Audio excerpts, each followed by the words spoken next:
Welcome to Reddit Stories Daily, where Karen at Walmart gets what she has coming to her. Karen screams at a cashier, then panics when her pastor walks in. I work as a cashier at Walmart, and let me tell you, I've seen my fair share of entitled customers. Some are just impatient, some are rude, but every once in a while, you get one of those customers, the ones who think the entire world revolves around them.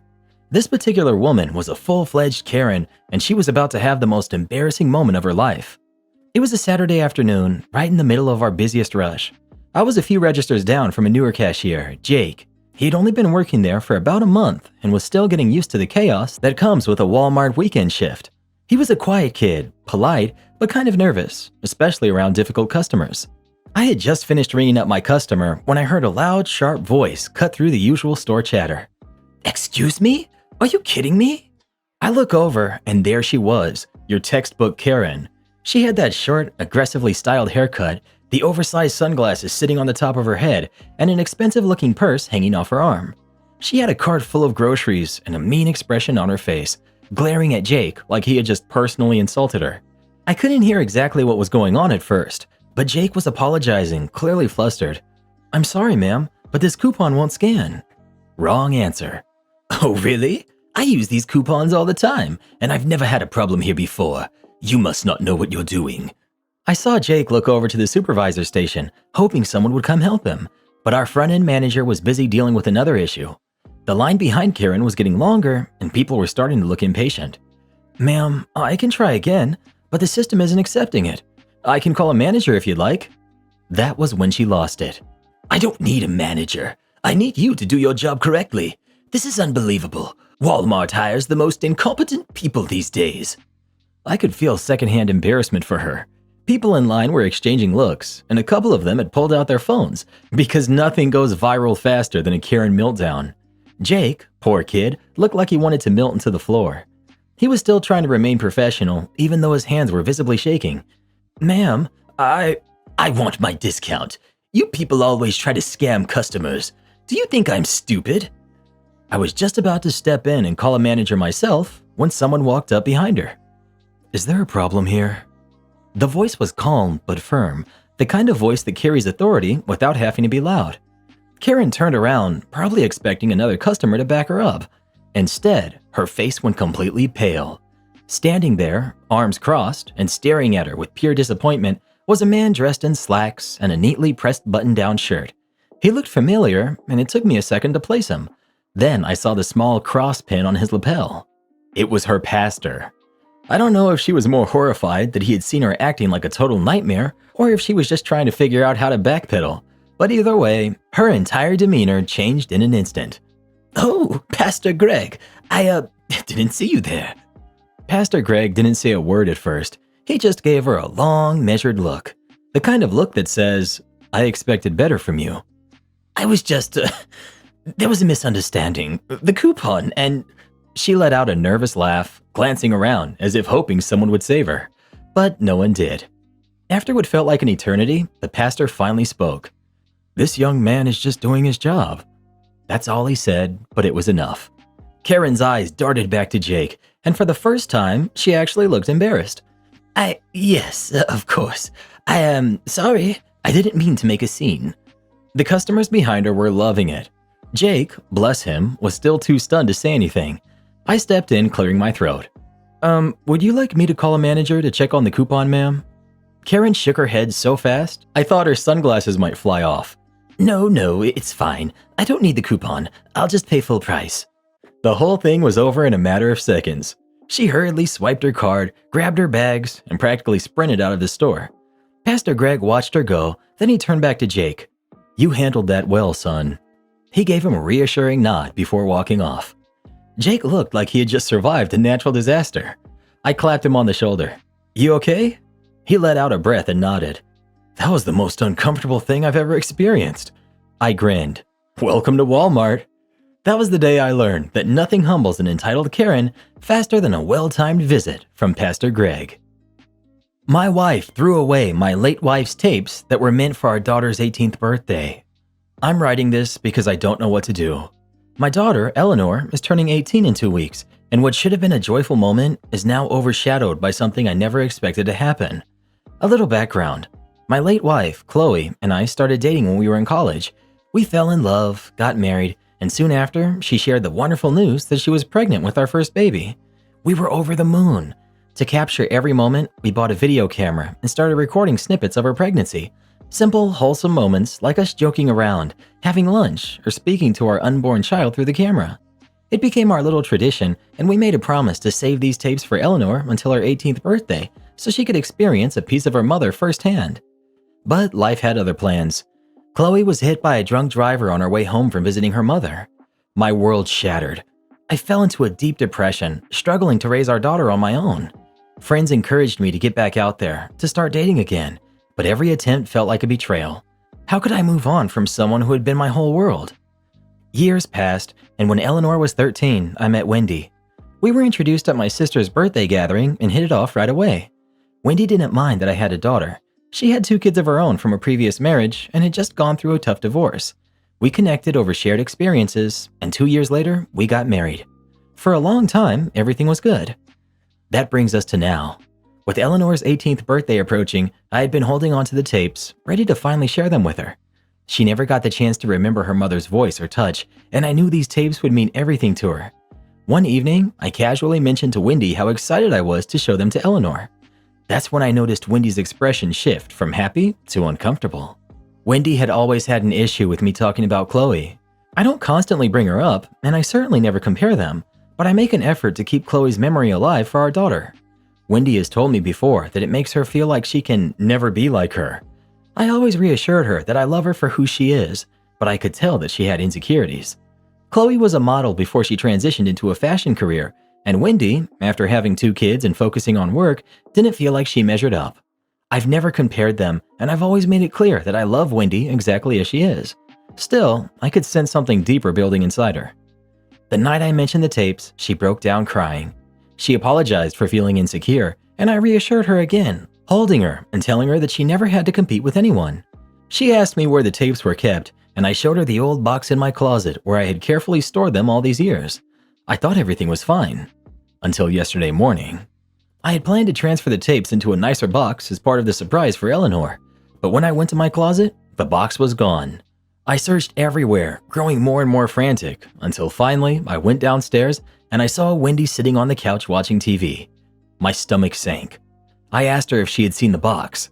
Without hesitation, with a neutral expression, she told me that she had thrown it away. My heart dropped. I asked her to repeat herself, hoping I had misheard, but she looked me straight in the eye and said she threw them away because I talk about her too much and that I needed to move on, so she threw them out as a head start. I can't describe the rage and heartbreak I felt in that moment. It wasn't just about losing videos of my late wife, it was about losing the one tangible connection my daughter had to her mother. This was supposed to be her big surprise, the one thing I had been holding on to for nearly 2 decades, and Wendy erased it in a single act. I lost it. We got into a huge argument, and when she realized how furious I was, she started apologizing over and over. But the damage was already done. I couldn't even look at her. I locked myself in our bedroom and cried, grieving all over again for something I would never get back. Now I'm sitting in my office, going through my computer, desperately searching for any old files or digital backups of Chloe. Anything I can salvage to give to my daughter. Eleanor has told me before how much she wishes she could have known her mother, and now the one chance I had to give her that connection is gone. I've been ignoring Wendy's texts and calls. She's been apologizing nonstop, but I just can't bring myself to face her. Now our mutual friends are getting involved, texting me to accept her apology and get over it because Chloe has been gone for over 10 years. But none of them understand. None of them have ever lost someone so close and had their last memories of them thrown away like trash. I don't know what to do. I feel like I'm drowning in anger and grief. I need to focus on finding something, anything, for my daughter, but I also don't know if I can move forward with Wendy after this. Was I overreacting, or is this truly as unforgivable as it feels? Not the jerk. I'm honestly not one to advocate for divorce, but I don't think I could continue a relationship with someone who did something so wildly despicable. That's not jealousy, that's a mental disorder. She stole the only memories of your wife that your daughter would have. This isn't something you can come back from or that she can apologize for. This is a line in the sand. Am I the jerk for making my coworker a separate meal after she insulted my cooking? I work in a small office where we do a potluck-style lunch once a week. It's something I've always looked forward to because I love cooking and sharing food with people. It's a nice break from the workday, and over time, it's become a little tradition for our team. For context, I'm Thai, and a lot of the dishes I bring in have bold, distinctive flavors. Think garlic, fermented fish sauce, chili, shrimp paste, all those deep, complex seasonings that make Thai food so rich and flavorful. Most of my coworkers love it. They've even started asking for certain dishes, excited to try something new. But then there's Kate. Kate has always been a little weird about my food. When I first brought in pad kra pao, she wrinkled her nose and said, "Wow, that's pungent." The next time I made som tam, a green papaya salad packed with fresh lime juices, chilies, and fish sauce. She took one sniff and said, "Ugh, why does it smell like that?" in a voice that made it clear she wasn't a fan. I was a little taken aback. It smells like fresh citrus and chili, nothing offensive, but apparently anything outside her usual preferences was too much. At first, I brushed it off. Some people just aren't used to certain flavors, and that's fine. But over time, her comments started feeling more pointed. The worst was the day that she asked me if I always ate such unusual foods. I was so caught off guard that I actually laughed, thinking maybe she was making some weird joke, but then she just kept going. She started asking about how she saw a documentary on international street food and how some dishes seemed so different from what she was used to. I kept my face as neutral as possible and said, "Yeah, different places have different cuisines. That's what makes food so great." She immediately got flustered and said, "Oh, I didn't mean it like that." But by then, the damage was done. Still, I let it slide. Maybe she just didn't realize how rude she sounded. Maybe she was just unaware, but not malicious. Either way, I didn't want to start anything over a few careless comments. Then, last month, I made khao sui for our potluck. It's a rich, fragrant northern Thai curry noodle soup with coconut milk, curry paste, and crispy fried noodles on top. As soon as I set it down, my coworkers were excited, and most of them went back for seconds. Kate, however, took one bite, made a face, and said, "Oh, this is strong." Then she forced a laugh like she was just joking, but she barely touched her bowl. Later, I overheard her telling someone it had too much spice and too many smells at once. That was the moment I realized I was done trying to brush off her little remarks. A few weeks later, when it was my turn to cook again, I decided to take a different approach. I made my usual dish, but alongside it, I placed a separate plate with a plain, unseasoned grilled chicken breast, steamed veggies, and a little cup of ranch dressing. Nothing spicy, nothing pungent, nothing remotely offensive. I left a small note in front of it that said, "For Kate, since I know she prefers something simple." When she saw it, her face turned red. She was furious. She accused me of singling her out and making her look bad. I told her, completely straight-faced, that I was just trying to be accommodating since she always seemed to struggle with my food. I even pointed out that it was just a plain meal, nothing meant to embarrass her. Some of my coworkers burst out laughing. A couple thought I was being passive-aggressive. Maybe I was. But after months of comments about my cooking, I figured she should get a taste of her own medicine. Needless to say, she hasn't made any more comments about my food since. Am I the jerk? Not the jerk. Kate has been making passive-aggressive comments about your food for ages, so you simply gave her exactly what she wanted, a plain, simple meal with zero strong smells. If she felt called out, that's on her, not you. You weren't rude, you weren't mean, you were just accommodating her preferences in the most literal way possible. Maybe next time she'll think twice before criticizing what other people bring to a shared meal. Tesla owners took over our free electric vehicle chargers, so I got the building to charge them instead. So I live in a fantastic mixed-use building, and for the most part, it's been a dream. Beautiful amenities, great tenants, and even free electric car charging. For the past 2 years, this setup worked perfectly. There were just a handful of electric vehicle owners, and everyone respected the shared space. But recently, something changed. More and more Tesla owners moved in, and with them came an entirely different vibe. It was like they thought the building revolved around their cars, turning the once peaceful charging setup into a battleground. At first, it was manageable. We had 4 chargers, each with 2 charging points, shared between about 20 electric vehicles. As long as people followed the building's 4-hour limit rule, everything ran smoothly. Most tenants got it, sharing in basic human decency. But then there were the Tesla drivers. Some of them had this unshakable sense of entitlement, acting like the rules didn't apply to them. Their excuses were endless. "My battery's bigger. I have kids. I need a full charge to get to work." Look, I get that some Teslas take longer to charge, but the rule is the rule. It wouldn't be fair if someone hogged all the washers and dryers in an on-site laundromat all day just because they had a bigger load of laundry. Everyone needs access, not just the people with the biggest needs. And then the real chaos began. One of the guest-level parking chargers broke. No one could get it to work, and no one seemed to know why. That left us with just 2 functioning charging points for more than 20 electric vehicles. And some of the Tesla owners? They saw an opportunity. Instead of cooperating, they doubled down, charging both their cars back to back and ignoring the time limits entirely. It became a race every day. Whoever got to the charger first got the charge, and if a Tesla owner snagged it, you could kiss your spot goodbye for the rest of the day. One night, after one of the more notorious Tesla owners charged both their cars for the entire afternoon and well into the evening, I decided enough was enough. I left a simple note on the charger. The 4-hour limit applies to everyone. No threats, no hostility, just a basic reminder. The next morning, I went down to charge my car, only to find my note ripped to pieces, with one scrap left behind that had a handwritten message. Say it to my face. From that point on, things escalated. Every afternoon became a high-stakes race to secure a charger before the Tesla crowd swooped in to claim it for the whole evening. Some days I'd win. Other days, I'd watch helplessly as the same people plugged in and walked away, knowing full well they wouldn't be back until morning.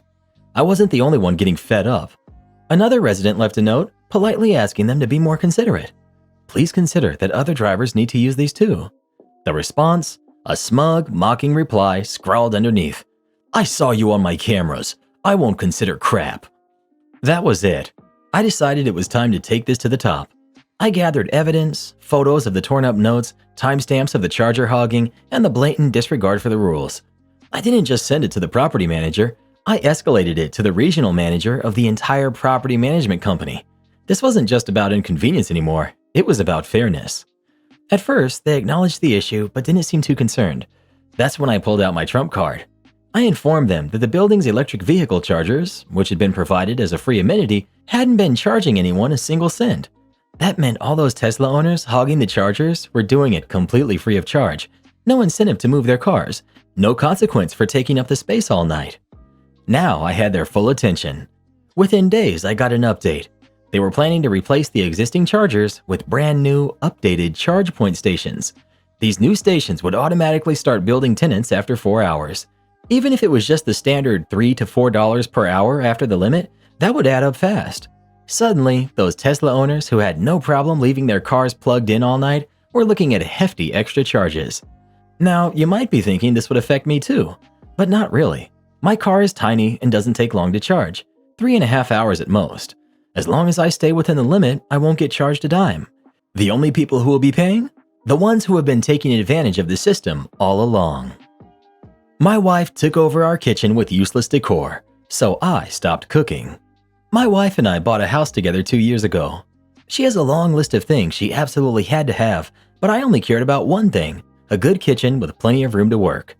Cooking has been a big part of my life since I was a kid, and I make all of our meals, so that was my one request.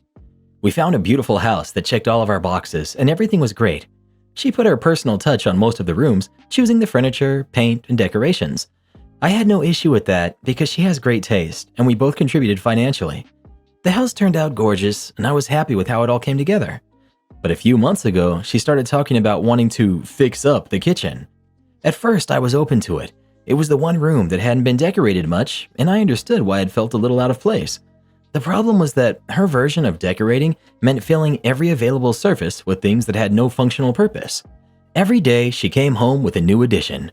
Decorative baskets with fake fruit, oversized ceramic flower containers even though we don't bake, wooden signs with scripted sayings about family and love, a wine rack despite us not drinking, and an espresso machine we had no intention of using. She even brought home fancy glass bottles filled with glittery liquid that just sat there on the counter. Then came the decorative plates, which she arranged in front of the actual dishes in the cabinets, making it a hassle just to grab a plate for dinner. It all came to a head when I walked into the kitchen one day and found that she had moved our toaster oven into a lower cabinet and relocated my butcher's block, something I use constantly, to the top of the fridge. In its place, she had arranged a full tea set on a serving tray right in the middle of the counter. Like we were running a quaint little bed and breakfast. We never have tea like that, not even once. This was my breaking point. I told her I wasn't on board with turning the kitchen into a showroom, The kitchen was the one space in the house that was mine to work in, and now I felt like I had to fight for room just to do basic meal prep. I use the toaster oven multiple times a day. My butcher's block has a designated spot because I use it constantly. I asked her where I was supposed to put my 20 by 28 cutting board now, and she started pointing out little gaps where I could squeeze it in if I just rearranged things every time I had to use it. That's when I put my foot down. I wasn't going to move things around every time I had to slice a melon. She kept insisting it wasn't a big deal, that I'd get used to it, but I wasn't budging. She eventually got frustrated and started crying, saying, "You don't get to just decide what's what." I reminded her that I hadn't argued about any of her design choices in the rest of the house, but the kitchen wasn't just another room, it was a workspace that now felt cluttered and impractical. We tried talking about it a few more times, but every conversation ended the same way, with her crying and me feeling like I was talking to a wall. Eventually, I just gave up trying to cook in there. For the last 2 months, I haven't made a full meal in our kitchen. Instead, I batch cook basic staples, rice, potatoes, a tray of proteins, and some frozen soups, so I don't have to deal with the hassle of working around all the clutter. I portion it out, stick it in the fridge, and eat as needed. I always offer her food, but she refuses because she doesn't like leftovers. Now she's realizing that she's been going out to eat constantly. She's gaining weight, wasting time sitting in drive-through lines, and spending way too much money on food she doesn't even enjoy. Last night, we tried talking about the kitchen again, and I told her, if it's that important to you, then just let me have the kitchen how it needs to be so I can cook properly. That set her off again. She started crying and accused me of blackmailing her health just to win an argument. At that point, I gave up. We both had to leave for work, so we didn't finish the conversation, but I don't see how this ends unless she realizes that a functioning kitchen is more important than an aesthetically pleasing one. I still feel dead set that, as the person actually using the kitchen, I shouldn't have to fight for space to cook just because she wants to fill the counters with decorations. What do you think? Edit. I saw a few people asking about my work situation. I work from home. Many days I have to get up before dawn to pick up paperwork at a nearby job site, but my main job is done at home. Not the jerk. The person who uses the kitchen, in this scenario you, should have a say in how and where things are placed in the environment of work. Putting a toaster oven that is used almost every meal in a place where you have to move it every time you want to cook is stupid, inefficient, and a pain. A kitchen is made to cook, not to showcase a bunch of junk. I get having a few decorations, but it needs to be functional first. My Karen wife demands I transfer half of my salary every month.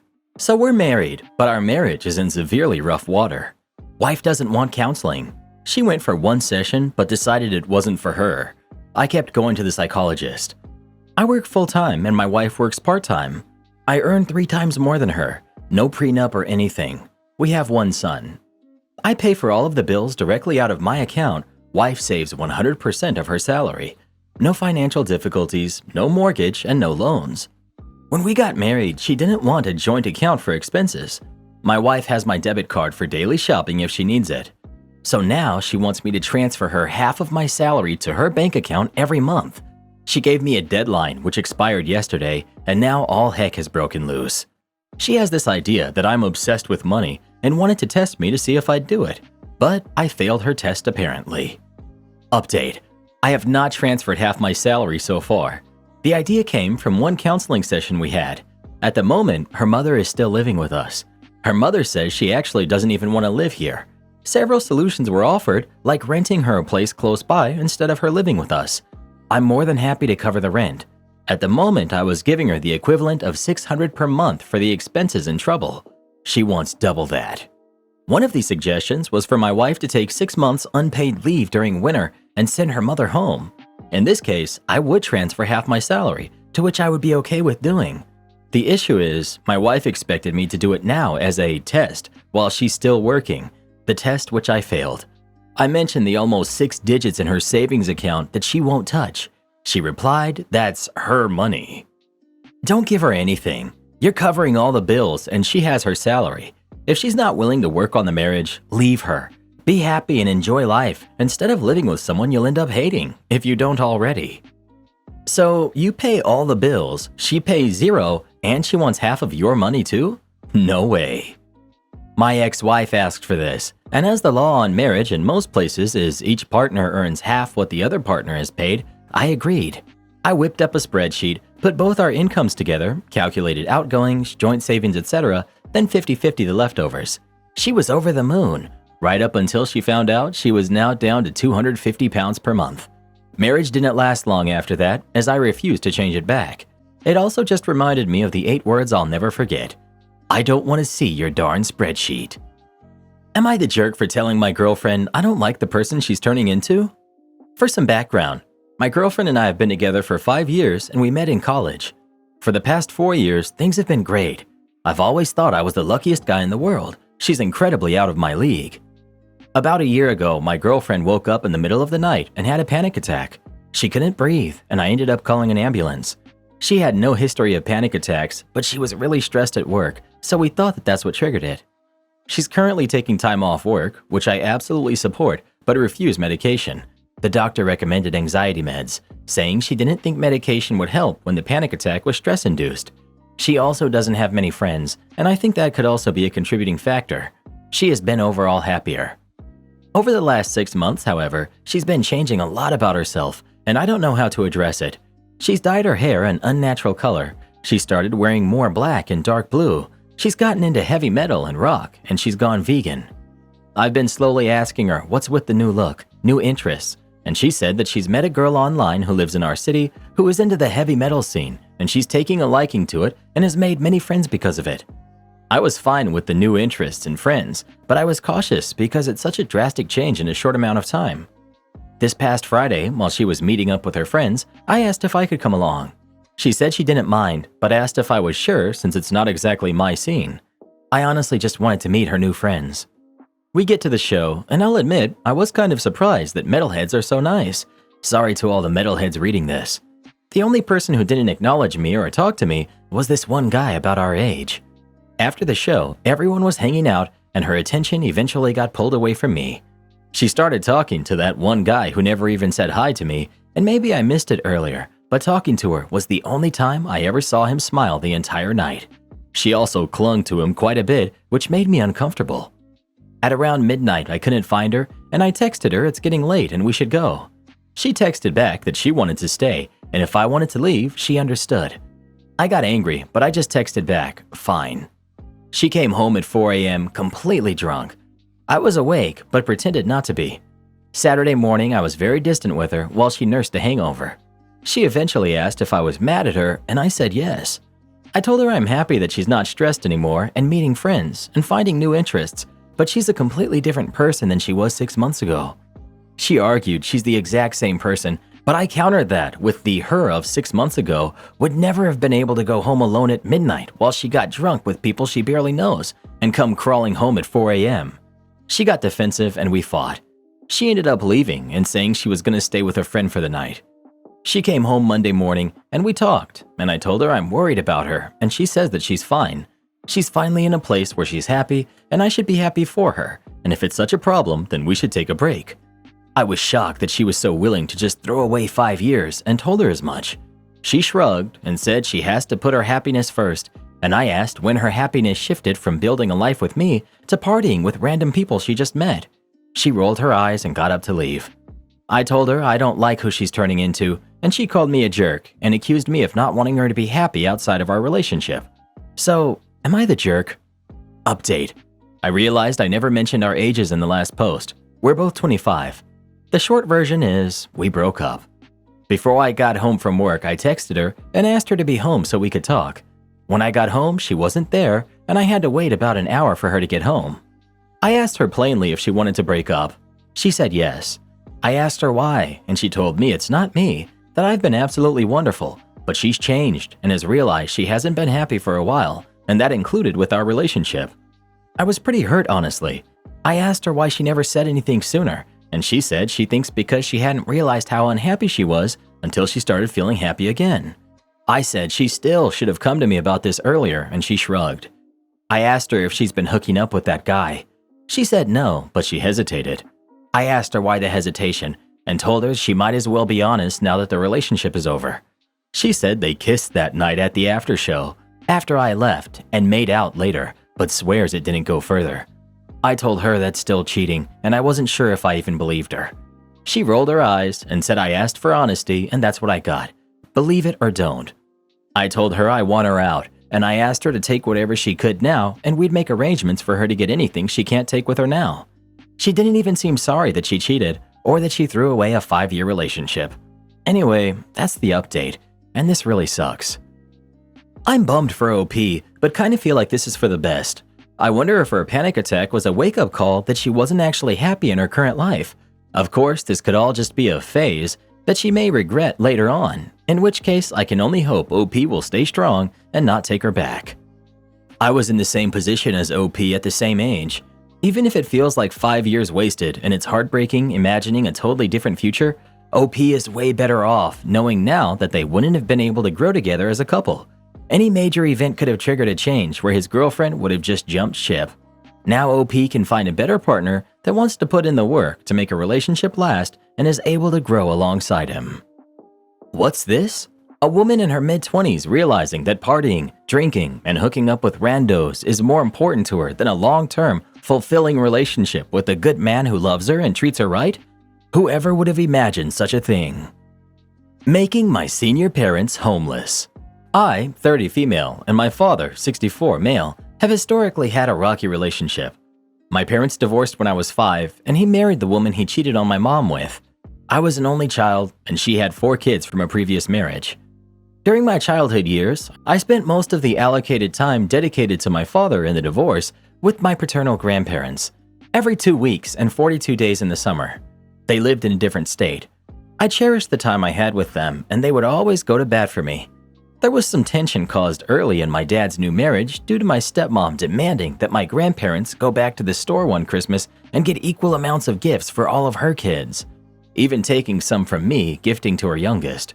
I spent many times waiting on my mom's sofa, waiting for my dad to pick me up, and he never did. I would later find out that he was on family vacations with his new family. I could spend all day telling Cinderella stories, but I need to keep focused on this story. My grandparents picked up his slack. We spent summers learning how to make baskets, gardening, camping, and various different activities. Their home was a second home to me. When I was 13, I went to go live with my dad after some methodical brainwashing, and I then would rarely see my grandparents. My grandma would call and they would just ignore it. It would hurt my heart to see it on the caller ID knowing they were just on the other line, but my dad and stepmom would not allow it unless I sat at a table with them while on the call. Fast forward to summer of my freshman year, we went to visit my dad's side of the family. On the last night, my aunt and uncle, who lived next door, asked if I could stay the night with my cousins. My stepmom wanted her youngest daughter to be included. They declined because my stepsister was a thief. A fight ensued in the front yard that night, resulting in physical altercations. My stepmother shoved my 74-year-old pap to the ground. He had a hip replacement in the 90s and already had a stiff walk. I was utterly terrified and distraught. As the chaos ensued, I packed my belongings because they said we were leaving. I vowed then that this would be the last straw and I would never forgive them. We missed their 50th wedding anniversary because my stepmom was still upset over what his family did to her that night. The next spring, my pap had a stroke and it was never the same. The man that helped raise me during his son's shortcomings didn't remember my name. He passed in 2014. Later, I left home when I was 18 to go to college where I met my husband. He's been my rock and helped when my dad throws fits in the last few years when he doesn't get his way. He has showed me nothing but unconditional love and support and is the father to our child mine could never muster to be. I go no contact with dad every couple years because of his behavior. There's an old saying that time heals all wounds, but I don't believe that to always be true. I maintained a relationship with my mammy, paternal grandmother, until her passing in December. She was a cheeky one who left notes for us to find after her passing. This woman never forgot a thing when she felt slighted. That also reflected in her will. I inherit the house that has been deeded to me since 2001. My dad knew they would give it to me, but I honestly think he thought he had a chance of fighting me for it. Since 2012, he and my stepmom have been living in an RV that's now starting to fall apart. He's retired military and he has no savings. Right after the funeral, he stashed his belongings in closets. I discovered this after I changed the locks and added cameras, as I live out of state and wanted security for the home before I sell my house and move into my childhood home. I put his stuff and what was owed to him in storage, and my uncle gave him the keys. After learning this, he's been furious. My step-siblings keep reaching out, telling me I'm heartless for keeping him out of his parents' home. He called crying, and I coldly told him if they wanted him to have it, they would have left it to him. I also told him that he should have treated his parents better when they were alive. I have the deed in my hands, and there's nothing left for him to do about it. The estate is almost settled, and what land he does get will also have my name on the deed. I would rather share my childhood home with my daughter and all the whimsical things it had to offer, even if my dad ends up homeless. He literally made his bed, and now he gets to sleep in it. He cared more for Stepmother and her spawn than for you. So I agree, if he ends up homeless, that's 100% on him, and it has nothing to do with you. Don't let some idiot who has zero stake in this come up and give you the "but he is family" crap. He has not treated you as family, so he is not family to you. He's the donor and nothing else. Am I the jerk for not serving meat at my wedding? My fiance, 26 female, and I, 26 female, are currently planning our wedding, and despite us being on a low budget, we somehow are managing to make this wedding work out smoothly. After searching for affordable catering, we found a catering company that would not only give us the option of having people served instead of a buffet style, not that that's bad, but it just wasn't what we wanted, but had a whole menu that was entirely vegetarian. I'm talking stuffed portobello mushrooms, stuffed peppers, lentils, scalloped potatoes, all kinds of stuff. I'm not vegetarian. I do eat fish on occasion, but my fiance is completely vegetarian.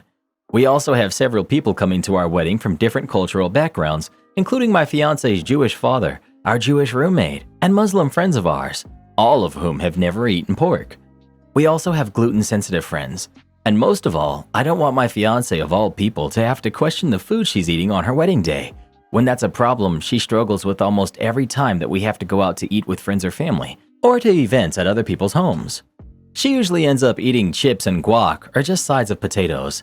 She can't even eat the tortillas my family makes traditionally because it contains lard, and that's just how well I made them. I had been keeping my mom included in the planning for our wedding, so today I decided to show her the catering company that we'd been thinking of.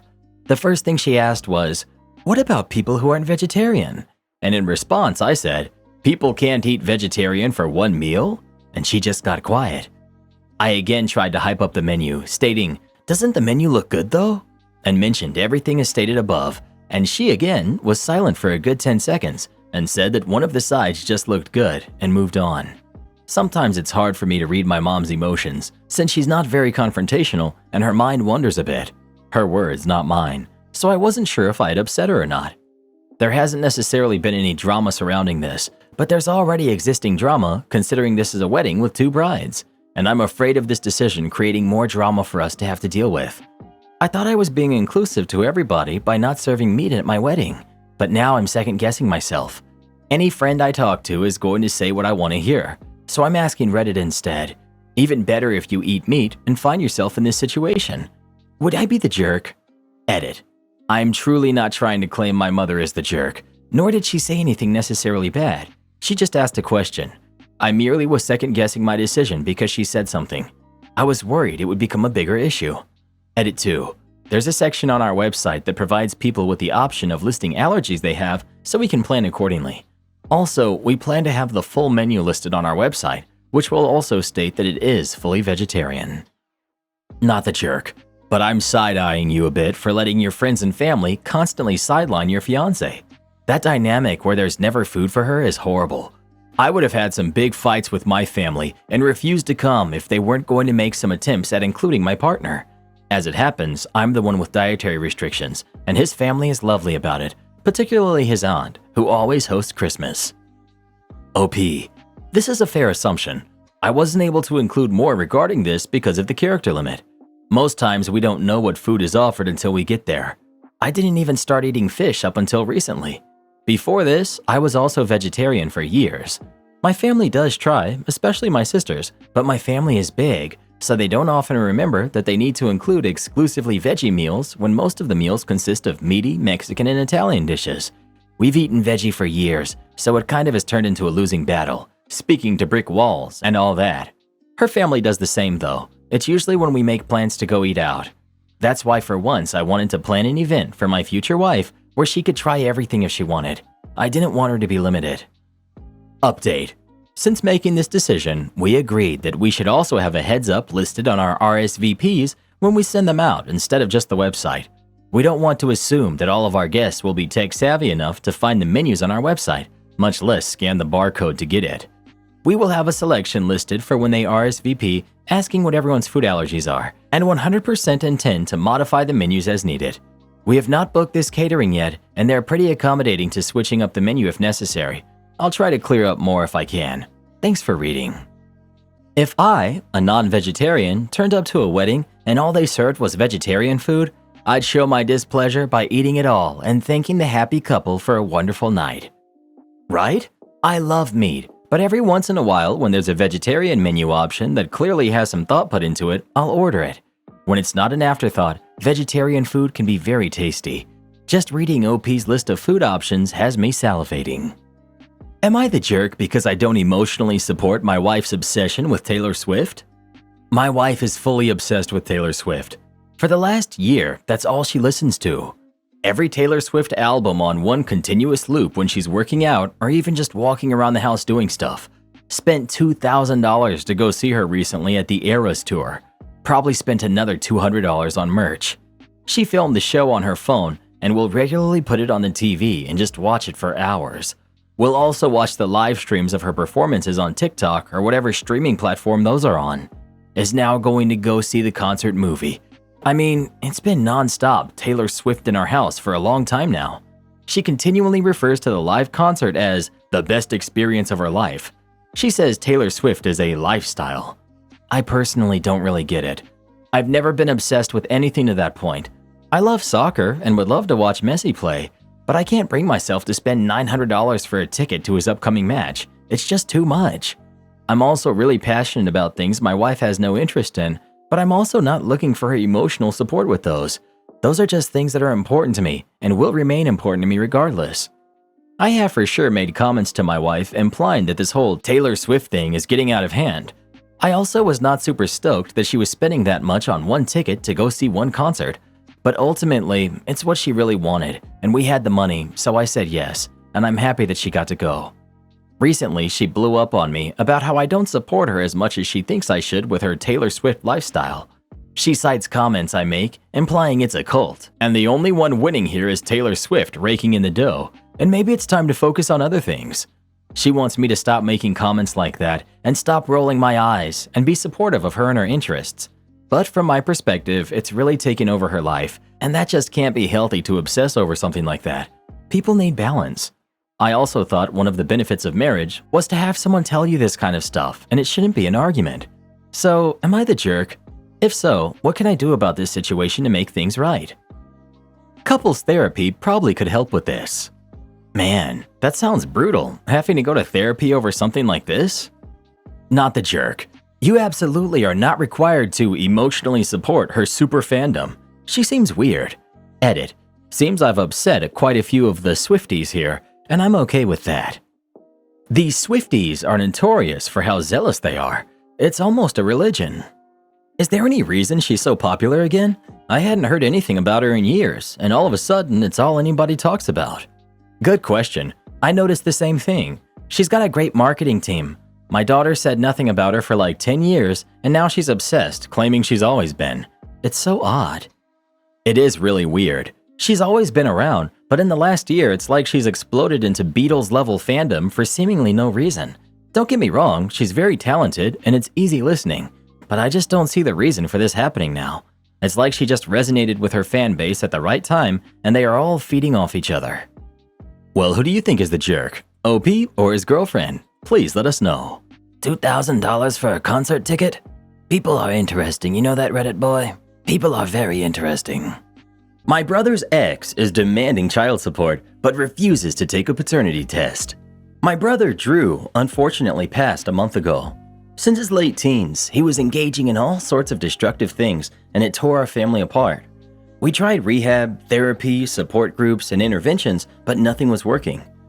A week ago, a girl, Zara, got in touch with my parents online, claiming to be pregnant with Drew's baby. My parents got too overwhelmed to talk to her, so I messaged her from my own account to continue the conversation. I already recognized Zara. She was Drew's ex-girlfriend from high school. Zara said she just found out she was around 10 weeks pregnant and that she was really struggling for money and could become homeless very soon, and asked me or my parents if we could help her out. After doing my research, I told Zara that she needs to do a paternity test first. Even though Drew is gone, the test can be done with our dad's DNA. I said I'd pay for the paternity test. Zara got offended and upset and said she thinks I'm horrible for calling her a liar. She sent me a voice message of her crying, which I thought was a bit out of the blue. I told Zara she can either take the test or not, but we aren't giving her any financial help until she takes the test. Zara left me on red. I told some of my friends about the situation, and they think I could have been more understanding and kind to Zara. You're the jerk. I bet a girl who's pregnant and whose baby's father just passed got emotional when the people who acknowledged she had a relationship with him call her a gold digger. Anyway, you should get the paternity test done, but include your mother and your father so it's more conclusive. And just in case your mom is also a liar and/or a cheater. Your dad's DNA doesn't mean anything if your mom was out getting with other people. Info. Are you requiring a pre-birth paternity test? There are risks with such tests that can jeopardize the pregnancy. I would refuse to have one because of that risk. Paternity tests, or in fact any other unnecessary tests, can wait until after the birth in my mind. So I'd say you're the jerk if you insist she takes this risk. Afterwards, it's all game. Her not wanting to take it doesn't mean she's lying, in my opinion. It's very possible she's still grieving, and this could be a trigger. But you aren't a jerk for asking. Obviously, if she isn't in a grieving state, then it's not the jerk. But if he and her were close and such, then no jerks here for now. You're the jerk. Let's check the facts. There's a young pregnant woman who is asking for help, has reached out to you, and you assume she's lying and are demanding proof? Guess you've never heard of human decency. Caring for those who need some help. You honestly sound like a monster, and you should consider taking some classes on kindness. You're the same type of person who will complain about having to pay my college debt without even considering the fact that my degree I had to get loans for is completely useless. So now I'm still slaving away at Walmart, and you expect me to pay back my loans myself? Laughing out loud, dream on. Now that I don't have to worry about my college debt, I can spend so much more on important things that actually improve my life, like makeup and extensions. A girl's gotta look good. You really suck, and I would never give a dude like you a chance to be with me. Have fun being alone the rest of your life, because us girls don't want guys who have no heart, unless you're really good looking, but I'm sure you're not. Breaded boy, do people like this really exist, like in real life?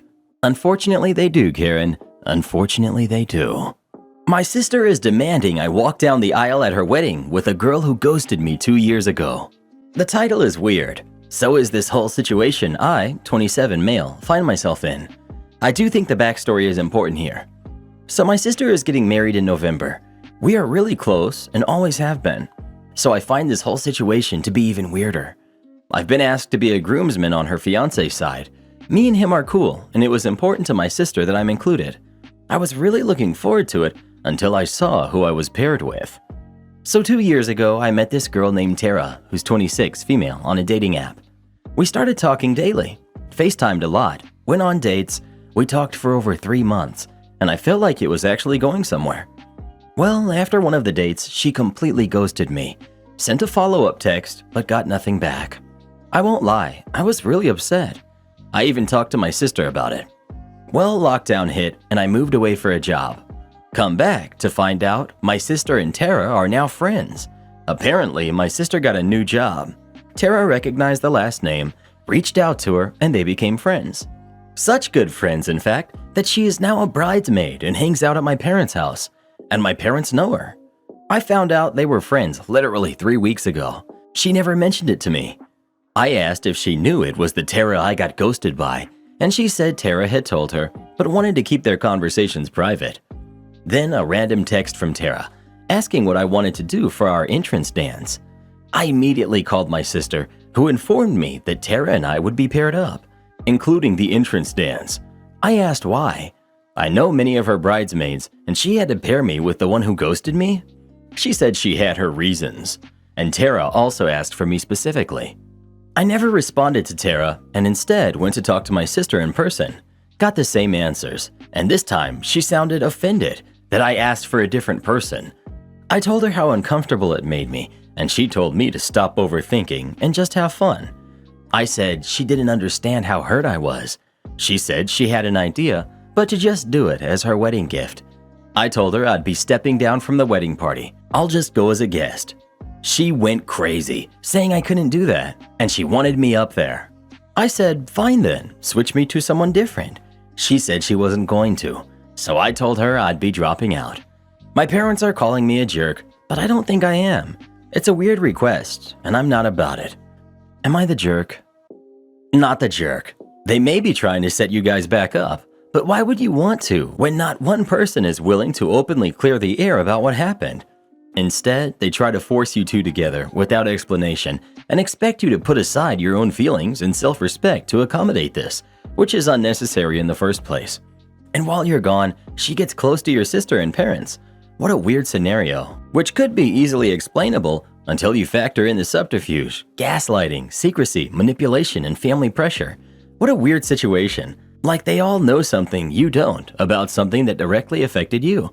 And rather than help you get clarity, they all run cover for her. OP. It is really bizarre. Like, Tara is very charming. Maybe she's just charmed my sister and parents. I really don't understand what is happening. My sister is typically my biggest supporter. It feels like I'm in the upside down. What's obvious is that she's trying to, probably at Tara's request, set you two up again. A bit more speculative might be that Tara ghosting you the first time was a manipulative, playing hard to get tactic that backfired.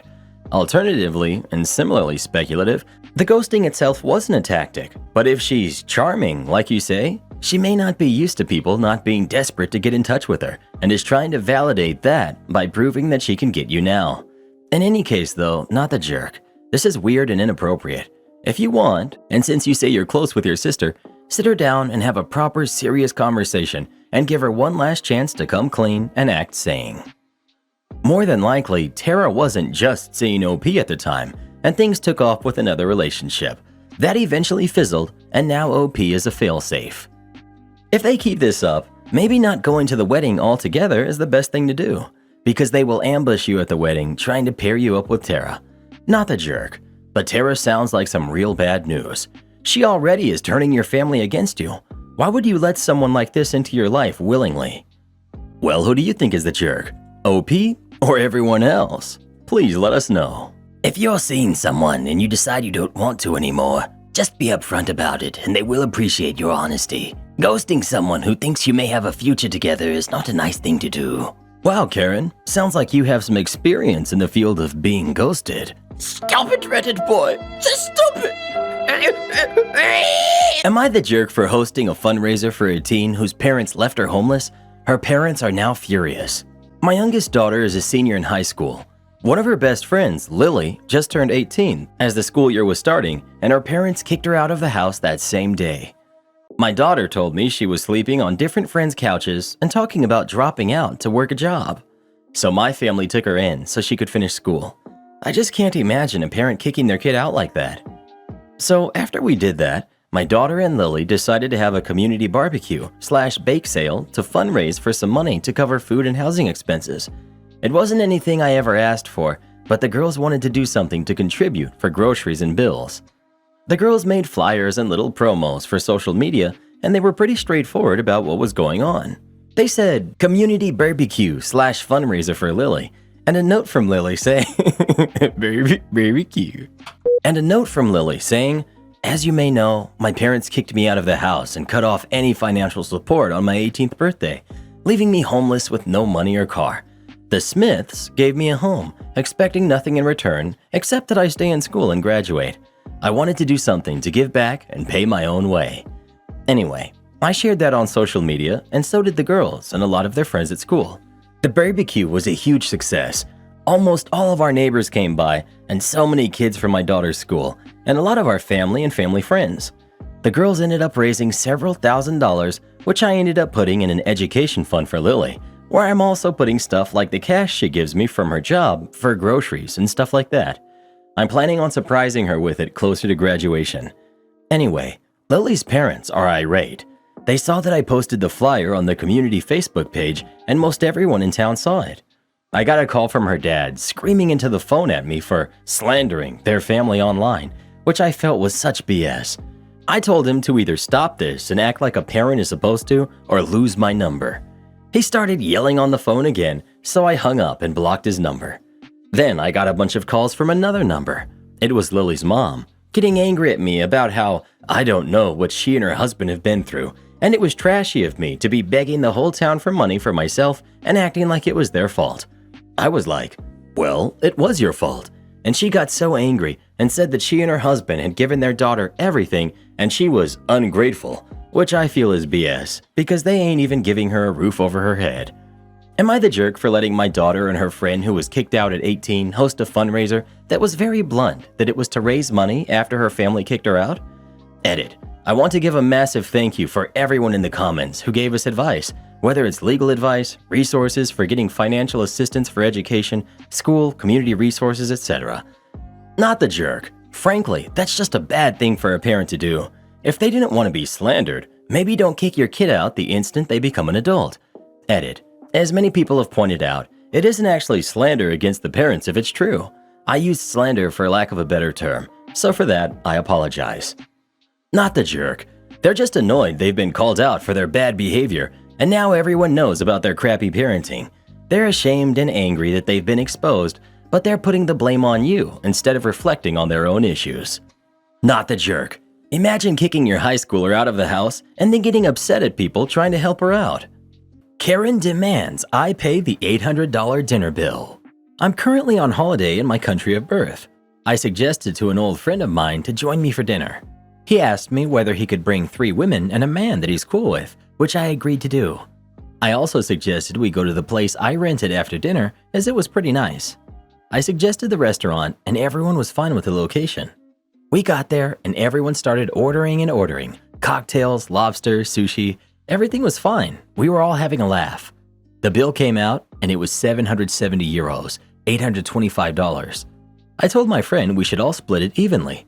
He was cool with it, and the other guy said he was kind of broke right now and could only spend 25 euros despite eating close to 100 euros worth of food. I knew things were about to go south. 2 of the women were on their phones, silent and disengaged, and the other woman had the audacity to openly and confidently suggest that I be a gentleman and cover the bill as, "You are clearly doing better." I asked her why she had assumed that, and she said, "That's what it seems like on Instagram." Mind you, all I have on my Instagram are pics of holidays and business-related stuff. No fast cars or any of that. I told them I didn't know them, and this was not a date. They said that they didn't expect to have to pay. My friend said he isn't dating them either. He met them all at work. I was getting upset at the entitlement and asked my friend whether he told them anything about me paying. He said he didn't and that each of them always pays for their own things. I suggested he deal with them as he invited them over. It became a back and forth with the 3 of them saying, "Too expensive" and "not fair." It was fair when they were ordering like they had a money fountain clearly, but not when it was time to pay. I got fed up and said that I was not even going to split it evenly anymore and just cover mine, which was 52 euros, and that I was going home on my own, which seemed to offend them even more than splitting the bill. I stood up, went to the counter, told the waiter what I consumed and that each would pay for their own food. Then I paid and went back to the table. Apparently, aside from my friend, none of them had enough to pay the bill, or so they said. I felt a little bad as they were trying to figure out how to pay, but I ultimately didn't, and instead, I ended up being petty and giving a big tip to the waiter in front of them. Had they not been entitled about it and asked before agreeing to come, I would have at least considered it, but not like this. Am I the jerk for refusing to pay for the whole bill? Not the jerk. You asked your friend to join you for dinner, and he asked to bring other friends, and you agreed. You never once said that you were going to take them all out or treat anyone to dinner. They're all adults, and if they were short on cash, they shouldn't have agreed to the restaurant or ordered so much food. They could have asked before ordering, like you mentioned as well. If your friend told them you were treating them all to dinner, then he's the jerk for bringing an extra 4 adults to feed without discussing the payment with you first. OP. Thanks. It was a very awkward moment, to be honest. I just don't understand how anyone would assume someone they didn't even know would pay for them just because. They not only assumed you'd pay, they blatantly tried to take advantage of you. They intentionally ordered a large amount of food because they thought you were paying. Hopefully, your friend dumps these people as acquaintances. Not the jerk. I never understood why people who can't afford it go out for meals. They acted entitled and rude, and they had to face the consequences. I'd suggest discussing payment before you order the food next time. Waitress mocks me for wanting tap water instead of expensive sparkling water. This has been bugging me for days now. I went to dinner with my wife recently to a relatively nice place, $30 to $45 per meal. Quick side note, we're both in our 30s and we both work in hospitality, and we worked in kitchens for years, so we're generally on our best behavior at restaurants. Anyways, we sit down and we're greeted by a young woman who's in her early 20s who drops some menus and asks if we want to start with still or sparkling water. I look at the drink menu and I saw that still water was $9 and sparkling water was $12. Neither of us care that much about fancy water, so I said tap is fine. She gave a sort of grimace and a small noise. I asked, "Is there something wrong with the tap water?" She replied, "It's very hydrating," followed by an awkward silence. This was very strange to me, so I essentially repeated the question with slightly different verbiage, and once again got, "It's very hydrating." I looked at her with an expression of, "Please explain." More silence. Eventually I asked, "What does that mean?" She said, with no emotion, "It will hydrate you." Now I'm feeling weird about the whole situation, and I flat out asked, with no expression or connotation, "What's wrong with the tap water?" You guessed it, "It's very hydrating." I stood up and told my wife, "We're going." Before my wife even realized what was going on, the waitress said, "Have a blessed day," with the smuggest smile I've ever seen. Am I in La La Land here? The triplicated response seems really dumb for someone who is a professional at hospitality. Anyway, my wife suggested I took it too far by leaving. In my opinion, I didn't take it far enough, and I should have spoke to a manager about it. But life's short, and I didn't. Am I the jerk? Update. My wife was cool with leaving. We have a very equitable relationship. If one of us says to the other, "We're leaving," or any variation of that, we trust each other to know we made the right call and we'll figure out the rest later. This is in America. I'm from near there, and we've drank tap water in these kinds of restaurants in the area several times without issue. Update 3. Types of water. In my area, it's pretty normal to have 3 choices of water at a restaurant. You have still water. This is fancy water in a 1-liter glass bottle with no bubbles. This was the $9 option. Sparkling water in a 1-liter glass bottle was $12, and tap water is always free. This option was not presented to me, but it is a choice if the diner asks. Not the jerk. A good restaurant is in business to provide guests with a good dining experience. This waitress is chasing off good business. I'm fairly certain her manager would like to know that this waitress is damaging their business and their reputation. That waitress has no business working in a fine dining establishment. No jerks here. It was an annoying answer, but I'm willing to bet she's been told she can't tell people the tap water tastes bad. So she had to come up with something to say that isn't a lie, but also isn't going to get her in trouble. You aren't the jerk for being irritated though and leaving. I just keep thinking that maybe she didn't feel like arguing over water, but is supposed to talk up the expensive ones. I don't know. I never see the point in arguing with waitstaff. Yeah, and I mean, tap water is free. You can taste it, come to your own conclusion, and order something else if you want to. No need to want to argue with the waiter about what she said. What else do you say about water? Waiter was probably just frazzled with OP's insistence and couldn't think of anything else. No jerks here. Well, who do you think is the jerk? OP or the waitress? Please let us know. When someone gives you a goofy answer to a question, my favorite tactic is giving them a goofy response. I would have said, "Good, hydration is just what I need." Yeah, always remember that people's words don't have any power over you until you decide they do. I have slipped through the cracks at my company, and I've not done anything for the past month. As the title implies, I've been going into work for the past month, sitting at my desk and surfing the web, mostly Reddit, or playing computer games silently and then going home. Backstory. I used to work in a department that was quite autonomous within the company and was actually created by my boss, who was an associate VP in the company. I was hired directly, circumventing the usual HR procedures, by my boss as an executive assistant because he was a family friend. It was a pretty decent paying job for a recent grad, and I was kept moderately busy answering calls, scheduling, preparing presentations, reports, etc. However, my boss was fired last month and the department was shut down. My company leases office buildings, and my boss wanted to start leasing industrial properties as well and failed. So all the coworkers in my department were either let go or reassigned. The problem is that when HR was going through the process and interviewing my coworkers, I was never called to meet with them, probably due to the way that I was hired. While my department was being dismantled, I kept coming into the office and going to my original desk. The peculiar thing is that when new employees were being moved into my department's area of the building, no one was assigned to the executive's office, so therefore, no one was assigned to the executive assistant desk. The new employees that moved in were mostly overflow from different departments, so no one really works together or has the same manager. It's been a month, and no one has really questioned what I do or what department I'm a part of. I can easily deflect any work-related small talk, and I'm still getting paid. I'm pretty certain if I bring attention to my situation, I will be immediately fired because I was the specially hired executive assistant to a VP who lost the company a fair bit of money. I've been looking for alternative jobs, but all the jobs that I'm qualified for don't pay nearly as much as what I currently make. Also, I would have to actually do work if I got a new job. The only reason I still come into work is that I don't want to throw up any red flags because each employee is recorded entering and leaving the building by scanning their badge. I'm thinking about riding this gravy train as long as I can before I eventually get found out and fired. Any comments or suggestions are welcome. Update. It's been almost 3 weeks since my last post, and I've still gone completely unnoticed by everyone, which is simultaneously a relief and really depressing. It's the lack of responsibility and purpose that's becoming increasingly maddening. I have discovered that not doing anything all day is worse than actually doing work.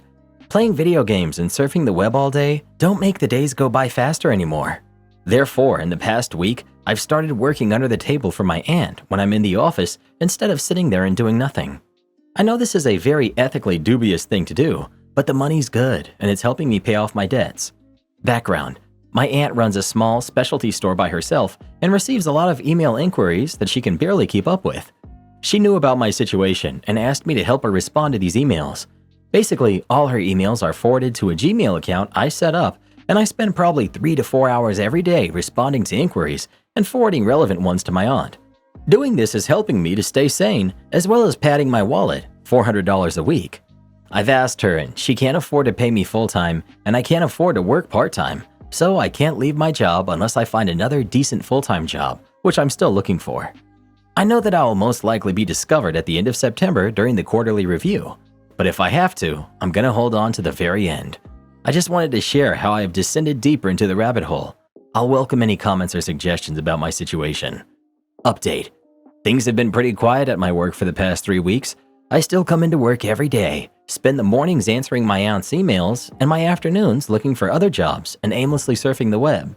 However, I may be facing a huge problem this Friday. There's a mandatory picnic and corporate team building thing this Friday that involves each employee being separated into departmental teams, which is problematic because the department that I was previously a part of no longer exists. It's the most important event of the year for our company, and attendance is absolutely mandatory. Of course, you can miss it if you're sick or have a personal matter, but due to a fair number of people calling in sick at last year's event, all employee absences will be reviewed and verified by HR, and they will conduct in-person interviews if necessary. I cannot attract even the smallest amount of attention from HR without risking being discovered as a corporate leech, so I don't think calling in sick is an option. However, I can't participate in the team building exercises without it being discovered that I'm not currently assigned to any department, and I'm in a state of perpetually paid limbo. The best idea that I've come up with so far is to come to the picnic with crutches and pretend that I've sprained my ankle or something, so I can fulfill the attendance requirement and just watch the team building exercises and not take part in them. Based on the itinerary, most of the events are active and involve being on your feet. But then again, doing this will attract attention to myself, which is a very bad thing when management and HR are around. I welcome any suggestions on the best way to get out of this predicament. Third update. I've actually been going for interviews. 2 interviews so far, this week at an unnamed multinational insurance company, so I've been busy preparing and generally stressing out. Anyways, onto the events of last Friday's company picnic. I did think about not showing up like many of you suggested, but I was sure there was an attendance sheet, so I thought of another way to go about things. I arrived at the picnic about 15 minutes early when everyone was still busy setting things up, found the attendance sheet, or rather a booklet, at the sign-in table, which was thankfully unattended, and discreetly rifled through it until I found my name and sign next to it. I then shuffled away to the parking lot and drove home to spend the rest of the day drinking beer and watching an ungodly number of Narcos episodes. The interesting thing is that when I found my name on the attendance sheet, I saw that I was listed as belonging to my former, now defunct, apartment. If the names had been sorted by department, it would have raised some red flags, but thankfully they were sorted alphabetically, so all the departments were jumbled together and I was lost in the fray. I'm just one misplaced entry in some spreadsheet or database that someone like me has been too lazy to double check. Hopefully I get called back for the third and final interview for the insurance company so I can finally leave this job. Final update. I was eventually able to find another job for which I had to relocate to another city. Not a big deal, it's only an hour from where I originally lived. Anyways, onto the good stuff. About 2 weeks after my previous post, I interviewed for my current job and was offered a position, so I had to find a way to quit without drawing any attention to myself. I waited all week until Friday at 3 p.m., which is when all the paychecks are sent out, and then I waited another hour and a half before I went to HR to submit my resignation. As I expected, the HR person I was directed to speak to about ending my employment was barely functioning. It was 4:30 on a Friday. She barely acknowledged me and just gave me a form to fill out and told me she would enter all the information into the system on Monday morning and then follow up with me. After that, I walked out of the building and decided to treat myself to some ice cream before I went home to finish packing up my things for my move the next day. I did receive a call from the HR lady Monday morning, and she asked why I was listed as being part of a defunct department and who my supervisor was. I kind of panicked and told her I didn't know what she was talking about and that all of my information should be in the system before telling her I had to go and hanging up. I guess that worked because I have not received any other calls or emails from the company for the last 2 months. This will probably be my last post about this situation, unless something similar happens to me at my new job, which I hope doesn't happen. Thanks for reading and commenting on my posts. Those sign-in sheet shenanigans remind me of my army days. Nothing like a little mandatory fun time, eh, Karen? I see you people enough when we're working together. Why would I want to go to Dave & Buster's with you? Some people just need to be taught better manners. I'm happy to help. This happened last week, and I only now have time to type it out. One of my friends, Leah, celebrated her 30th birthday. Due to personal reasons, she went all out for it. Venue was amazing, food was great, decor was tasteful, good music, and guests were asked to wear something fancy.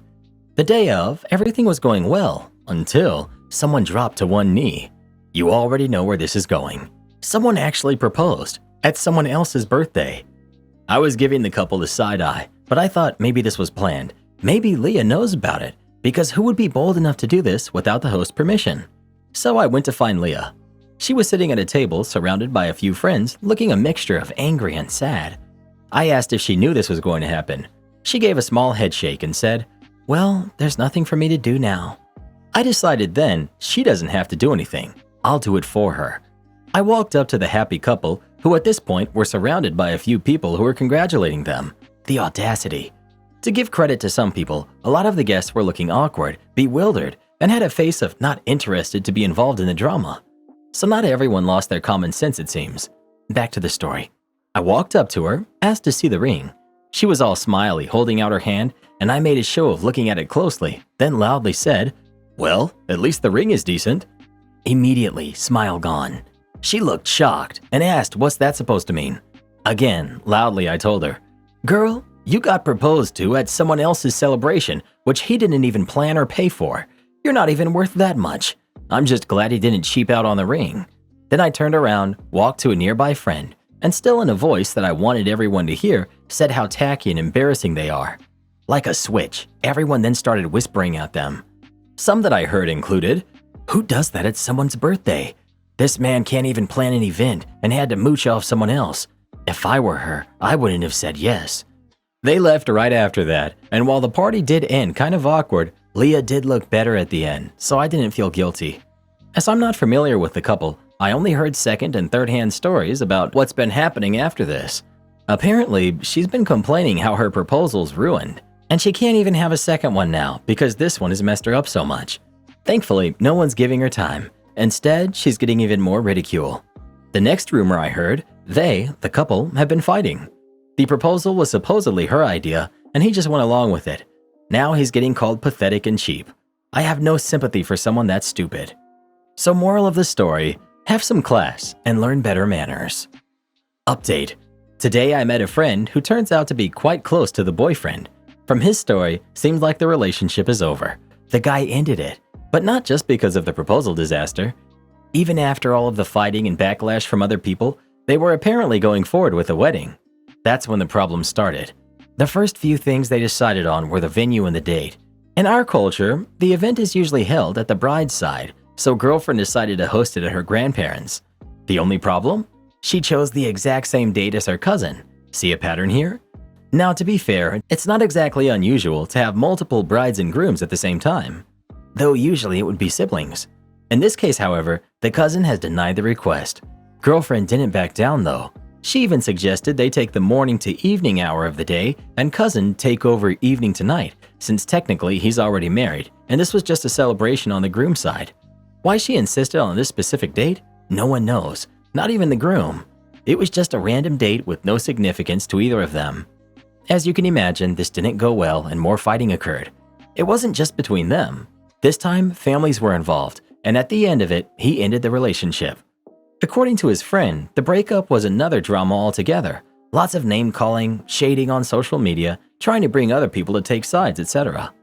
The boyfriend is currently dipping back into the dating scene, but nothing serious yet. The girlfriend is soon to be engaged. Yep, you read that right. Friend told me the most recent interaction between those two was her sending him a message of how she found her perfect man and would be engaged in August. The wedding is supposedly being held early 2024. Why she still messages her ex and why he never blocked her, I have no idea, but I guess to each their own. I've got comments telling me that I caused problems in their relationship, but to be honest with you, after hearing all this, I think their relationship was doomed from the start. I don't think my act of petty vengeance contributed to anything. Honestly, I still don't feel remorse for what I did. Am I the jerk for not looking after my infant niece while my sister had to run errands? I feel really bad and I need an unbiased opinion. I, 28 female, am currently living with my sister who's 32 and my niece who's 5 months old. My sister asked me to move in with her as she was separating from her partner and needed someone to help with the bills. I cover the majority of rent payments for the house and bills since my sister is not fully back to work yet. On the days she is working, it's usually our mother who looks after my niece.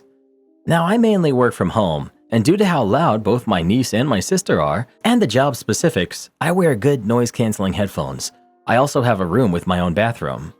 I've told my sister multiple times if she needs anything and I haven't responded to a knock, she needs to come into my room and tap me to get my attention. Otherwise, I simply won't hear her and wouldn't know if she needed anything. However, my sister keeps forgetting it. Last Friday was very hectic at my work, so I ended up working 12 hours and I had some snacks to keep me going. I had no knowledge of my sister asking anything of me since I sit opposite the door, and I haven't seen her coming into my room since she didn't tap me on my shoulder as we agreed. Apparently, she had to run a few errands at work and had no one to leave my niece with, and decided to leave her with me since she would be gone for a few hours. Because I had no idea of her plans and she hadn't followed what I had asked her to do, my niece was left unattended for over 3 hours and was crying for no one knows how long. I only found out about it when my sister returned home. I was still working and had my headphones on, as she ripped the headphones off my head and started shouting at me, calling me names for not attending to my niece. Even after I explained to her I had no idea she was gone or that my niece was crying. To add, I don't look at my phone during work hours, and I have checked and there were no messages or missed calls from my sister.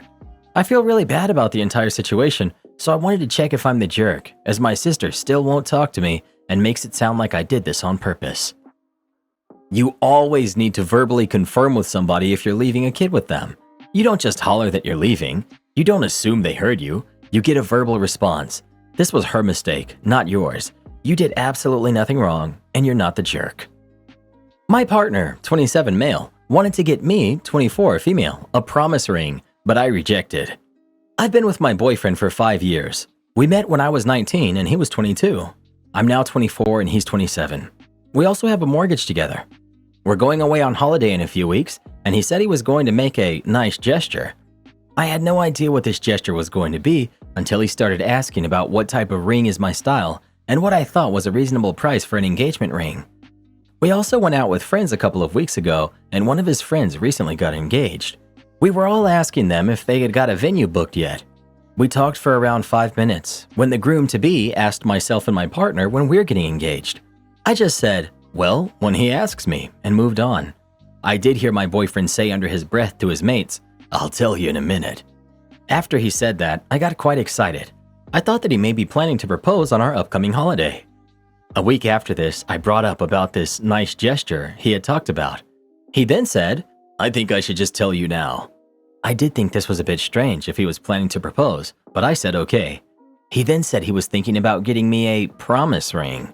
I couldn't help but give a slight laugh and then asked if he was being serious. He was. We've been through a lot this year, and I just thought it would have been the time. I did also say to him that I didn't want one. He hadn't bought one yet, as I thought a promise ring was a bit childish considering our age. I just remember when I was in high school and all the boys were giving their girlfriends promise rings. It just feels very juvenile to me. I feel quite disheartened. Any advice on why he just didn't propose? I've never known anyone who got a promise ring to get married. It's such a thing to do when you're a teenager, but when you're an adult, it's very lame. I promise someday we'll get engaged when we're old enough. Doesn't sound the same when you're in your upper 20s. What is he promising after 5 years and a mortgage? If you want to get married, maybe have that conversation sooner rather than later. A promise ring at the age of 27 is so cringe. I'm glad you rejected it. Am I the jerk for telling my sister to stop trying to outshine my daughter? This happened a couple of days ago. I, 34 male, have a 9-year-old daughter who picked up playing piano at 5, and I seriously see her as a prodigy. She composes her own symphonies. She's destined to be massively successful, and I've gotten her to play at weddings, at church a few times, and other social events. Anyways, my sister, who's 26, is one of those rainbow baby situations, and given that fact, my whole family has been obsessed over her since her birth. She's incredibly entitled and spoiled, and was especially upset when our parents began caring more about my late wife's pregnancy with our daughter. You may think she and I act the same, but my daughter's piano talent is not my or her only personality. It just takes up a large portion of our lives, and it's not all I talk about or the only thing my daughter has for herself. We had family fly in from Germany for one of her big recitals for the first time in a few years. My daughter did amazingly, but the whole time my sister was saying that they're only impressed because of how young she is, and that she could do this and none of us would be amazed. She proceeded to make the whole recital about herself, and when we went out to dinner to celebrate afterwards, and my sister was making snarky comments to my daughter that it wasn't that good, I asked her why she had such a vendetta against a 9-year-old, and why she couldn't just for once have the attention be on someone else for one night, and that if she was going to complain, she shouldn't have come at all. She was very upset at this and told me how I took away her childhood by forcing her to pursue music, which she had come to me and her late mother about, and it ensued a massive fight between us, and she ended up leaving early and going back to her hotel room. My parents say that I shouldn't have lashed out on her like that, and they have since apologized for making her feel left out. They leave for their flight tomorrow night, and my sister won't talk to me. So, am I the jerk? Not the jerk. You may have issues to work out with your family, but good on you for standing up for your daughter. Whether or not her skill is overinflated in your eyes, no one should be putting down a 9-year-old on her skills after a performance. What on earth? Am I the jerk for telling my cousin she should not have a baby? My aunt recently gave birth in April. This is the first baby in the family in 18 years. We were all excited and beyond happy. We spoiled the baby with a bunch of baby clothes, etc. Heck, even I have clothes, a crib, and toys in my home for when I take care of the baby. The day after the baby was born, my cousin, female 22, went to go visit the baby and made a comment to her boyfriend of a few months that she wanted to get pregnant. My mom heard this. Anyways, 1 month after the baby was born, my cousin got pregnant. She has no career, she has no money. She can't even afford an apartment alone. She can't even take care of her own dog. She has anger issues. I've let her borrow hundreds of dollars in the past couple of years. Last year when her ex left, I paid her rent for a month and didn't ask for the money back. I let her stay in my home, rent-free. She didn't pay for the food. She didn't pay for her dog's food. I fed her dog and walked her dog. I paid for everything.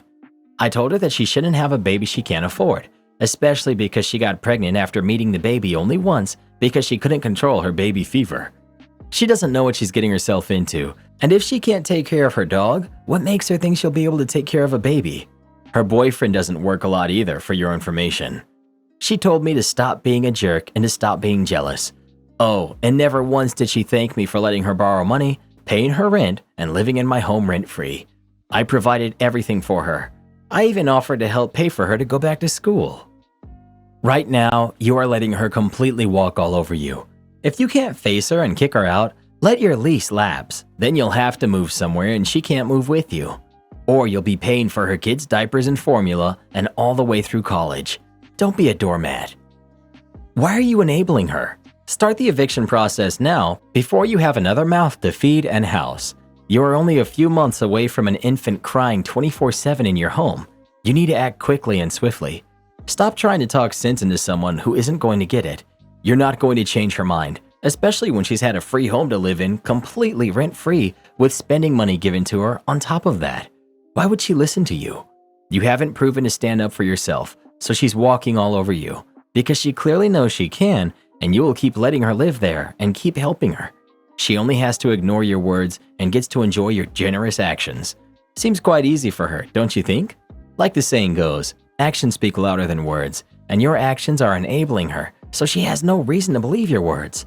You're setting yourself up for financial distress and even worse living situations. You need to stop being a doormat, save yourself, and get her out of your home ASAP. You're the jerk. Sorry, I 100% agree with everything you're saying and your assessment of her ability, but it's not for you to tell her what to do unsolicited. Also, when you do something nice to help someone out, you don't hold it over them. You didn't have to help her out so much, and if she was not appreciative then, I wouldn't have helped her in the future. Everyone sucks here. Believe it or not, having a baby is actually a mistake for most people. There are really 3 things you need.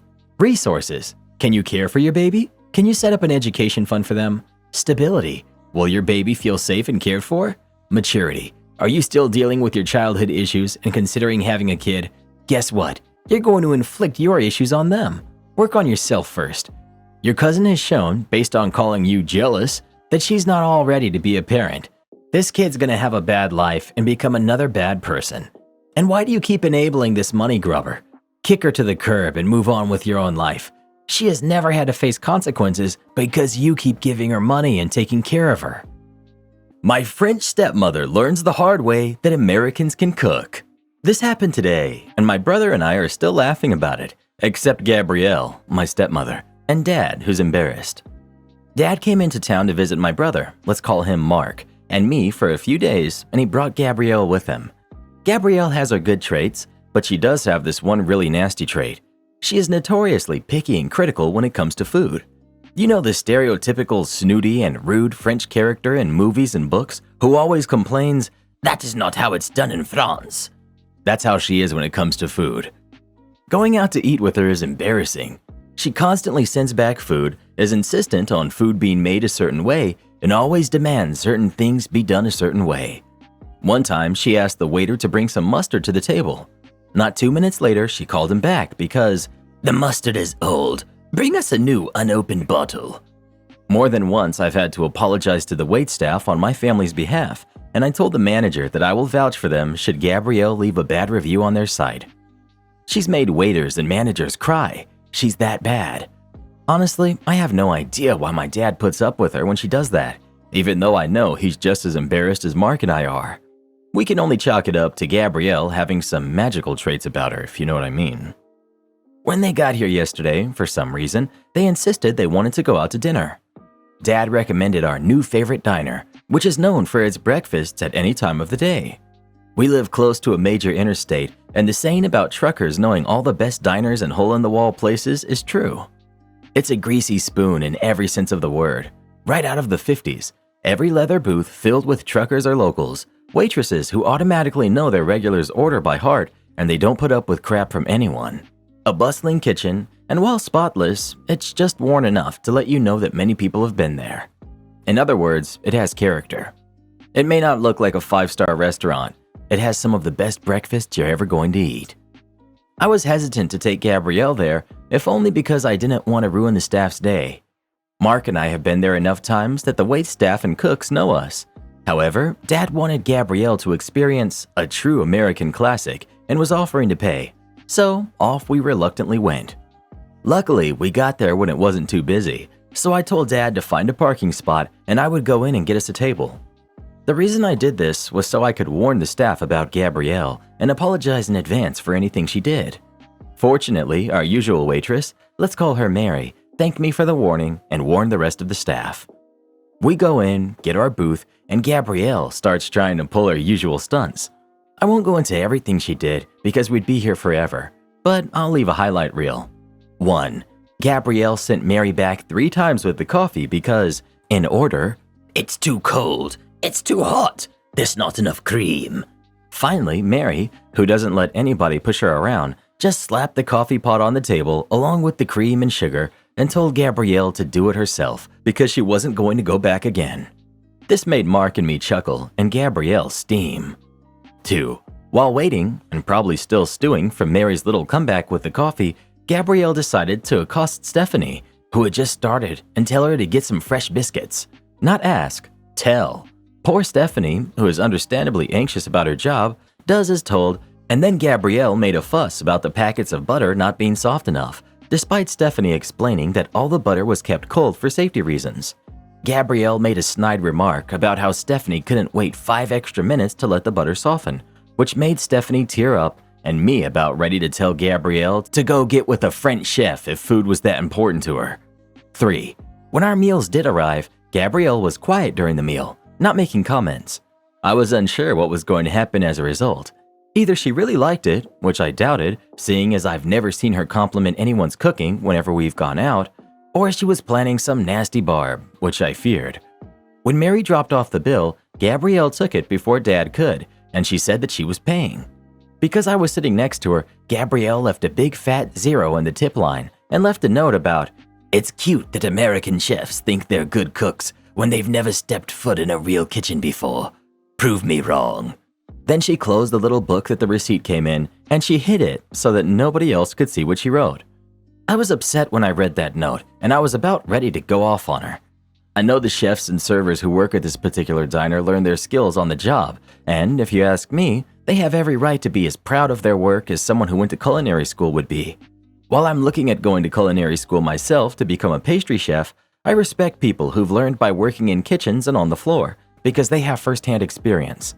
I took out $100 using the ATM at the diner, and I gave it to the staff as a tip, along with an apology for her behavior, embarrassed and angry. Fortunately, they didn't hold it against us, except Gabrielle, and told me that Mark and I were always welcome back. I also decided I was going to get back at Gabrielle. There was a benefit to this lockdown. During this time, bored out of our wits and wanting to better our skills, Mark and I have been binge-watching recipe and cooking how-to videos online along with practicing. And while I don't like bragging, I'd say we've become quite good. We know how to smoke our own bacon, cure corned beef, make creamy scrambled eggs, and bake flaky croissants, and that's just a sampling. When we got home, I told Mark my plan, and he was grinning ear to ear. The next day, while Gabrielle and Dad were still asleep, Mark and I got up early and got right to work. We prepared scrambled eggs, home-cured and smoked bacon, biscuits, and a fruit salad. Dad woke up early and smelled the breakfast, waking up Gabrielle by saying that the kids were making breakfast. Dad came downstairs first, and Mark asked him to set the table. Gabrielle came down as we were finishing up, and she sits down, not offering to help. While Gabrielle commented about how it smells just like a restaurant she went to in France and couldn't wait to taste everything, Mark and I served Dad and our plates before putting everything back. Gabrielle looked at us, confused. I looked at her. "Oh, I thought you were going to a French cafe for breakfast," I said. "You did write on that receipt at the diner that you thought it was cute Americans think they're good cooks if they haven't set foot in a real kitchen, and you wanted someone to prove you wrong." Dad looked at Gabrielle, his eyes wide as all the color drained from Gabrielle's face. "You wrote what?" "Well, hop to it," I said, sitting down. "Enjoy your French breakfast with your French chefs." Gabrielle's face reddened before she left. I don't know if she was embarrassed or angry, but we were able to have a nice breakfast without any of Gabrielle's complaining. She did come back after getting breakfast and has been nice and quiet all day. Hopefully she learned her lesson and Dad grows a backbone. Update. Dad and Gabrielle were supposed to stay with us for a few days before I returned to work next week. All 4 of us got sick with the bug at one point or another during the last 6 months and have remained symptom-free, thank goodness, so no need for us to quarantine once they arrived. They left this morning, but not before they had a vicious argument last night after my brother and I went to bed. And when I say vicious, I mean it was so loud we could hear every word. Thank goodness the neighbors couldn't hear, otherwise they might have called the cops on us. Dad chewed her out on what she had wrote in the receipt and reminded her that she had promised him she'd be on her best behavior. After all, this restaurant was special to not just Mark and me, but Dad as well. Gabrielle defended her actions, saying that it was not what she likes, etc., until she finally blew up and revealed the real reason that she threw that tantrum in the restaurant. It turns out that Dad was planning on surprising Gabrielle on a trip to one of the best restaurants in town to celebrate the anniversary of their first date, which was yesterday. She had found the reservations by accident and thought they were going to it the night they arrived, when he was planning on taking her tomorrow to make it a real surprise. So us going to the Greasy Spoon instead of the super nice expensive restaurant really upset her, and she thought he was catering to his kids instead of her. The argument finally ended when Dad took to the couch downstairs, fed up with her BS. So they left this morning. Dad did tell me before they left that he was going to have a serious talk with Gabrielle about her behavior, and that until she learned her manners, he was not going to take her out anymore, even to our place. Hopefully, that will be either the wake-up call to Gabrielle to start behaving, or to Dad that he needs to get out. These stories always amaze me, how someone's willing to stay in a relationship with a person who acts like that. Well, there's usually at least one reason, if you know what I mean. Am I the jerk for telling my fiance that if he expects me to contribute 50-50, we have to make some serious lifestyle changes? I'm 26 female, and my fiance, 26 male, sent me down yesterday and gave me a long talk about how he feels like I don't contribute enough to the household, particularly in the financial sense. I was a bit caught off guard by this, but was willing to hear him out, since he wasn't wrong. He makes a lot more than I do, and we've always split bills accordingly, which ends up being about 80% him. I asked what he wanted me to pay now, and he was adamant about it being 50-50. I asked if everything was okay with his job, or if he needed to take fewer hours, and he wouldn't answer me. I honestly wouldn't have gotten upset if there seemed like an actual reason behind it, but he just said he had been thinking about it a lot, over and over, every time I asked what brought him to this conclusion, what was going on, and eventually he just said, "This is how it's gonna be. Take it or leave it." Those exact words, in response to literally everything I said. Full shutdown, no explanations. I told him that was fine, I'll take it, and then asked if he'd made a Zillow account yet, or expected me to. He looked confused and asked why we would need a Zillow account. I explained that there was no way I can afford half the rent on our current place, so we'll probably have to move into a one-bedroom apartment. He got mad and asked why I didn't have savings. I told him that I do, but I'm not paying rent out of my savings because that's a terrible and unsustainable idea. I also began to go over what our new food budget would look like, our new entertainment budget, and that we'd probably have to sell the cars and get one less expensive one because I can't afford half of the payments on an Audi and a Land Rover. Then I explained what date nights would probably have to be reduced to, like Buffalo Wild Wings or something. But I preferred Thursday nights because you get 2 orders of boneless wings for one. Basically, if he wants me to pay half, we're living within my means, not his anymore. He kind of agreed to it, but since then, he's been incredibly angry. He's not saying or doing anything, but it's like he's walking around the house in this cloud of anger. I sent him 6 Zillow listings, all of which he's called uninhabitable for various reasons. Some of which I think were valid, others I disagree with. He's now saying that I'm being unfair and manipulative, and that he tried to come to me with a serious concern about our relationship, and I'm making it impossible for him to talk to me and bulldozing over him. Am I the jerk? Can I ask what your salary and his salary are? Like general numbers? A charitable take on his actions could be that he resents not having more money and is trying to inspire you to try to up your salary or change into a more lucrative promotion and career so that you can both be living the high life. He might be imagining how great it would be to have 200% of his income instead of 120%. If that's the case, he's still going about it the wrong way. Personally, I agree with many other comments. Example, someone has insinuated that you're a gold digger and he was expecting you to break up with him, not problem solve. OP, I make around $35,000 a year. He makes around $120,000 a year. It's not like there's some magical be rich suddenly button that I can press. I'm a preschool teacher and I don't have a college degree, and I certainly can't afford a college degree at this point without asking for help or taking out insane loans. Not the jerk. To me, it sounds like something happened with his job and he's not able to tell you yet for whatever reasons. I would try to have another calm chat about it with him, also showing him how much you'd be able to afford long term.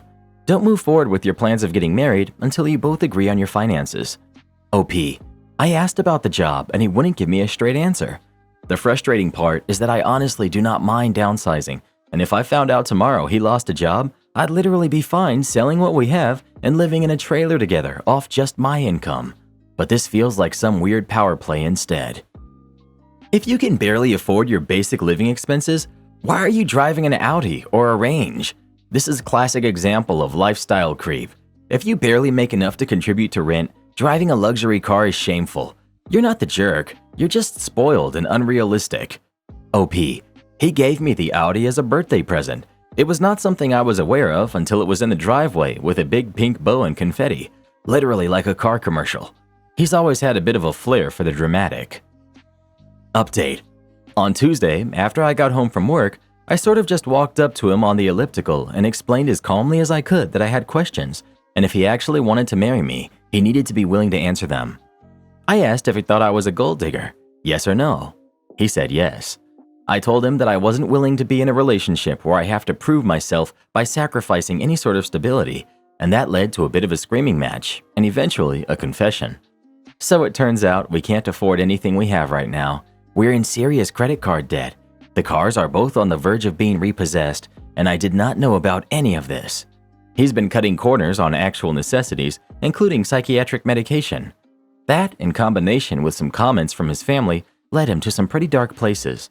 My fiance had a full breakdown and apologized for calling me a gold digger, which was nice to hear, but this whole thing had me pretty shaken up. I went to stay with a friend for a little bit. Yesterday, my fiance and I did in fact go out to Buffalo Wild Wings and got the 2-for-1 boneless. We talked a lot. I'm still riding fiance for now, and I really hope we can work through all of this. We talked about how to sell the cars. We don't particularly have a choice at this point, and about my income, his income, and the sort of life we want to have. If we do stay together, we'll be changing how we live a lot. We need to get out of debt. We need to get on our feet. I know some people are going to say I'm being dumb for not immediately dropping all contact and giving up on the relationship, but I can't do that. I can't look at the guy I love, who went off his meds to try and make a good life for me, and think he's not worth sticking around for, at least to try. I don't know what the future looks like at all anymore, and the wedding is very postponed at the moment. Sorry this wasn't a more fun update. OP, has he come clean to you about what got you guys so deep in this hole? For it to get to the brink that it did, lifts more red flags in the air. Could he be coping with an addiction problem, or something else that could destroy your life? You've got to figure this out ASAP. Please don't make any wedding plans. This is not the man you wanted to marry. OP, he has. It's not gambling or anything, like a lot of people are saying. It's an addiction to nice things.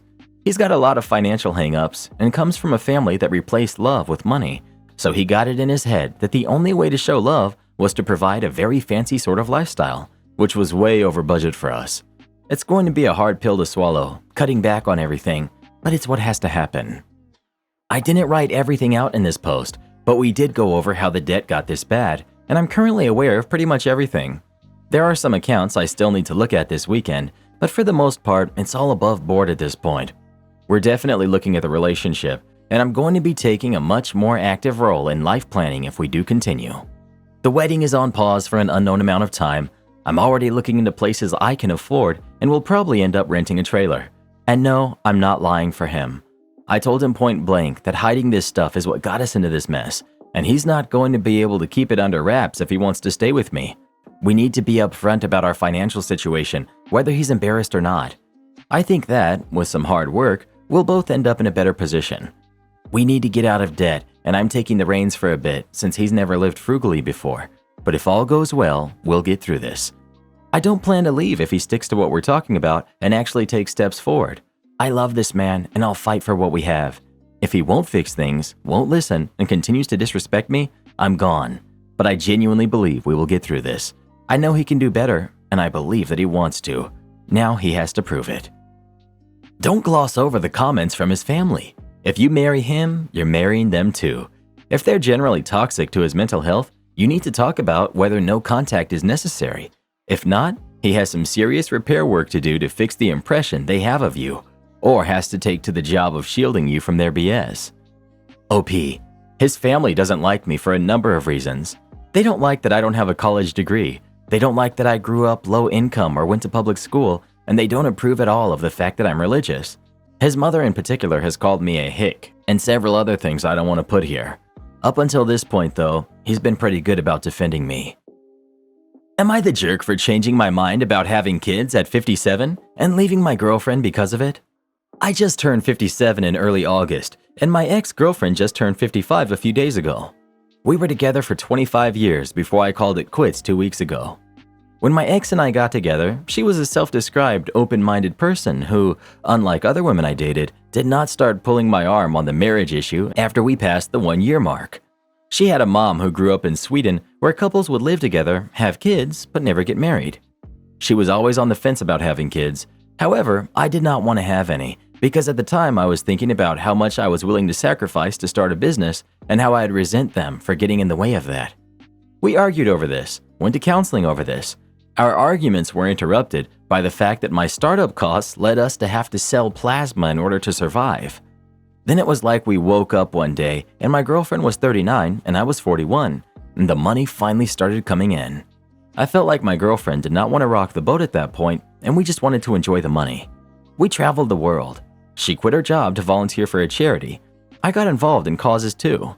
However, I'm in my late 50s now, and I think at the back of my mind it never registered that the door to having biological kids was closed forever. But it hit home when my girlfriend said, "Well, that's the end of the phantom pregnancies for me," when she found out that she was menopausal at 53. Since then, I've been in an internal crisis because everything about my life has gotten old. My life felt empty. I had worked through the emotional issues that prevented me from wanting kids, and now I desperately wanted a family. My doctor told me I wouldn't be the first older father. What is worse is that a lot of my once divorced friends, who are also in their 50s, have easily had healthy and happy kids, and finally the time and money to devote to them. I felt I was in a place where I appreciated kids, could provide for them, and would never take the mom of my kids for granted, always seeing her as beautiful, unlike guys in their 30s. I became more depressed and finally realized that if I wanted to do something about my desire to have kids, to see little quirks of myself reflected in my kids in a way that can only be described by biology, I needed to act now. So I set my then girlfriend down and said that this is what I was struggling with. She tried to shame me by saying this was me having a midlife crisis and that I've used up her time and I owe her, even calling me narcissistic for not wanting to adopt when nearly all parents try for biological kids before adopting. I'm letting her stay in my vacation house for a month so she can find her own place. The whole time she's been telling everybody I'm crazy and would wake up. Am I the jerk for changing my mind when my girlfriend is acting like I don't get to change my mind? You're the jerk. Yes, obviously, you're a giant jerk. You're the jerk. Just to be clear, with what you just pulled, you are clearly not father material. You would abandon your partner of 25 years to pursue a dream of self-sacrificing fatherhood? What the heck? Are you an idiot also? You're leaving your girlfriend of 25 years because you're changing your mind at almost 60 about having kids and she finally hit menopause. Is this correct? I just want to make sure I'm understanding this right. You're the jerk. Also, big assumption that a woman who can have kids would even want to have them with you. I don't think finding someone and starting a relationship and starting planning for kids is going to be as easy as you think. By the way, you're the jerk and she deserves better. Am I the jerk for leaving my own wedding because my husband embarrassed me? I, female 27, and my husband, male 29, have been together for 3 years. In those 3 years, I've never known him to be selfish. Occasionally immature, yes, but even that was rare. These problems arose when those stupid cake smashing videos got popular, and my husband thought they were hilarious. I've never thought they were funny, and he knows that, yet he always is showing me the videos of those poor wives getting the happiest day of their lives ruined by their partner for some cheap laughs. He also knows I have a history with cake smashing. My family does the cake smashing thing too. I remember it was my 17th birthday, and I pleaded with my mom not to do it. She promised and I trusted her. I had my hair and makeup done. They looked nice. And right as I blew out my candles, my mom pushed my head into the cake and one of the decorations on the cake ended up cutting my forehead. My birthday was ruined, and after that I wouldn't come out of my room. My mom still calls me a brat for that. I told him if he ever did something like that to me, I'd leave him. He started laughing, but I was being serious, though he really was not taking me seriously. Now skip to a few days ago when my wedding happened. Everything was perfect. I was happy. He was happy. I was excited for our new lives as newlyweds. I felt like a princess in my poofy white dress and done-up hair with perfect makeup. All very expensive things I would like to mention. We get to the cake cutting part, and as I turn to him, he scoops up a huge chunk of our wedding cake and smashes it all over my face. Everything just seemed to go in slow motion for a few moments. He's just laughing at me and then says, "You should see your face," and continues to laugh. Other people in the crowd, mostly my family, are also laughing at me. Then I just start walking away. He realizes that I'm leaving and tries to catch up with me and says I'm being extra. I push him away and I order an Uber. As I got outside, most of the crowd is following me, telling me to come back. I get into the Uber and drive away. I drove to our apartment and packed most of my things and went to stay at a hotel. I'm currently staying at a friend's house. My family and his family have been blowing up my phone for days, saying I'm being childish and my husband is a good man and it was just a joke. My husband has been calling me off the hook, telling me to please come back home and that he wants to talk, that he's sorry and didn't think I'd get that emotional. This was supposed to be the happiest day of our lives, and he embarrassed me in front of everyone for some prank that he knew I hated. Not only that, he ruined a $500 cake. He ruined my makeup, my hair, and the top of my dress. The cake got all over. Though I still do love him, and I'm wondering if I really was too hard on him. That seemed to be everyone else's opinion. So, am I the jerk? He apparently didn't plan this, and it happened fairly quick, so the only person who is recording that I know of was the person I paid to do it. I already messaged him to not give those recordings to anyone. I don't need that type of attention, God forbid it got out. Plus, everyone was too busy laughing. I guess maybe he thought he could change my mind. This is the only reasoning I can think of because that's the same thing that went through my mind. I don't even know if I will get back with him. He's acting as if smashing cake in my face was funny and that I was just being emotional. Update. I decided to speak to him bright and early this morning. I'm leaving him. Some of you might be happy about that and some of you might not be. I decided to call him and get his reasoning for what he did. He told me he just thought it was a funny prank and that if it was at the wedding on a happy day that he could change my mind. Plus, since it was a tradition in my family that I wasn't following, he thought he could get points with my family. Then told me he's sorry that I took it as a disrespect. I told him he shouldn't be saying that he's sorry I took it that way. He should be apologizing for hurting me. Where is the "I'm sorry"? I told him he hasn't apologized with accountability once. All his apologies have been backhanded. I also reminded him that I didn't have a good relationship with most of my family, nor my mother, who he forced me to invite.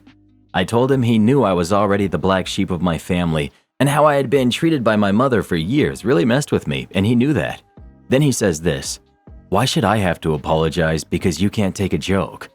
I blew up and told him, "Are you serious? If it was me who hurt you to this degree, the first thing I'd do is apologize, while you can't even force yourself to be decent for a few seconds and just apologize to me." I also told him that he was trying to get in good with my family, who have also humiliated me, and that's something that's unforgivable. Marriage means you stick by me, yet you showed you obviously don't. It's not about you ruining my dress or my hair or even the cake.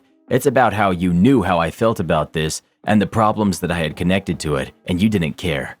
He then tried doubling down and saying it wasn't his fault for not apologizing because my family was telling him how dramatic I was being and how I was hurting them by leaving the wedding for a joke. He said he loves me and he doesn't want to break up over this nonsense and that I should just come back home. I told him I wasn't coming home and it wasn't even about the cake anymore. It's because I can't be with a man who won't apologize when he's wrong and who gaslights their significant other into receiving the blame. He started going off at this point, but about after a minute of hearing him scream at me, I hung up. I guess he started telling my family because within half an hour, my phone was blowing up again. The worst ones had to be from my mother and his sister. My mother was telling me I'm going to end up alone because I can't take a joke, or I'll never be able to keep a man with my attitude, even saying that my clock is running out fast, and when it does, no one will want to be with me and I'll be alone. His sister was telling me that I'm a disgusting jerk for hurting her brother and wasting his time, that she wishes that he would have broken up with me 2 years ago when he first wanted to. So now I know that he wanted to break up with me. What I also know is that he was cheating on me for 6 months with his ex who wanted him back, but then she dropped him because he stayed with me. The thing is, I had a good relationship with his sister and she knew he was cheating on me. I guess she put everything out on the table since I was leaving anyway. I blocked most of my family and I blocked all of his family. I also blocked him and I'm getting the annulment. My friend said I could stay with her for a few months till I get back on my feet. I told her I really appreciate it. So yeah, that's the end. I'm crying while typing this. I wasted 3 years on a man who never really cared about me. I've lost what little relationship I had with my family, and now I only have a few friends that I've been blessed with. I'm going to have to pick up the rest of my stuff. I also told him before I blocked him, if he broke anything of mine, I would take it to court. Thank you for the kind words and encouragement. I'm going to go to sleep now since I haven't done so in 24 hours. Update 2. I haven't gotten my stuff back from him yet. I just haven't had the energy because I'm still extremely upset. The comments kind of made me think that there were probably a lot of red flags and I was just used to it, so the bare minimum was enough for me. After speaking about it with my friend, she said that he definitely had a lot of red flags, and she even told me I should stay far away from dating until I get some serious help because I was obviously not seeing the red flags right in front of me. I'm not going to go into it, but sometimes I'd have to cook second dinners for my ex because he didn't like everything I made. His mom apparently didn't get him used to vegetables, so he won't eat them. Or making fun of my cramps. That's some of what I was referring to when I said immature. Someone asked me if I was sure that he had cheated on me. No, I'm not sure. At the moment, it just felt like it made sense because of how horrible he was being, though they made a good point. The sister could have just been trying to kick me when I was down since I was leaving anyway. I have no evidence, and I probably will never have evidence. I unblocked him just to tell him I was going to come over in a few days to get my stuff, and if he could just not be there and that I'd leave my keys. He said fine, and that was it. So he won't be there when I go get the rest of my belongings. I'll also bring a friend with me in case he does do something. I'm still not speaking to my family, and I think I'm just going to go no contact like people suggested. When I get my financials in order, I think I'll try therapy and wait a few years before attempting to date again. I also kept getting this question: how did the Uber come so quick? The wedding venue was in a city, in a building, and Uber took 30 seconds to order and 3 minutes to get there. I'm okay though. I feel lonely and depressed, but I have my friends supporting me, so I'm not that alone. I'll be okay and I'll get myself out of this hole. I realize this post is a bit of doom and gloom. And when I go back, I'll bring the cops with me if you guys think I should. My wife is demanding to quit her job and be a stay-at-home wife. I'm 28, male, and my wife, who's 31, has recently started to express interest in being a stay-at-home wife to prep for being a stay-at-home mom. We don't have kids and haven't been trying, and before getting married, we talked about kids and work-home arrangement, and we agreed that we'd both work prior to and once we had kids, and agreed that we'd take turns with the stay-at-home portion for the first year or two after potential kids were born, then both go back to work. Now she wants to do away with that and wants to be a stay-at-home wife until we have kids and then be a stay-at-home mom. I don't want that. I never wanted that, and I made that clear from the start when we got serious. I enjoy my job a lot, but my salary can't sustain a family, and I don't want to go back to school and change careers like she wants me to make it happen. I don't want to take up a second job either, knowing I'd still be doing half the housework and childcare. Not that that's a bad thing. Whereas both my mom and her parents are local, she'd have plenty of help during the day and be able to get downtime.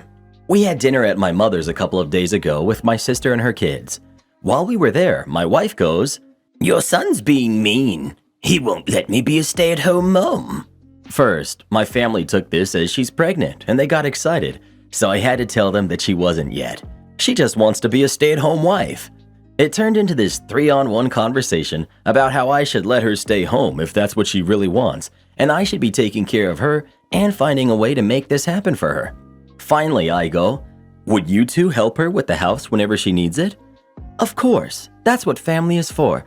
Especially when you start having kids, we'll help. Cool. Keep that same energy and help me pay all of our bills and every other expense to upkeep our current quality of life if you feel so strongly she should get to stay home.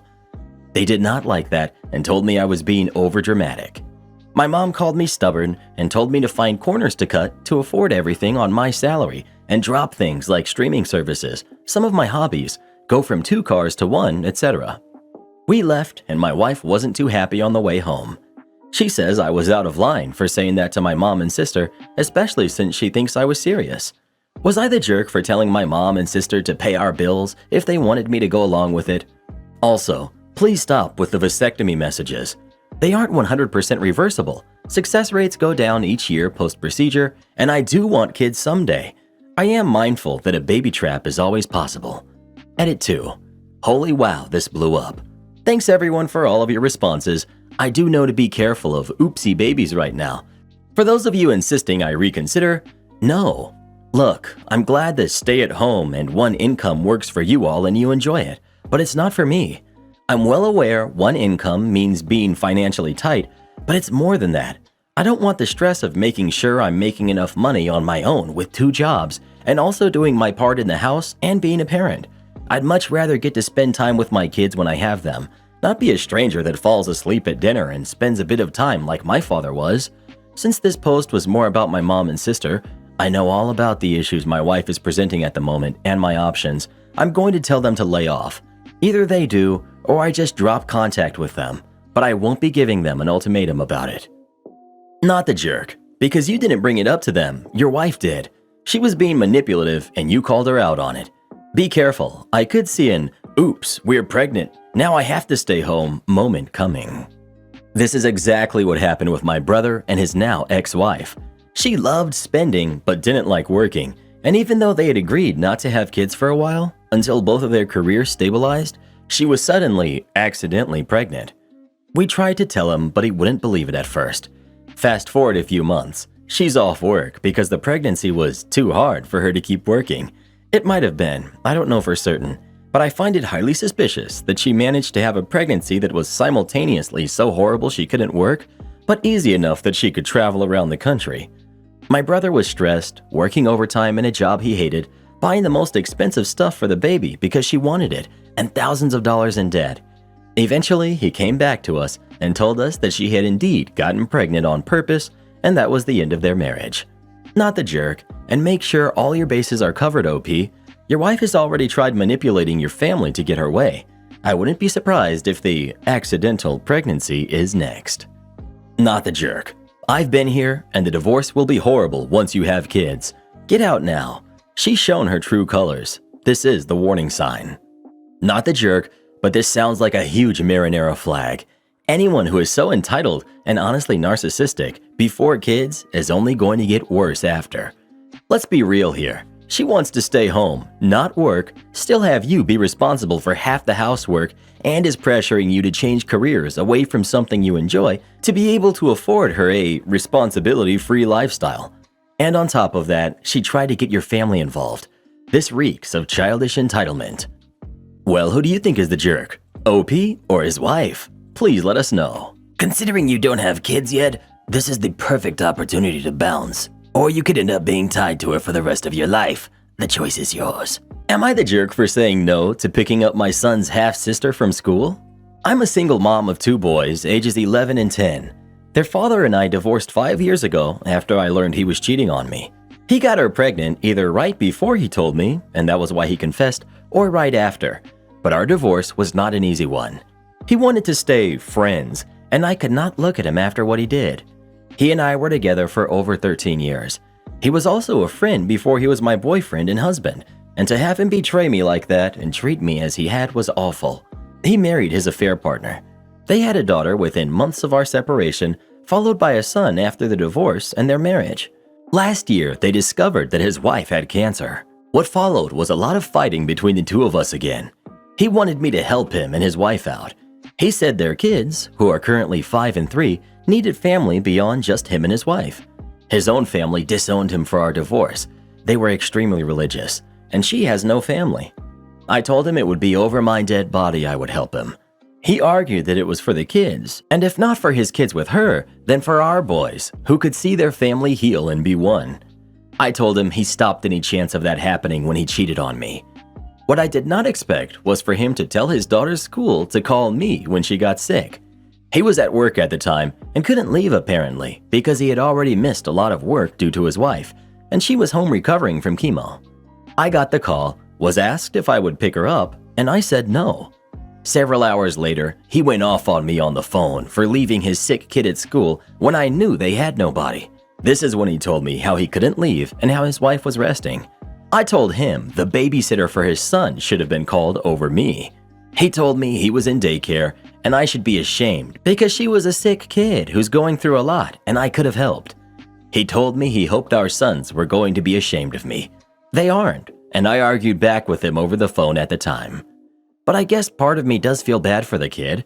My sons also sensed an atmosphere while they were with their dad after the incident when they talked about me, and I hate that for them. Am I the jerk? Not the jerk. He has the nerve to try to manipulate you after cheating? Those aren't your kids and not your problem. I also feel bad for the girl, but it's his mess to solve. Give an inch, he'll take a mile. Say no now to prevent future problems. OP. That's my concern. I do not want to be part of these two kids' lives in any big way, and if I say yes to one thing, then it gets harder to say no again, and that establishes more of a relationship than I ever want with them. Your ex is trying to use your basic decency to manipulate you. No responsible parent puts down an emergency contact without getting confirmation by the contact. This is all on him. As sad and unfortunate a situation as this is for his kids, you have the right to refuse to be their carer. He put his daughter in this position, not you. He is to blame for any discomfort she may have experienced, not the jerk. Not the jerk. What kind of fool lists his ex-wife as an emergency contact for his affair kid? The audacity of him to get mad at you. The only kids of his you need to care for are the ones you share with him. Do not let him tell you otherwise. Too bad he tanked his own life, but that's not your problem at all. If he can't handle the situation he got himself into, he needs to figure out a way to get himself through it. You're not responsible for his mistakes. While it's unfortunate with his wife, you're still not obligated to help him at all with anything except as related to your own kids. He can apologize and make amends with his family, or go out and make friends and get support that way. It's not your job. You very clearly told him no. He put you on the list anyway, and then screamed at you when you didn't comply with his assignment? Sign your kids up for some counseling, because this guy is a jerk when he does not get what he wants, and they should not have to deal with their father's BS behavior. He cheats, but still wants to be friends after betraying you? His family disowns him, and he demands that you step up because his kids need family? Then he wants you to do it so his boys can see their family heal and become one. He's the one that caused it to break. Still won't comply with his demands, he'll sign you up with the school without your knowledge or consent, then try to manipulate you with guilt, saying your kids will be ashamed. Hello? Does this man have not one friend or neighbor that could pick up a kid from school and drop her off at home? Zero? That's telling. Sounds like people that he can't manipulate with guilt don't hang out with him and don't accept his assignments. Were you also supposed to watch his kid the rest of the day since his wife is resting? Take care of his sick kid and infect yours too? Maybe you should also watch his kid instead of daycare, clean his house, make dinner, and drive her to chemo. His shoes might need to be shined too. You are allowed to say no. You should send a letter, return receipt to the school that says you aren't that kid's emergency contact and their parent put you on the list without your permission. Copy it to your divorce lawyer and your ex. If you give in now, his demands will only increase. He needs to find solutions to his problems that are not volunteering you.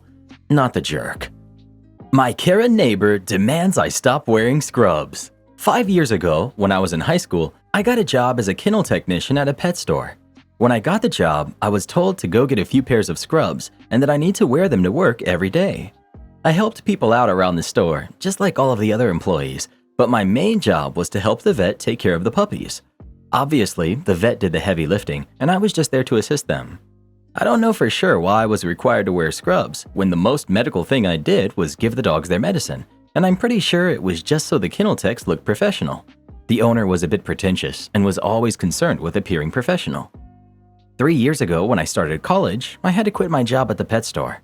I was determined to pay my way through college and not take out any student loans, and as much as I loved that job, it didn't pay very well.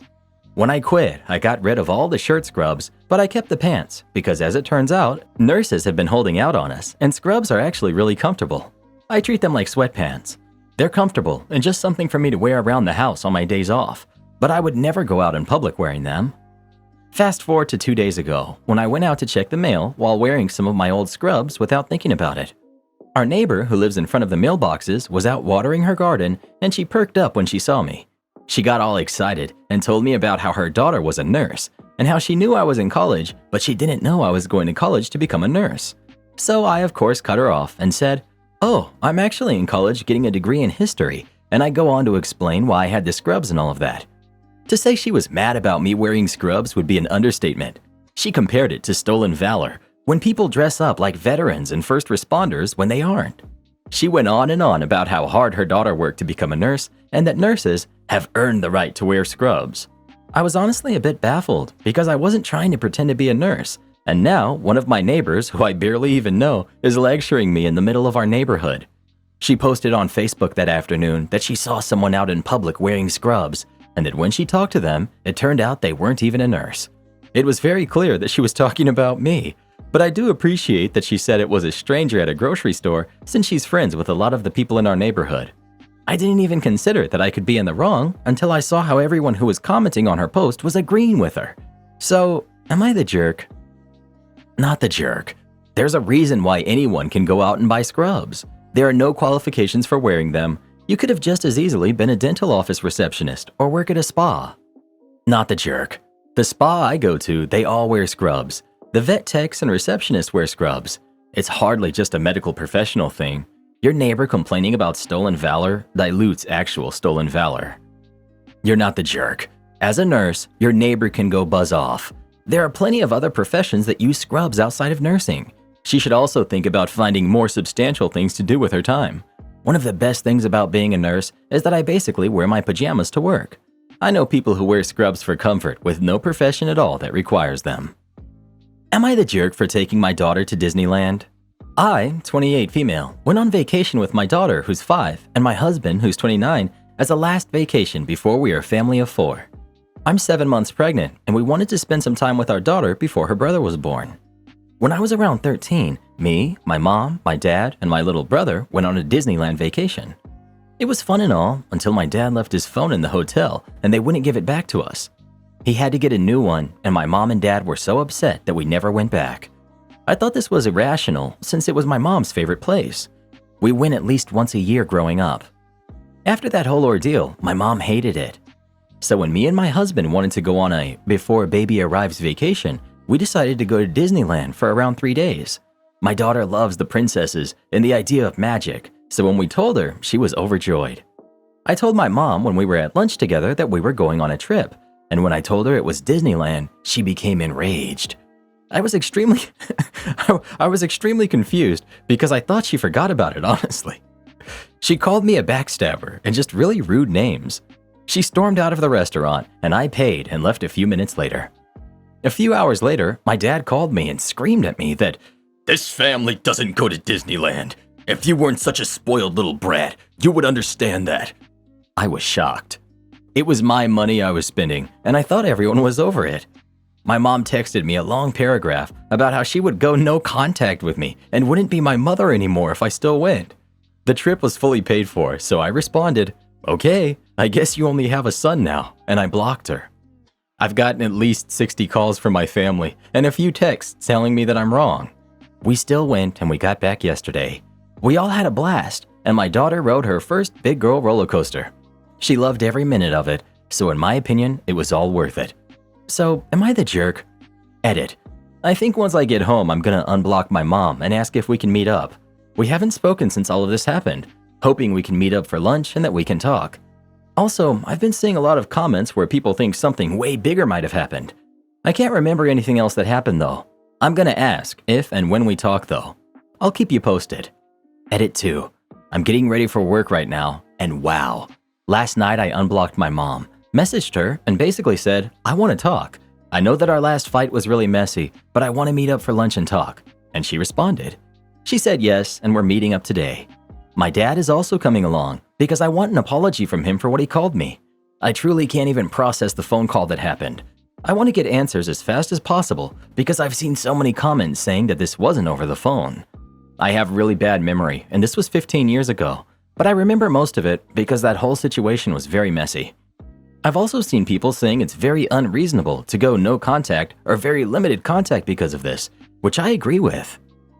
Not the jerk at all. The fact that your parents are this upset about a phone is crazy. Yes, they wouldn't give the phone back. It's unfortunate, but it shouldn't be a reason to hate Disneyland with a passion. This happened, what, almost 20 years ago? The OP's parents shouldn't be punishing their granddaughter. There's definitely different employees there, and the trip is already paid for, and I'm sure that OP and husband already took time off work. And then calling you names and saying they'll disown you is not okay. What would you have to tell your kid? That y'all aren't going to Disneyland because years ago Grandpa forgot his phone and they wouldn't give it back? But he's got a new phone, but they still got beef, so now you can't go? OP.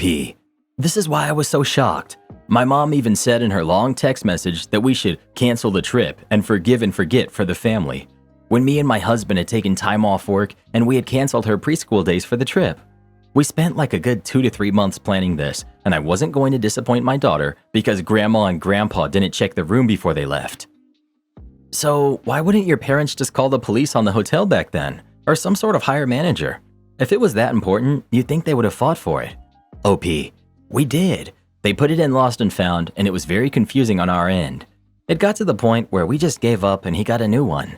After all these comments, I'm starting to get scared maybe something bigger happened. I think I might unblock my mom and ask her. Update. Around 1 p.m. yesterday, we went to lunch. My husband didn't come along because he had an important meeting at work. I wasn't that scared anyway because we were going to a pretty popular restaurant and it wasn't like I would be alone with them. We got there and sat down. I started talking to my mom and dad and started asking my questions. It was mostly just, why would you get so mad? And it's my money and I wanted to take my daughter to have a fun vacation with her parents before she has a brother. And I was met with them gaslighting me and thinking because they don't love Disney, I can't go. I was on the verge of tears and leaving, so I asked my final question that I really wanted an answer on. This can't be over a phone. There has to be something going on to make you blow up like this. Then they finally told me what really happened. So my dad did actually leave his phone. When housekeeping went to clean our room for the next family to arrive, the woman who was cleaning took the phone and took it to Lost and Found. She saw my mom's contact on my dad's little smartphone and called her, and we went back to pick it up. But the woman also saw another contact that said, baby. My dad was cheating for a good year to a year and a half. She told my mom, and my mom blamed her for ruining her marriage by telling her. That's why they hated Disney, because it ruined their marriage. I walked out after that. I didn't pay either. I don't think I'm going to talk to them after this, only if my daughter and son want to. They betrayed my trust and never apologized either for what they called me a few days ago. I don't know why we never got the phone back, probably never will know, but here's the official ending of this crazy story. Your mother was in denial about your father's affair, so she just decided to hate an entire company? That's delusional. And that she's still okay with your dad after all of that? I don't blame you for wanting no contact after that. My theory is if they got the phone back, they'd have to face the fact that your dad was having an affair. By leaving the phone behind, they could pretend the contact, baby, and the affair never existed. Am I the jerk for wanting to end my relationship because my fiance wants to spend Christmas with his daughter and ex-wife? I, 29 female, met my fiance, who's male 35, 5 years ago. He had a 2-year-old daughter who he has shared custody of with his ex-wife, who's 40. I always admired his friendship with his ex and how they're raising their daughter together amicably. The first Christmas, he told me that he was going to spend it with his ex-wife and baby. He stays the whole 3 days, the 24th to the 26th. I didn't even think about it because we had only been dating for a few months. I usually fly home to my parents on Christmas anyway. This happened every Christmas afterwards and I was fine. He proposed to me in February. Yesterday, he asked me if I was going to buy my flight to my parents early so I don't need to pay 3 to 4 times the cost if I buy it around Christmas. I was surprised. I told him that I thought that we could do Christmas together this year. He said, "What? We," his ex-wife and he, "always celebrate Christmas together for the daughter's sake." I told him that it was not okay now that we're engaged to be married.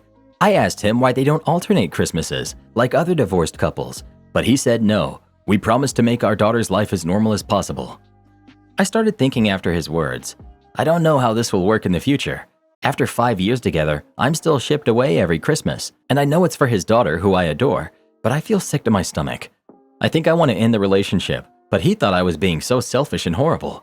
I do feel horrible too, but I don't see any future with him. Update. Fiance just got home and showed me a text he got from his ex. He told her basically that he was planning to include me in this Christmas. Her answer was long and harsh, saying that I wasn't really family yet and that she wasn't comfortable with a stranger in her house. Then she accused him of being weak and prioritizing someone else over his daughter who's in a sensitive age now. So he asked me that maybe not this year, but next year I'm definitely family because we'll be married and his ex won't have any other excuses. I feel more conflicted now. Could I stay another year and hope that it gets better? Or should I just cut my losses when he obviously isn't trying to support me? I know it's his daughter he's thinking of, and he doesn't want to make waves, but I feel like I'm nothing right now. This is strange for long term. Have a serious discussion about what the future looks like. Once you have a family, the dynamics will change for his daughter and your future kids. If he's planning on factoring in the ex's opinion long term, you gotta move on now. OP. Thank you. I felt doubt that maybe it wasn't my place to ask him to be with me this Christmas, like I'm not that important in his life. That's what I'm wondering as well. If he's not allowing her to go with him for Christmas, it seems extremely insensitive, but at the same time, I could see the whole keep it normal for their daughter. The situation is messy due to their kid who doesn't understand divorce yet. OP. She does understand divorce since she's been living with us every other week. If she understands, then I think it's fair if you get some Christmases for yourself and she gets them before or after Christmas, like divorce should be, and other years she gets the Christmas day and you see your parents. Kinda strange to consider breaking the engagement that fast. Talk it out with your fiance. Maybe he doesn't understand your pain. OP. I know. I don't know how to make him understand my pain. I asked him why he isn't doing like any other divorced people, and honestly, I even think it's healthier for the daughter. When I asked him what he plans to do once we have kids, he said, well, they will have me all year. What is a Christmas compared to a whole year? He later told me he was joking around, but I don't know. It didn't feel like a joke. His ex cheated on him and left him for her affair partner when she got caught. Affair partner went back to his wife after a couple of months, but my fiance didn't take his ex back. She tormented her affair partner's wife, who also just found out her marriage was over. She tormented her everywhere to the degree that affair partner and his wife reconnected. She found out she was pregnant and it was my fiance's. He wanted shared custody from the start. He will reject her no matter if she was single or not, because even if he doesn't say it and pretends otherwise, he doesn't even like her or her personality. Once I heard him talking to his mom and saying that he can't even believe he once liked her. Then he said, never mind, as long as she's a good mother and we get along, that's the most important part. Besides these 3 days, my fiance has no interest in calling or texting his ex about anything other than his daughter. If he wanted more, he would have wanted her the rest of the year too. He's even too grateful when I pick up his daughter from her mother sometimes because he can't stand her manners or personality. These 3 days are spent with other family members, both his ex's family, but his as well, not only him and her. The ex cheated on him and he never wanted anything to do with her once he found out. And according to many in the family, the love was gone even before her affair. They weren't happy, and he was firm saying no each time that his ex tried to get back together with him or asked for marriage counseling. When he found out that the daughter was his, he still didn't want anything to do with his ex, just custody 50%. I know it's romantic for people here to ship them together, with no regards to my feelings, and honestly, if they do, I totally understand. At least the little one can have her parents together, but I know that the chances of that happening are slim to none. But you can believe whatever, and I won't delete this comment even if I find downvotes to be hurtful. I know my fiance well. He will sure move on if we break up, but with another woman, and hopefully he learns from his mistakes with me and sets better boundaries with his ex about holidays and including his partners. Also, I'm 8 weeks pregnant, and I hesitated to write it here, but I haven't told him yet. When I asked him about our future kids and him not being around every Christmas and he replied that it's only fair, it broke me. Update. My fiance and I have been in constant conversation about what happened, and I have sensed that he is basically terrified of rocking the boat. I don't know if he's scared of his ex or something, but he kept saying that his daughter is the one who's going to pay should he and his ex start fighting. Anyway, he said that he understands that this wasn't an ultimate solution and that he and I are a family now. He said he will talk to his ex about new arrangements. He's done that now and told the ex that he wanted Christmas at our house this year, as per their custody agreement. Christmas and other holidays should have been on alternate years with each parent, and that she's welcome to spend Christmas Eve with us since she doesn't feel comfortable with having me at her house. She called him about 100 times, screaming and throwing insults at him, telling him he was a moron choosing me over his own daughter and that he's a worthless coward and a jerk. He stopped answering his phone after a while. She sent him emails last night saying that she's going to talk to her lawyer to get full custody and threatening that he will never see his daughter again. I was shocked because I've never seen her escalate like this, and I feel guilty for starting the whole thing. I apologized to my fiance, but he said that it wasn't my fault and that he knew this would happen, but that it was time to take this battle as he always knew he would need to sooner or later. He didn't sleep and has been sad, but he said he wasn't worried about her threats because she can't do anything, but he hates that she is probably going to use his daughter against him when he promised himself to never do that. He said he has been compliant all these years for his daughter's sake, but he always knew this day was coming when he can't just be a doormat anymore. I don't know what to do now. I still feel responsible for what happened, and I hate seeing him distraught and sad. I haven't even told him that we're expecting either. I feel empty. Can't he use these emails and threats against him in court? I don't think that she will win. I'm pretty sure she's going to lose more than him. OP. He said he can. It was like this when his daughter was born, and she tried to pressure him into getting back together with her by threatening him and intimidating him about not giving him custody or letting him see her. That's why he isn't worried about her. But now I understand why he's been so reluctant to take matters into his own hands. He knows his ex, and he knows his daughter will end up being the one hurting seeing her parents' true colors. I told him that I was fine with spending this Christmas with my parents this year. He said no, he needs to put his foot down. Wow, no wonder she's his ex-wife. This isn't a normal reaction, obviously. Save everything in case there really is a custody fight. Threatening him could be considered parental alienation. Good for your husband, though, making a stand. Clearly this will affect his daughter, but that's on his ex, not him. It's her rage that will cause issues. OP. Between calls and missed calls, she's contacted him 105 times, around 60 text messages, and 2 professional emails. Am I the jerk for pretending another girl was my girlfriend? I, 25 male, was out with my girlfriend, 25 female, and some other friends. We were drinking and having a good time. I smoke. I'm trying to quit, and I went outside alone for a smoke. I was standing in front of the bar, kind of a short walk away. I don't like standing right in front of the door because the smoke gets into the bar or establishment. This frantic-looking woman is walking at a normal pace, and there's a guy a couple of feet behind her. She walks up to me and says, "Hey baby, I'm glad you're waiting where you said you would." I was confused at first, but I quickly understood the situation. This guy was weird, and on the way up, he kept muttering weird things like, "Just give me your number. You're so pretty. I just want to talk to you," etc.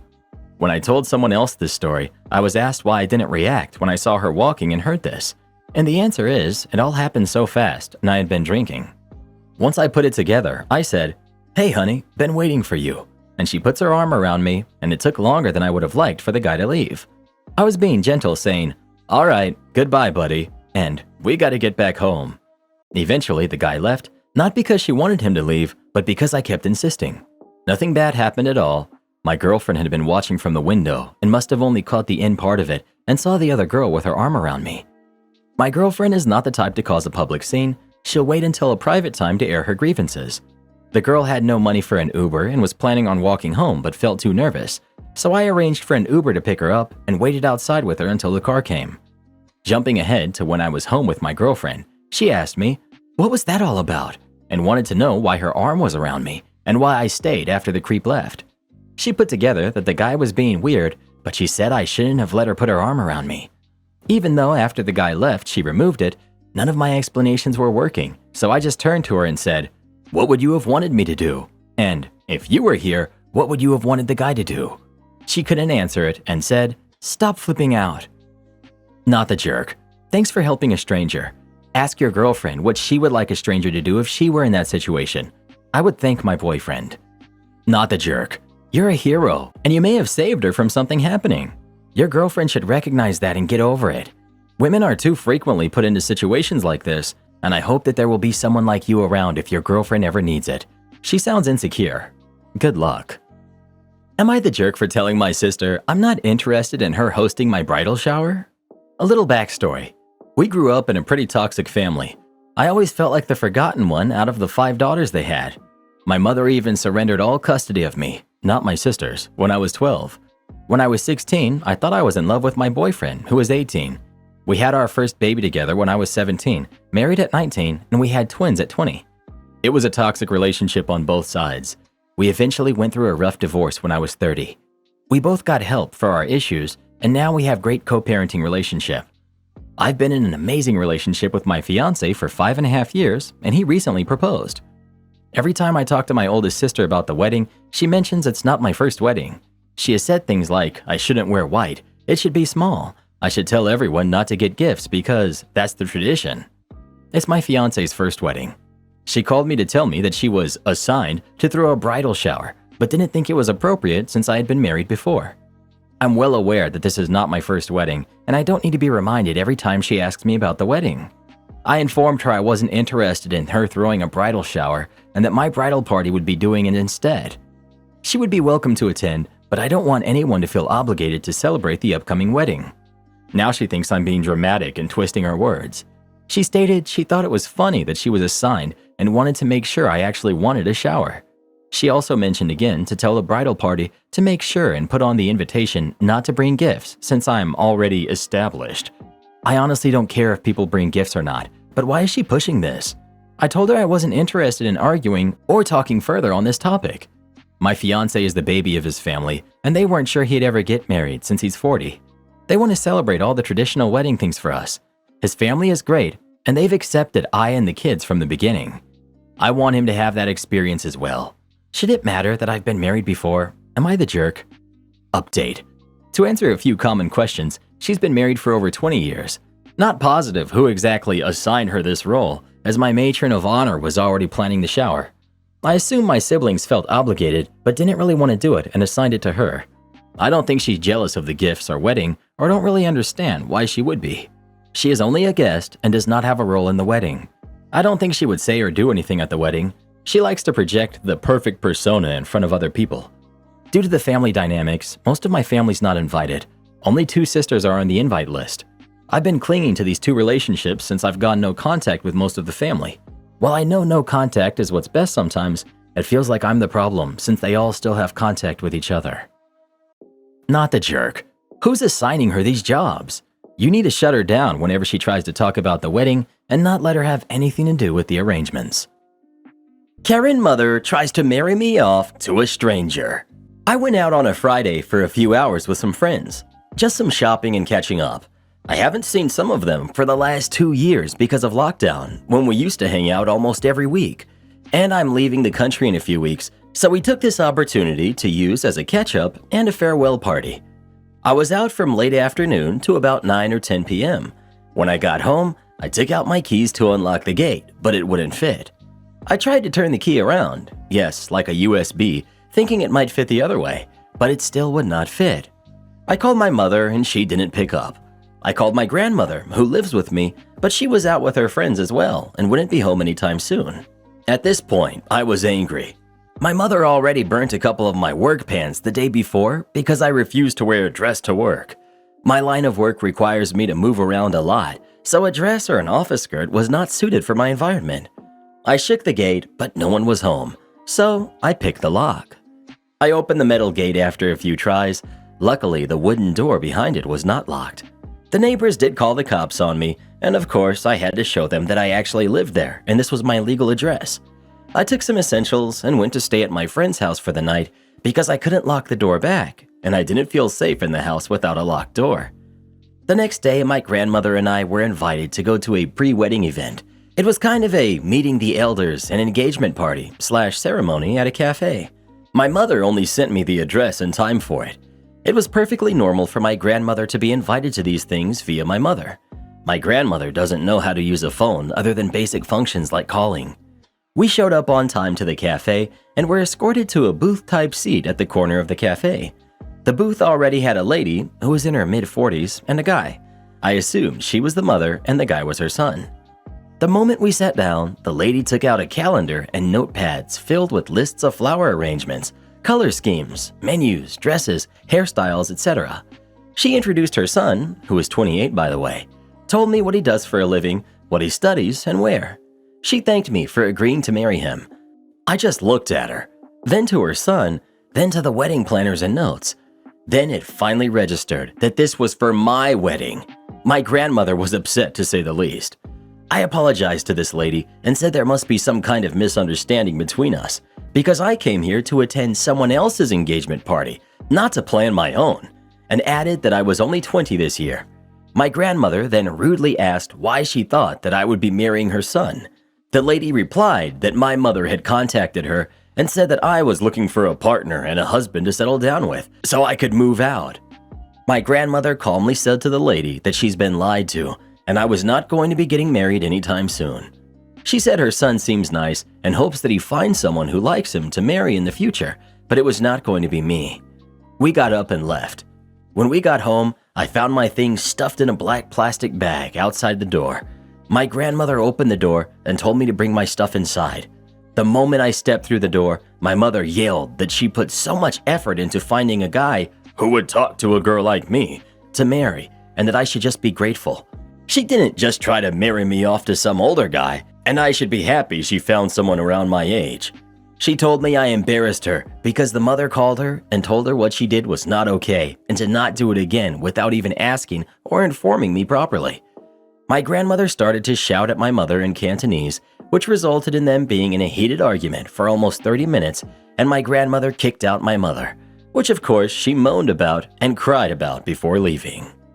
But I didn't retire. My friend, I'll call her Sandy, worked at a travel agency in British Columbia, Canada. It was a small owner-operated business with the owner and 3 employees, including my friend. Everyone worked Monday to Friday from 9 a.m. to 5 p.m.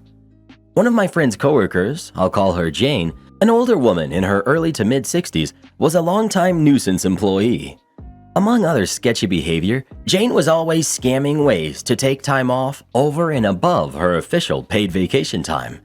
In order to make up for the lost hours, she would claim overtime hours and pay by supposedly going into the office during her off hours to finish up work without even being requested by the owner to do so. Despite being caught in her own lies on a number of occasions and being warned about trying to claim for unsanctioned overtime, the owner of the travel agency was reluctant to officially reprimand Jane or get rid of her. The reason being is the owner discovered after she had hired Jane that Jane had actually been fired from her previous job at another local travel agency for pulling the same stunts. However, Jane had sued her former employer for unfair dismissal and had won a settlement. After a few years of my friend Sandy working at the travel agency, the owner was ready to retire and offered to sell the business to my friend. Sandy took her up on the deal and took over the business while keeping on Jane and the other employee. Once again, just as the previous owner was afraid to get rid of Jane, so was Sandy for fear of being sued. When Sandy took over the business, she instituted guidelines regarding taking time off, and she established an official no overtime policy. Jane would still try with her shenanigans, but was far less successful in getting what she wanted with my friend in charge. However, Jane still had one trick up her sleeve when she wanted to take time off on a whim. Sandy was a divorced single mom of 2 boys who were heavily involved in youth hockey. She would sometimes leave the office an hour or 2 before closing to get her boys to hockey practice or a game. In order to avoid requesting in person and potentially being denied, Jane would wait for Sandy to be out of the office to book a day off if she didn't feel like coming into work or had made plans. Sandy would then arrive at work the next morning only to discover that Jane wasn't coming in. Despite this happening a number of times, Sandy would usually let it slide since there was now a definite no overtime policy. Therefore, Jane could no longer claim to come into work on the weekend or after hours in order to try and make up for the day off. She would either miss out on a day's pay, in turn saving Sandy money as the owner, or it would come out of her remaining paid vacation days. Moreover, 2 people in the office at one time could usually handle everything. Jane not coming in was really a no-loss situation for Sandy. There was one time, however, when Sandy was going to be away for 1 to 2 work days just before the weekend to take her boys to a hockey tournament. She told both Jane and the other employee, both verbally and in writing, that they could not book time off for the dates in question since she would be away and needed both of them in the office. Within a few days of giving this notice, Sandy went into the office on a Saturday to do some paperwork and go through the sales for the week. This is when she discovered that, only the day before, Jane had booked a trip for her daughter and son-in-law to Las Vegas, as well as a plane ticket in her name to Calgary, where her daughter lived. Both the trip to Vegas and the trip to Calgary coincided with the dates Sandy would be out of the office. Sandy then checked the vacation booking schedule to further discover that Jane had indeed booked the days off that she had expressly been told she couldn't have. Not mentioning she had discovered the travel Jane had booked for herself and her daughter, Sandy emailed Jane telling her she would have to deny her days off since she had already been told they were unavailable because she, Sandy, would be away and needed Jane in the office. Through a continued series of email exchanges, Jane replied and outright lied to Sandy with some excuse about her daughter getting some long-awaited medical treatment or surgery, and she needed to go to Calgary to help out for a few days and to look after her granddaughter. Sandy replied to this lie by telling Jane she knew about the trip she had booked to Vegas for her daughter and son-in-law. that Jane's trip to Calgary was most likely to babysit her granddaughter while her daughter was in Vegas, and that she would still have to deny Jane the days off, especially since she booked them after being told they were unavailable. Jane countered in her subsequent reply, without even addressing the fact that she had been caught in a lie, that she had been a dedicated employee of the travel agency for several years and couldn't understand why she was being treated so unfairly after all she had done for the business. She then wrote that since she wasn't being treated as a valued employee, she had no choice but to retire and was giving her 2 weeks' notice. Despite Jane's threat, Sandy replied that she would still be unable to grant her the days off and left it at that without making any mention of Jane's threat to quit and retire. Sandy then contacted her accountant, who also acted as her de facto business advisor, and explained what had happened with Jane. Also aware of Jane's previous shenanigans, Sandy's accountant told her that this was the out she had been looking for with Jane, and she had it all in writing. He told her that Jane had essentially resigned/retired, and all Sandy needed to do was honor Jane's desire to do so. Let her finish out her 2 weeks, or pay her 2 weeks' wages in lieu with no further severance pay, legally required since she hadn't been fired. The following Monday, Sandy went into the office early, accompanied by her long-term boyfriend to act as a witness. She put Jane's belongings from her desk into a box and took the things that were property of the business. Since Jane was old school and had resisted inputting client information in the company database, this also included a small box filled with index cards which had client phone numbers, addresses, credit card information, and other personal information noted on them. In the meantime, the other employee had arrived for work and they all waited for Jane to show up. Jane arrived just before 9 o'clock, acting as though nothing had happened, and greeted everyone with a "Good morning" as she walked through the door. However, she was apparently taken slightly aback when she noticed Sandy's boyfriend seated in the far corner of the office. At this point, Jane was midway to her desk when Sandy informed her that there was no need to go any further and that she had accepted Jane's notification of retirement. She then handed Jane a check compensating her for the hours she had worked in the current pay period, as well as 2 weeks' wages in lieu of Jane finishing out her 2 final weeks before her retirement. Jane was dumbfounded and went into panic mode. "But I didn't retire. I'm not ready to retire." Sandy responded that indeed she had retired, given her notice, and had proof of it in writing. All Jane could do was continue repeating, "But I didn't retire. I'm not ready to retire," while unsuccessfully attempting to get the support of the other employee who refused to come to her defense. Sandy then pointed to the box containing Jane's belongings, wished her a happy retirement, and told her to leave the office. Jane quickly rifled through the box and noticed that the small box containing the index cards with client information was not there. She insisted that Sandy return it to her, which Sandy refused to do, explaining that it was property of the business, contained personal client information, and that she would be in violation of Canadian privacy laws if she were to let Jane take it. Jane's shock had now turned to obstinance, and she refused to leave without the box. Both the other employee and Sandy's boyfriend had started to get involved, repeatedly telling Jane to just leave. Sandy then informed Jane that if she didn't leave, they would have to call the RCMP, Canadian Police, at which point Sandy's boyfriend dialed 911 to inform the dispatcher of a disgruntled former employee at XYZ Travel Agency who was refusing to leave the premises. Within a few minutes, 2 officers arrived, and Jane immediately ran to the door, ranting about being fired and about the missing box of client info. In order to de-escalate the situation, one officer told Jane to come outside and explain to him her side of the story. The other officer remained in the office to hear Sandy's side of the story, agreeing that Jane was not legally entitled to the box of client info. The other officer then re-entered the business and told Jane to wait outside. He said that Jane was insisting that Sandy was holding on to her personal belongings, namely a box of important information.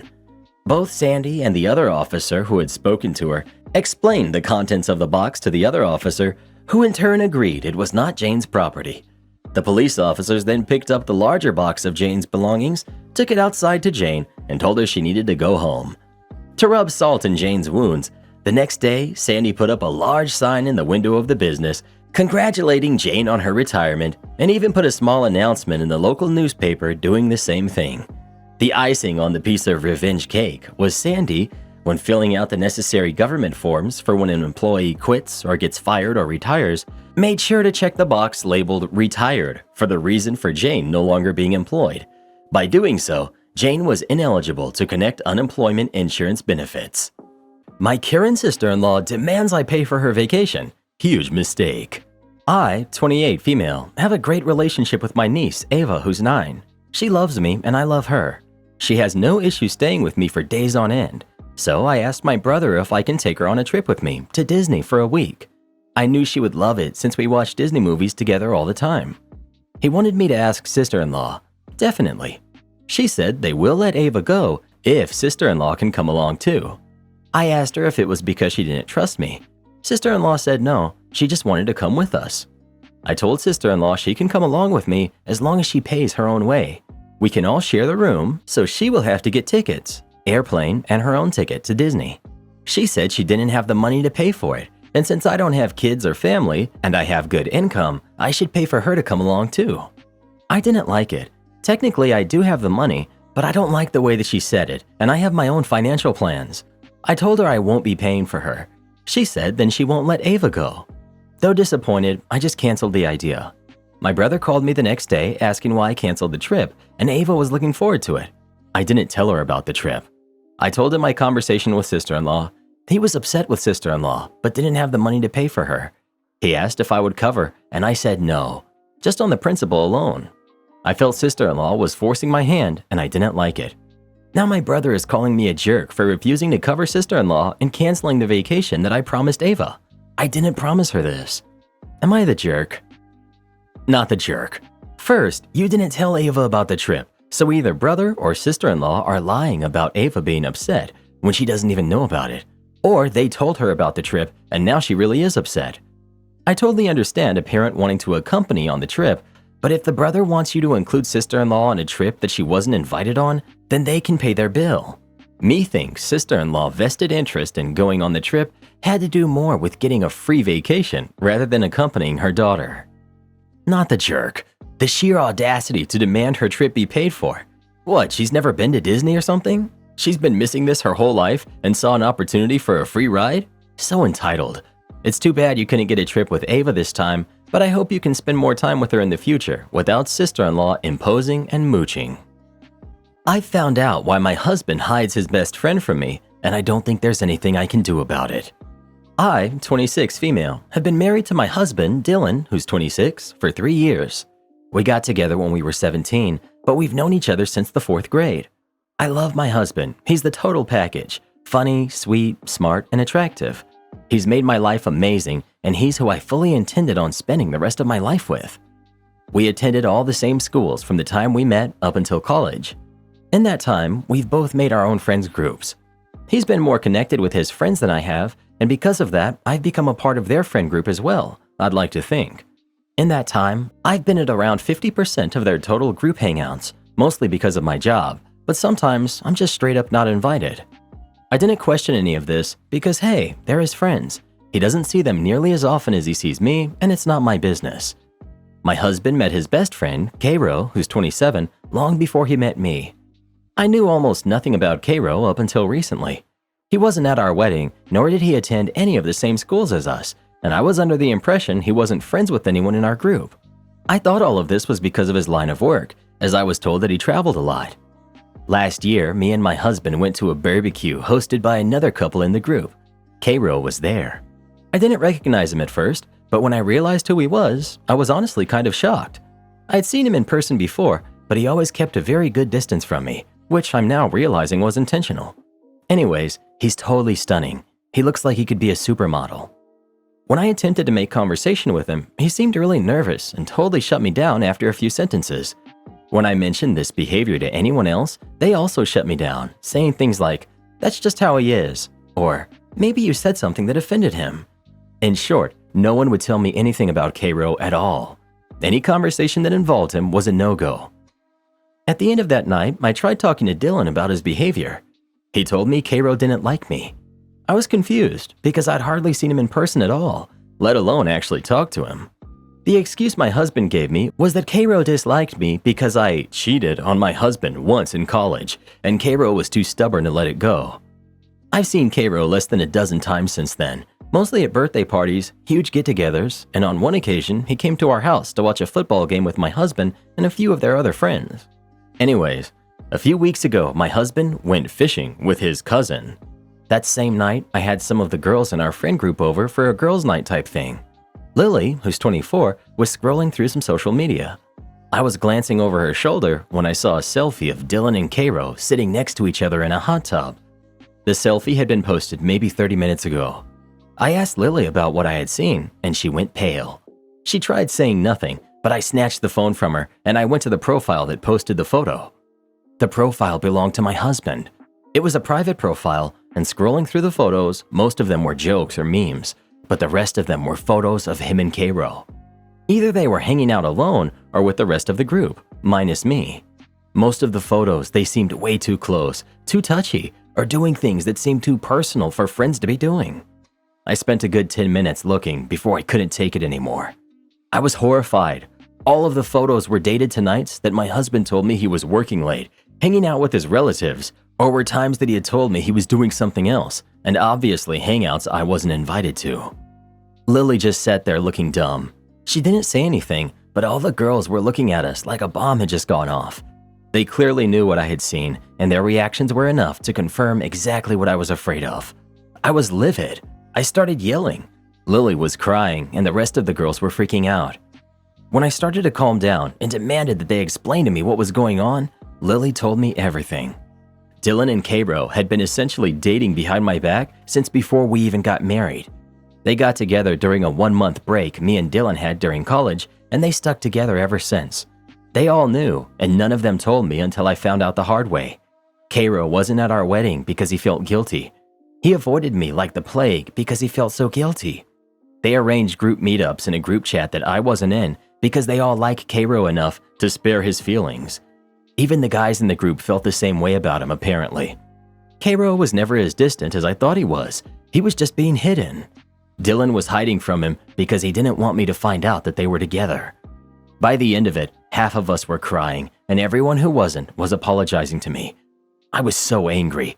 I made them swear they wouldn't say anything to Dylan or anyone else. I kicked them all out and cried myself to sleep. I was basically in denial, like this was all some sort of a sick prank. My husband didn't come home until the next morning. He told me all about the supposed fishing trip that he had gone on. I didn't say anything about what I knew. I guess he could tell that something was up because he kept asking me what was going on all day, every 5 minutes. Eventually, I just told him I'd been in an argument with my sister. By the end of the week, I was totally numb. Last night, while my husband was busy handing out the candy, I saw a notification pop up on his phone, and since I knew his password, I opened it. It was a text from Cairo. I looked through the conversations they had had, and it confirmed everything. It was devastating. Dylan texted Cairo the exact same way that he texted me. He told Cairo he loved him. Every sweet thing he said to me, he had said in his conversations with Cairo too. I was hardly mentioned. I put his phone back down before he noticed. Dylan is at work now. I don't know what to do. I could never imagine myself leaving Dylan because he's such a loving partner and a good man. But I can't see myself winning in a competition against Cairo if that's what it comes down to. I can't even make myself be disgusted or angered by Dylan. I love him too much. I'm not even upset with Cairo, but I'm so hurt. I don't want to risk losing my husband, and I don't want to share him. I called Lily and my sister this morning and told them about what I had found. They both asked what I'm going to do, and I had nothing to say. I don't know what to do. Update. Dylan came home last night around 10. I had a whole speech prepared to confront him with, but I could only end up saying, I know about you and Cairo. I'll spare the details of the conversation because it's still raw, but he left around midnight. He only took a few of his things. I haven't spoken to him since, aside from him telling me he was coming to get more of his things, and after our conversation, I've decided to go through with divorce. I've collected all the necessary information, and I'll be getting in touch with a lawyer later. Also, I did not cheat. It was a huge misunderstanding between me and my husband that led him to believe and tell people that I cheated. I don't even know if what Dylan said about Cairo's dislike for me was true. Update. Yes, I'm leaving Dylan. No, I'm not going to sue him for everything he has. I will no longer be speaking to anyone from that group. I may have been naive, but I'm not stupid. No, I still don't know why they chose to betray me like that, and I don't intend on finding out. Yes, while his parents were accepting of him, I don't think they would have been okay with Dylan marrying him. Update. 8 months have passed since I first posted. I've been working really hard on getting better for myself, and since then I've done okay, until a week and a half ago. 10 days ago, I heard from one too many distant mutual friends that Cairo left Dylan. It makes me so happy to hear that he got what he deserved. The man he had to have has left him.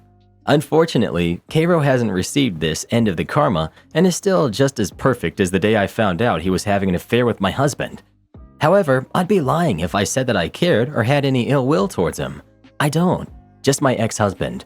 If I saw him in a parking lot, I'd sprint over, shake his hand, and tell him I'm glad he delivered my ex-husband his much-deserved karma. I don't know how Dylan is doing now, but I hope he sees how it hurts, being betrayed like that. Anyway, you can consider this the end of the line. No more updates, no nothing. All I can and will do from now on is heal. Am I the jerk for giving up and hiring a nanny, even though my wife doesn't work? I'm 45, male. My current wife, Alicia, who's 29, is the stepmother of my 2 kids, who are 10 and 8. My kid's biological mom passed 2 years ago from a rare form of cancer called mesothelioma. From diagnosis to losing her was just over 4 months. The hospital that had treated my late wife offered grief support groups that specialized in helping kids deal with their grief. I decided to take my kids to the support groups. Alicia was working in the gift shop of the hospital, so we'd pass each other regularly. My kids were also getting private sessions with a social worker, so I'd sit in the coffee shop and could see Alicia from there. One day I struck up a conversation. One thing led to another, and we married 6 months ago. When I was married with my late wife, I never imagined that my kids would need a nanny. But we started off poor. Things have changed financially. Alicia is a great person who helped me get out of my shell and socialize, always getting me thoughtful gifts. However, she admitted she didn't anticipate the thankless, back-breaking tasks that come with raising kids. Her mom did everything for her growing up, so she doesn't know how to cook, but neither do I. She doesn't drive much, so the thought of carpool lanes makes her want to tear her hair out. Kids can be fickle. Alicia ordered pasta for them once, and my older daughter asked if she could make it like her mom did, and that really set everything off on the wrong foot. The final straw was when my younger daughter got sick. My wife and I were scrambling because neither of us knew how to make the special soup my daughter wanted, and Alicia had never cared for a sick person other than me, and I just grin and bear it. I ended up sending Alicia to a hotel because if she got sick, I probably would too, and I also didn't want her getting sick, period. I realized this was a toxic situation and that I did not marry my wife because I needed a cook or a maid. I did not need her to be what my first wife was to love her. After that, I told the girls we would be hiring a nanny. We were already outsourcing cleaning, so the nanny agreed to take care of the kids and cook meals. My daughters were upset, and even though the nanny we hired was the sweetest older woman, they asked her why Alicia isn't taking care of them, taking them shopping or watching TV with them. School just started, and both kids are already sick. The nanny was supposed to be off, but my older daughter heard Alicia saying she was calling the nanny because this was her area of expertise. She got upset and said she didn't need a nanny. I asked if the nanny was mean to her, and she said no. Alicia got upset and told her to show all of the adults some respect. Then my younger daughter started crying. Am I the jerk for hiring a nanny? I think my daughters need to be kinder to the situation. I watched the nanny cams. The nanny is not being mean. Since she came, I am less stressed. Alicia is less stressed and doesn't feel like she's being forced into a home economics class where it's all about what she's doing wrong. Info. What have you done to help your kids deal with their loss? It doesn't sound like you're doing any parenting at all. You're the jerk for not giving your kids a chance to bond with your wife before getting married. Your nanny is the only good idea you've had so far. You married too quickly and didn't stop to think if the new, younger wife was a good fit for your kids. You can't outsource emotional intelligence and sound decision-making. You're the jerk. Not the jerk, but you are an idiot. You allow your grief to cause you to marry someone who isn't capable of being a good stepmother. Sure, she's incapable of being a mother to your kids, but you're the fool who married her. I, 25 female, broke up with my boyfriend who's 28 because he refused to put a bowl in the sink. My boyfriend and I have been together for a little over a year. We are quite different, but I think our incompatibilities were originally non-deal breakers. Recently though, our differences have caused us to be at each other's necks frequently. Last night, my boyfriend and I were sitting in the living room of my apartment. I had cooked us dinner earlier, and we were just binge watching a show. I began dozing off, so my boyfriend suggested we head to bed. As we're getting up, I noticed a bowl sitting on the coffee table, which we had used to share popcorn. I asked my boyfriend if he could place the bowl in the sink before coming to bed. Not wash, rinse, or place in the dishwasher, merely place it in the sink so that I could get it tomorrow before work. He told me no and waltzed into my bedroom, leaving me in the living room. I grabbed the bowl and placed it in the sink while calling out to him, "Very kind of you, babe. Thanks." To which he replied, "Not going to disable you. You're welcome." At that point, I decided to lay on the couch in the living room instead of heading to bed. I'm not entirely sure why. I guess I was just taken aback by how rude and dismissive and out of left field he had been, but I began to cry. He heard me crying and decided to turn on the television in my bedroom. At that point, I had enough of his attitude, so I went to the bedroom and said, "I think it would be better for us to spend the night apart tonight." He nodded and was out of my apartment within 5 minutes. As he was leaving, I said, "I'm just really confused why asking for such a small, minor favor has led to such a major blow-up." He replied, "I want a girlfriend who does things for herself." And then he left. I was very offended and hurt by that last comment, as my boyfriend knows my upbringing. I've been very self-sufficient and independent since before adulthood. I grew up with 2 very negligent parents and moved myself out of that environment by the age of 17. I have since gone to law school, secured a wonderful job, and I've been doing well for myself. If anything, I've been taking care of myself for much longer than other people my age, but I digress. I sat on that comment for the entirety of last night and today. Ultimately, I decided to have a conversation with him today, which did lead to me breaking up with him. Long story short, he was not apologetic for anything and said that he's allowed to not want to do favors for me. I understand that, but I felt as though the way he went about it was tasteless, disrespectful, and showed me an unattractive side of him. As I said, maybe this is an overreaction, but what would you guys suggest? Couples therapy? This isn't about a bowl in the sink. There's clearly long-standing issues between y'all, and the bowl was the last straw. He's checked out of this relationship. You made dinner, and all he had to do was put a dish in the sink. That's not disabling you. People like that are totally fine with you catering to them, but have all sorts of justifications as to why they shouldn't help you with even the tiniest thing. Putting a dish in the sink isn't a favor. A favor is more effort, like picking you up from the airport or helping put together a dresser. Even a guest would offer to help put stuff away, much less your boyfriend who's staying over, eating your food, and sleeping in your bed. He also heard you crying and turned on the TV. He's a terrible partner, and honestly needs to go far, far away. Tomorrow, I'm going to ruin his life. I've been with him for 3 years now. We planned on getting married when our life settled down. I wanted to start a family with him. I love him more than anyone in this world. I've sacrificed so much for him, moved away from my home, turned down jobs so I could stay with him, and stood by his side as he started to go back to school.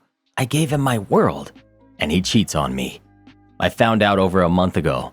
This scumbag got cocky, and I found out he was cheating on me with 2 different women. One is a TA at his university, the other his best friend's girlfriend. I'm livid. I write this post choking back venom. I loved him so much. He was my world, but now he will be the world I burn to nothing but ash. I pay for everything since he quit his job last year to go to school. I was more than happy to help him. I make enough to support us both. The only upside is the student loans are in his name with no connection to me. It will hurt to push the scumbag out to sea, but I will survive. I've held out for a month, enough time to create what I call the day his world burns. Tomorrow we're hosting a party. I arranged for his family to come, but my family will sadly not be able to make it. I've packed everything valuable already, and the suitcase is in the back of my car. My brother will come during the event tomorrow to take the car that is in my name that the dirtbag drives to my parents' house. The joint account, which is all my money anyway, is already empty. The event will be great, and he thinks it's for us to announce our engagement to his family. What will happen in reality is I will announce my departure from his life. I've already taken a job out of state and have lined up a new place to live. I'll start by telling everyone what he is into. The screenshots of him asking his friend's girlfriend to do unthinkable things, and the many other fantasies his mind came up with will all be passed around. I'll hand him the notice to vacate as I've already broken our lease. We need to be out by the end of the month. I will then end off by informing him I've already reported that he was hooking up with the TA for one of his classes the previous semester to the university, and that I'm sad I won't see the fallout from that. His friend also has a message for him that I will deliver, informing him that his friend group never wants to see him again as well. And with that, I'll leave. I will not look back. I will set his life on fire and walk away. Update. Yesterday, I planned to ruin his life in front of his entire family. I worked for a month to create the scenario that would cut him to the deepest. I had patiently waited for the chance to storm out of his world in a blaze of glory. And then I hit the front page of Reddit. I realized I had messed up when he was not answering my texts and had not shown up hours after he told me he would be home. I had hoped it was a happy accident, literally a car hitting him before I had the chance to. But no. I don't know how many men in the world are currently cheating on their soon-to-be fiance with their best friend's girlfriend and a TA. However, the one who mattered in my plan found my Reddit post. I called his mother and found out he had run home to his parents. He told them we had a fight and that we were probably through. I was, and still am, livid at myself. His mother asked me what had happened as he left out a few details, so I decided to tell her that he was cheating on me with a TA and his friend's girlfriend. I soon heard shouting before she hung up. I texted my ex that he had until the morning to return my car before I reported it stolen and sent the screenshots of all his texts to his parents and siblings. My car was sitting in my driveway when I woke up. I contemplated sending the screenshots anyway, but his mother sent me a heartfelt text yesterday apologizing for her son's actions, and I feel they deserve to be spared from this. I and my father will be moving all of my stuff today, and I won't be coming back after that. I know you'll be reading this, you cheating jerk. You're a coward. Just know I am not above sending out all of the screenshots if you ever dare to come back into my life. There's a quote from Abraham Lincoln that I think is applicable here. The hen is the wisest of all animals because she never cackles until after the egg is laid. That said, OP still burned this guy's life down. She just didn't get to do it on the grand stage she had intended. Whenever you're planning something worthy of mustache twirling, it's best to shut up about it. After all, what messes it up for the supervillain every time? Talking too much. Dude starts monologuing and telling the hero too much instead of just destroying him.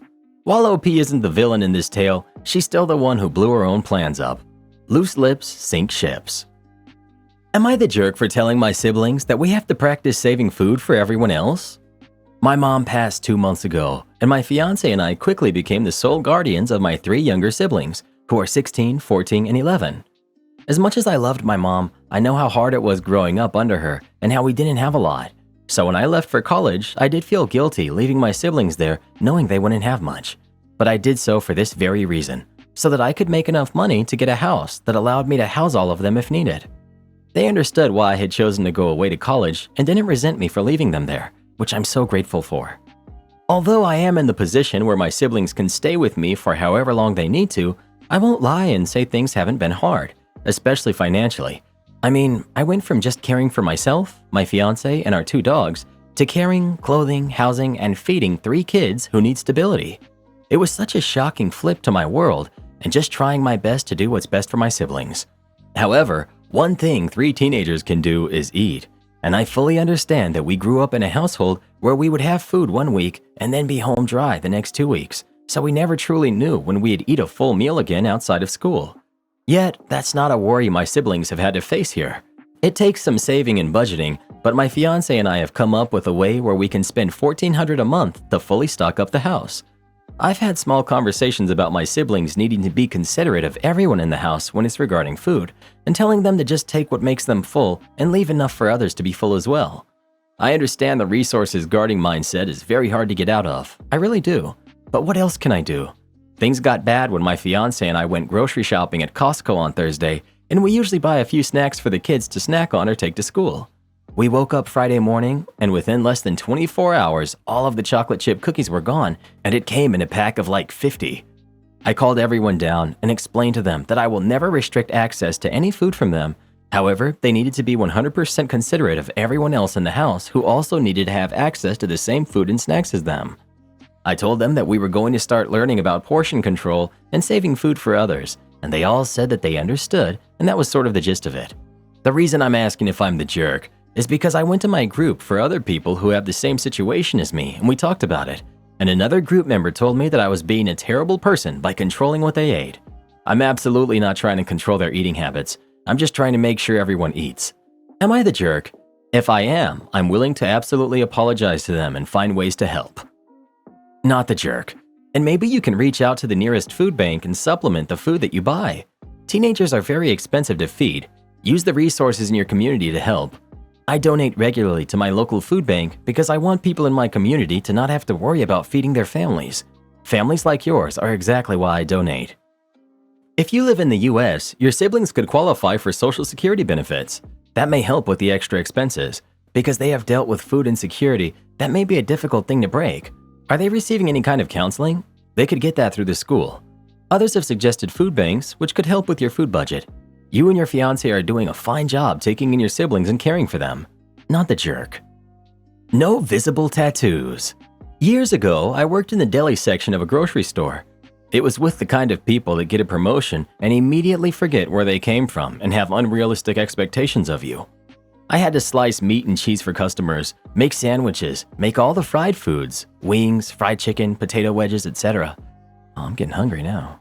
When I was hired, I had my sleeves rolled to just below the elbow, and I talked to the hiring manager about my tattoos. It's the names of my kids, so nothing offensive. Anyway, about a year after I'm there, they decide that tattoos and piercings are against dress code. Anyone with piercings had to take them out, and anyone with tattoos had to cover them up. Since my tattoos go down to my wrists, I asked if that went for me as well, because I'm handling people's food all day, and if my sleeves get dirty, I don't want it near anyone's sandwich or something. They scoffed at me and told me that I should have thought about future employment when getting my tattoo. So I figured I can't break the rules, so I won't. The next day, as the main bosses of the store were walking around, I had my sleeves down to my wrists, but I was making fried chicken, so my shirt was soaked in chicken blood all the way up to my elbows. We had to cook 3 boxes every morning, about 150 pounds of chicken, and I was halfway through the 3rd box. When they yelled at me to stop what I was doing, I just innocently asked, "What's wrong? Can you see my tattoo?" They didn't answer me.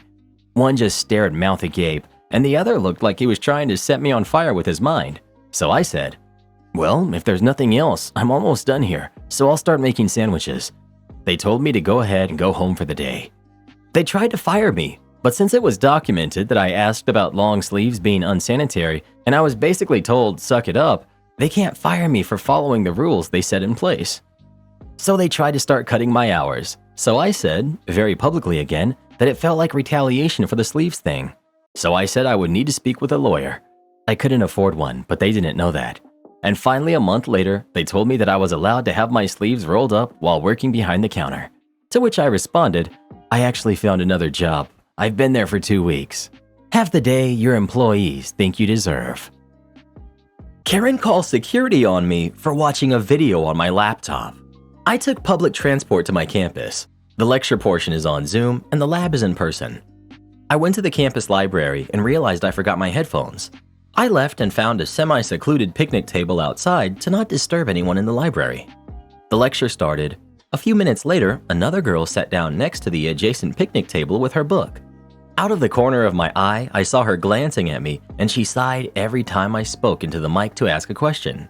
She asked if I could turn down the volume. I said sure, no problem. But then she kept complaining it's still really loud, and it's rude to play videos out loud in a public space. I explained to her that I forgot my headphones and I left the library, and that's why I sat here first. I told her I turned it down a little bit, but I still need to listen, so it's gonna be audible. The volume was at 25% of my Mac, if that makes sense. She asked if I'm really playing the "I was here first" card, and said to go somewhere else since these tables are the only shady spot on campus. I said no, you can move. I'm ending the conversation now. She called me inconsiderate and muttered names under her breath when she left. Apparently, she complained to the security guy on the golf cart and that I'm being rude.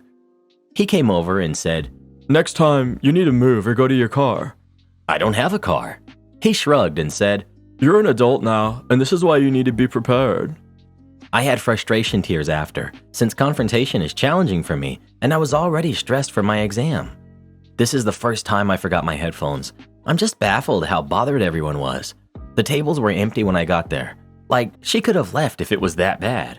Plus, it's not like sitting outside on campus is quiet. It's loud. There's tons of students walking and chatting. She could have gone to the library if she wanted absolute silence. A few of my friends said I should have just moved since you're automatically the jerk if you have videos on speaker in public. Am I the jerk? Edit for clarification. I was not in the library. I was outside, far away from classrooms and the library, at a shady picnic bench. It's a secluded area. I randomly stumbled upon it while wandering around, trying to find somewhere to go sit to not bother anyone. No one else was there when I sat down. Not the jerk. I understand the sentiment that no videos on speaker in public, and I would normally agree that you would be the jerk. But you forgot your headphones, and you calmly explained to the other girl the situation. And goodness, I can't stand people without empathy. Well, what do you think? Is OP the jerk for how they handled this or not? Please let us know. Why don't you tell someone who gives a hoot? Alright then. This happened back in the day with a teacher I used to work with who taught a class of adult students who took a very high-stakes exam. The high-stakes exam, unless you passed this, you couldn't qualify for scholarships, some aspects of financial aid, etc., was multiple choice, and I was part of the campus proctoring team. This particular teacher didn't like me very much, and I was fine with that. We had different personalities, and that's okay. This was an important test. This exam is an important piece of data that the county community college system uses to compare its success to sister schools across the country, and even across the state. It's not an ACT or SAT, but it's the junior college version of a GRE, basically. It just happens to be administered in this particular course, which is required by all who attend that major in pretty much anything. So anyway, during the actual test, it was my job to make sure the classroom was fully functional. Math help was covered up. This included covering up the 4 quadrants that were labeled in the 4 corners. The teacher, we'll call Captain Cheat, was okay with most of my suggested changes. Before the kids took the test, I made sure we covered up the 4 quadrants, but Captain Cheat was determined to have the 4 letters in the 4 corners up still. They were literally framed posters with fancy decorated letters, A, B, C, and D. I was like, I don't see how this could help, but sure. Anyway, the students started walking in, looking at the sparse walls, seemed panicked for a second, then relieved to see that there were still the letters up. This was my first clue of weirdness, but should have really been my second. During the test, I saw the teacher walking around the room looking at the kids' answers. I noticed a very interesting pattern that, if you didn't pay attention, you would miss. No words were spoken. He would walk past a student, the student would look up at the teacher would look away into the middle distance. The student would look at the same middle distance, then bubble in an answer. It was a little weird, but a very consistent pattern. I then paid a little closer attention and saw that some students were better at hiding what the teacher was doing than others. Some kids didn't look where the teacher looked, they just knew what to bubble somehow. Then it happened. A student took their pencil, pointed at a bubbled-in letter, looked at the teacher looked at me. I looked away and saw the teacher looked intently at his picture of the corner of the room that said D. The kid then clearly changed their answer to D, even mouthing D, kind of whispering it to themselves. When testing was over and every single student handed in their Scantron and left, I immediately approached the teacher saying, "I can't believe you. Impressive, but disappointing. You're literally cheating these students out of an education. You either have them retake this test without your magic signs or I go to the board." He responds, "Why don't you tell somebody who gives a hoot? Hashtag good luck proving it." Yes, this dude cringingly said hashtag. Enter malicious compliance. The first part of Captain Cheater's comment set me off, and at that point, honestly, I wasn't even going to go ham on this guy. This is 100% due to the additional cringe factor of saying hashtag. Now I will tell somebody who gives a hoot. The provost. The provost indeed gave a hoot. So anyway, I tell the provost, and Captain Cheat is not just brought before the board, but is put on administrative leave instantly. He wasn't sent away in handcuffs or anything, the stakes weren't that high, but this was an exam that affected a lot of people's money and in turn, lives. This guy looked particularly upset, more so than usual, and I know for a fact that he hasn't worked at the university level since, based on his LinkedIn that says he's working at a Target warehouse. Entitled parent parks in my driveway. I own a house a couple of houses down from a school, so this was bound to happen eventually. When it's time for the kids to go home, my street is lined up bumper to bumper with parents to pick up their kids. The sidewalks are full of families who walk all the way to their cars. I often have to pick up balloons, snack packaging, old homework worksheets, and general garbage that the kids drop. If you're trying to get home around this time that school lets out, there's no way you're going to be able to get there before the blockade of parents is gone. This has been a problem the few years we've lived here. There's 2 spaces the kids let out. My street, which is a small cul-de-sac with the school at the top, and a main road that's open all the way down to a baseball park with a wider road to allow street parking and two-way driving. Obviously, if you can't find parking, the tiny residential road isn't the way to go. There are 3 cars at my home. My car, my roommate's car, and my husband's utility van, which he parks on the road to avoid blocking our roommate since she's frequently in and out. Fridays, today, I work from home. So when I finished work, I poked my head out the window to look at my fruit tree I have near my driveway. It's spring. I keep excitedly looking for blossoms. And I notice a big white Buick SUV in the middle of my driveway, blocking both my spots for my car, which my husband was using since I was home, and my roommate's spot. Honestly, why would you park in somebody else's driveway? So on top of these entitled parents blocking up our small residential road, this person decided to take up a private residence driveway. I got on the phone with a non-emergency police line and took pictures of the vehicle and plate. Then I got my husband's keys and backed his vehicle up to block the SUV into my driveway, and I waited. 15 minutes later, the mom, bug-eye sunglasses, big old diamonds on her jewelry, and wearing athleisure as she comes around to hop in the driver's seat and smiles and waves at me sitting on my steps. Honestly, she probably thought I was the homeowner's kid or something because I'm in my early 20s rather than the homeowner. Entitled mom. Hi, I hope you don't mind. Me. You're trespassing. Why would you park in a private driveway? Sorry, won't do it again. We were just leaving. She was being really dismissive and avoiding eye contact despite taking the sunglasses off. Me. I don't care. You have no right to park in my driveway. I'm on the phone with the police. Entitled mom. It was just for a second. I was just picking up my daughter. Me. It doesn't matter. You don't live here. You don't park here. At this point, I realize the non-emergency police aren't going to pick up, so I hang up and decide to mess with her for a bit. She got in her SUV and dismissively waved at me, so I got in my vehicle that was blocking her in and waited, pretending to still be on the phone. She starts trying to back out of my driveway because there was a little gap between my utility van and my neighbor's car, but it was definitely too small for this Buick. I would like to point out this vehicle has a scuffed front bumper, so I had a feeling she has no spatial awareness outside of her backup camera. Every time she backed up, I honked, still pretending to be on the phone. She tried again, I honked again. She looked at my grass, and I was about to start recording her in case she tried to go through my front yard. I honked again. If she kept trying to back out and hit my big utility van, she would certainly lose. She gets out of her SUV and comes up to my van, recognizing she can't do anything without making it far worse for herself. Her face was visibly patchy from the distress, and she asked again. Are you really calling the police? Yes, you're illegally parked on my private property. That's illegal. I don't care if it's for 5 seconds. Don't do it. You don't live here. Her kid got out of the car, and I decided that was enough. So I waited for her to get back in her SUV, and I parked my van back in its rightful spot and let her out. After that, I called the school and gave them the license plate number. Nothing will probably come of it, but I don't think she'll park in someone else's driveway again anytime soon. I'll take the jerk points because she did have her kid with her, but you shouldn't put your kid in situations like this anyways. No overtime without management approval? Great. I was in my 3rd year of an accounting job I absolutely hated, but I also hated the industry as a whole and was essentially using the position to bide my time as I learned a new skill to eventually jump to an entirely new career. My boss at the time, who I'll call Tia, was the shining example of the specific flavor of toxicity that I'd found sinking its teeth into most of the accounting departments I'd worked in. Imagine the power trip of middle management plus the prestige of managing multi-million-dollar transactions.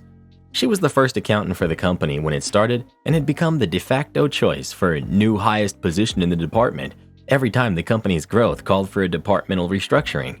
The only thing I could determine was earning her these positions was her confidence and conviction in the way she had determined things needed to be done, which C-suite just ate right up, even paying for her to get whatever training or certification she needed to qualify for the new roles presented to her.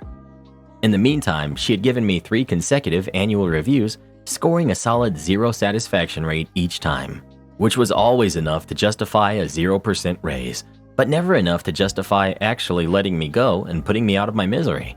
So at this point, I was fully checked out, especially after finding out I'd become the lowest paid employee out of 100, including interns and the front desk clerk. In the latest restructuring, Tia was not promoted to the new CFO role as the board wanted real experience, but was given a controller role while a new level of management was added between us. HR had also become its own department, no longer falling under accounting's purview. Tia didn't seem to like simultaneously becoming second in accounting's command while also losing control of HR. She convinced the company to send her to law school so she could eventually transition into some kind of Frankenstein-esque accounting/legal/HR position that would oversee essentially everything the company did outside of actual production. This required her to leave the office around 2 to 3 p.m. every afternoon to attend classes, making her unreachable until the evenings. The new management position that opened up between us saw 3 to 4 employees join and leave for greener pastures over the course of a year and a half. But the story takes place while I was under the only manager I actually liked, who I'll call Kevin. I could see him doing what he could to advocate for me while still being forced by Tia to treat me the same way she had previously treated me, and I could tell it made him feel awkward handing these decisions down my way. I respected his attempts to work with us, and he actually helped us create a functional and efficient department for a few glorious but short-lived months. Story. Suddenly, a bill was passed in the US stating that salaried employees making less than $40,000 a year would be eligible for overtime pay, taking effect later in the year. After 3 years of no raises, I was sitting at around $37,500 a year, making me eligible for the eventual overtime. Working in accounting, it's pretty much expected that you'll be working 50 to 60 hours a week, especially when closing out the monthly and quarterly and annual financials. However, after everything they had put me through, I was actively giving them as close to 40 hours a week as possible, only staying behind if we had gotten an important request towards the end of the day that Kevin begged me to take care of before leaving. I knew it would look a bit off if I suddenly started working a bunch of overtime after this change took place, so I planned on very slowly ramping up my hours over the preceding months to eventually take advantage of the extra pay.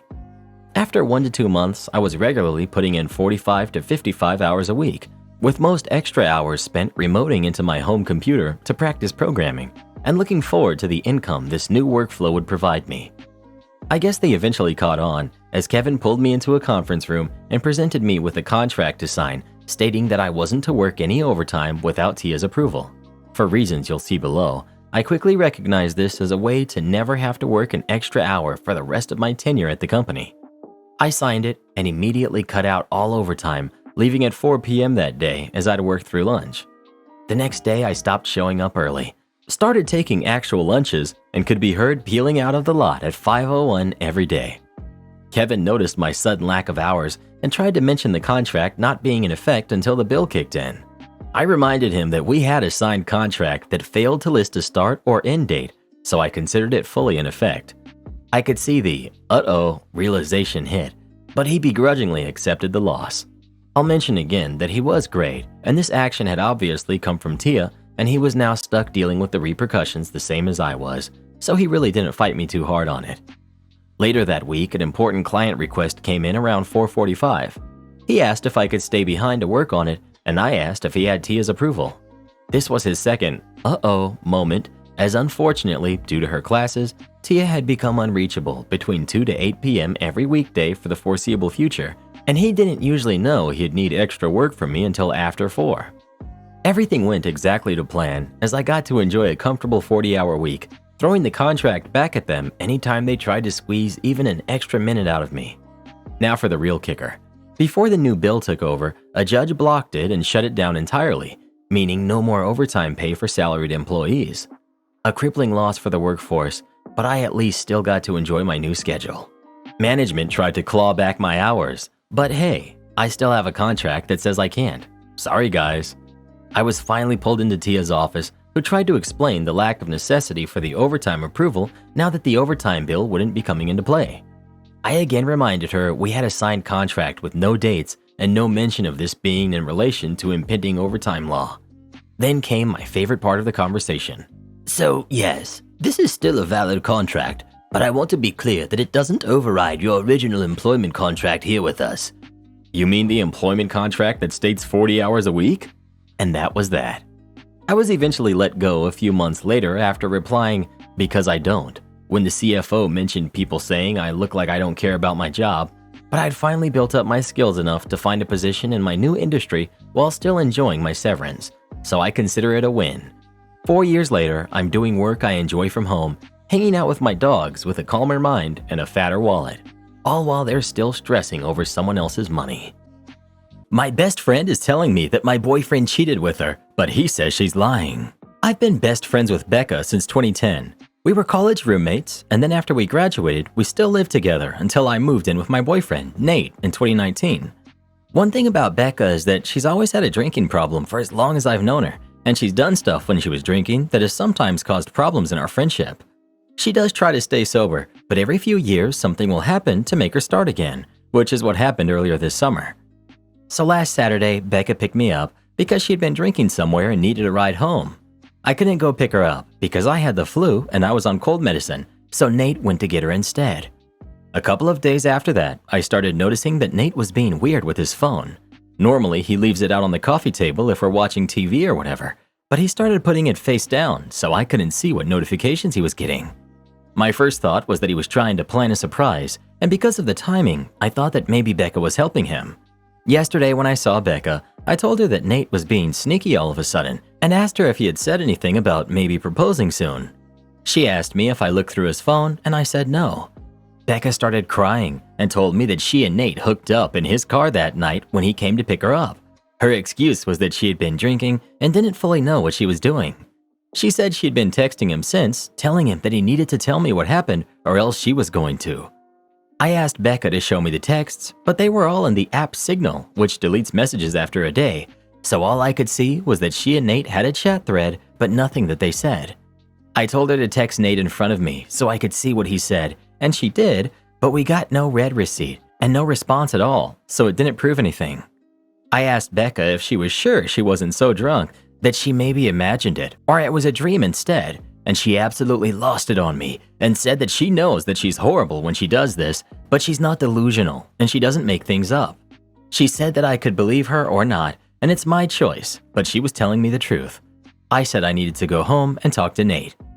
So when I got home, I confronted Nate with what Becca had said, and he acted shocked and denied that anything like that had happened at all and said he didn't know why she'd think that or say it. He said that he had just given Becca a ride home, and the only thing that happened was that they talked about how he and I had been together for a long time and how we should get married already. He admitted that they were talking on Signal the next couple of days, but he said that it was about exactly what I thought, that he was asking her about engagement rings and what kind of proposal I would want. Nate replied to Becca's message from before, asking her if she made up a story about them hooking up to not ruin the surprise about his proposal, and she texted him back that there was no proposal and to stop playing dumb. So then Nate called her, pretending like I wasn't in the room, and told her that she needed to stop whatever she was trying to do because we were on the verge of breaking up, and he'd rather just have the surprise be ruined, but Becca kept telling Nate to stop lying until he got angry and hung up on her. I really don't know what to think, and I still don't know. Right now, Nate is really upset, and he isn't talking to me much. He said that it's bad enough that Becca acted insane and ruined his plan to propose, but it's even worse that I believed her lies even a little and would think that he would ever cheat on me. Becca texted me saying she was sorry, but otherwise, I haven't talked to her either.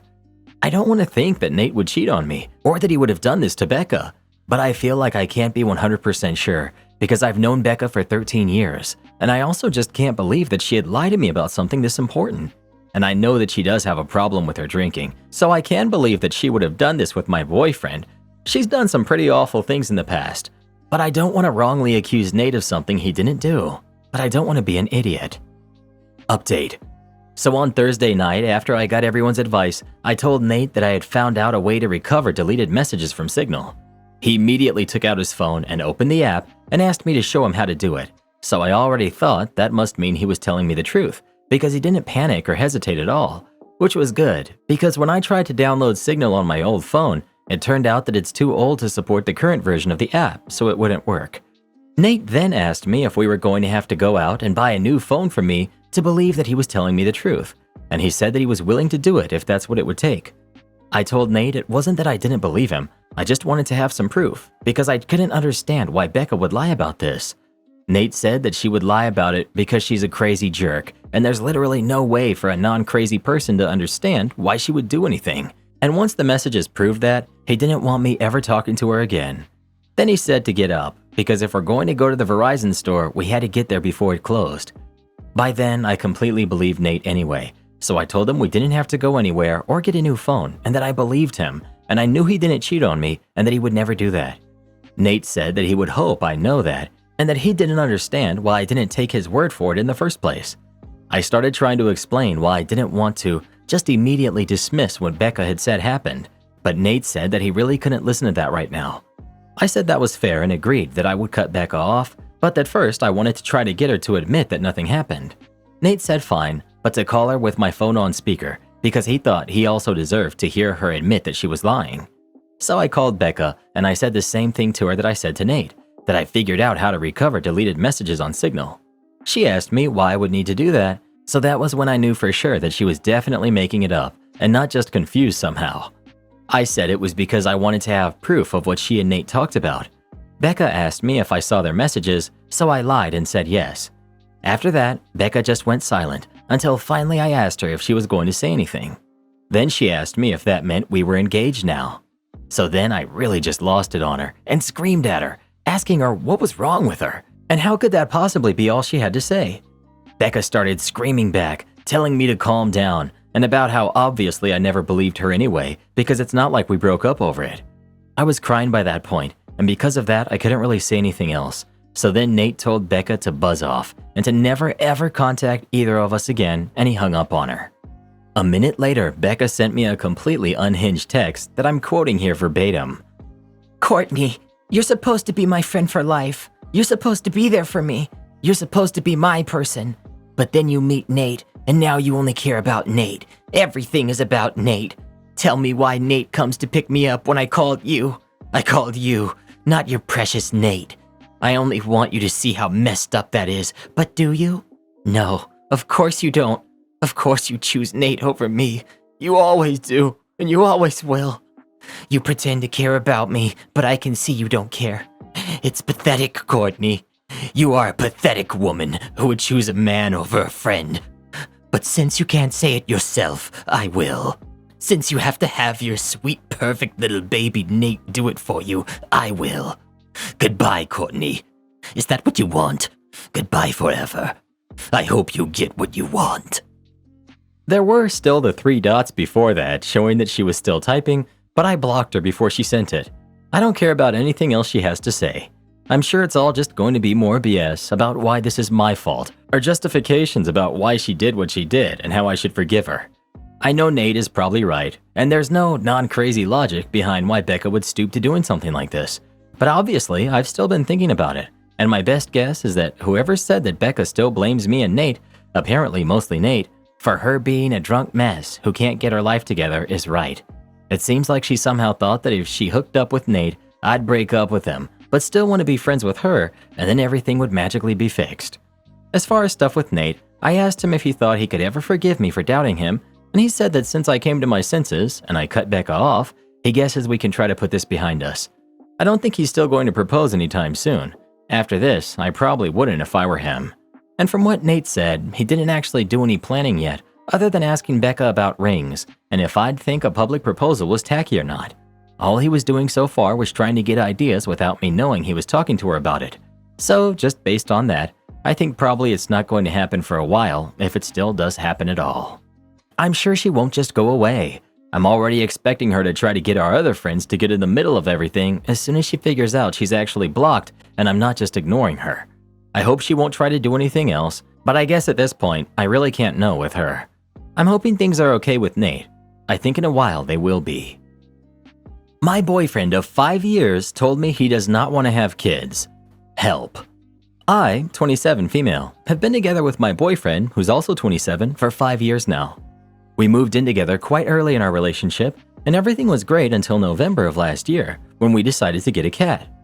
I had been wanting to have a cat for a long time, and in 2021, I asked him if we could get one. He told me he was not really a cat or a pet person in general, and he didn't think it was a good idea since we both work full-time. It made sense at the time, so I accepted and never mentioned it again. Until August of 2022, when he suggested we should get one, as he knew it would make me very happy.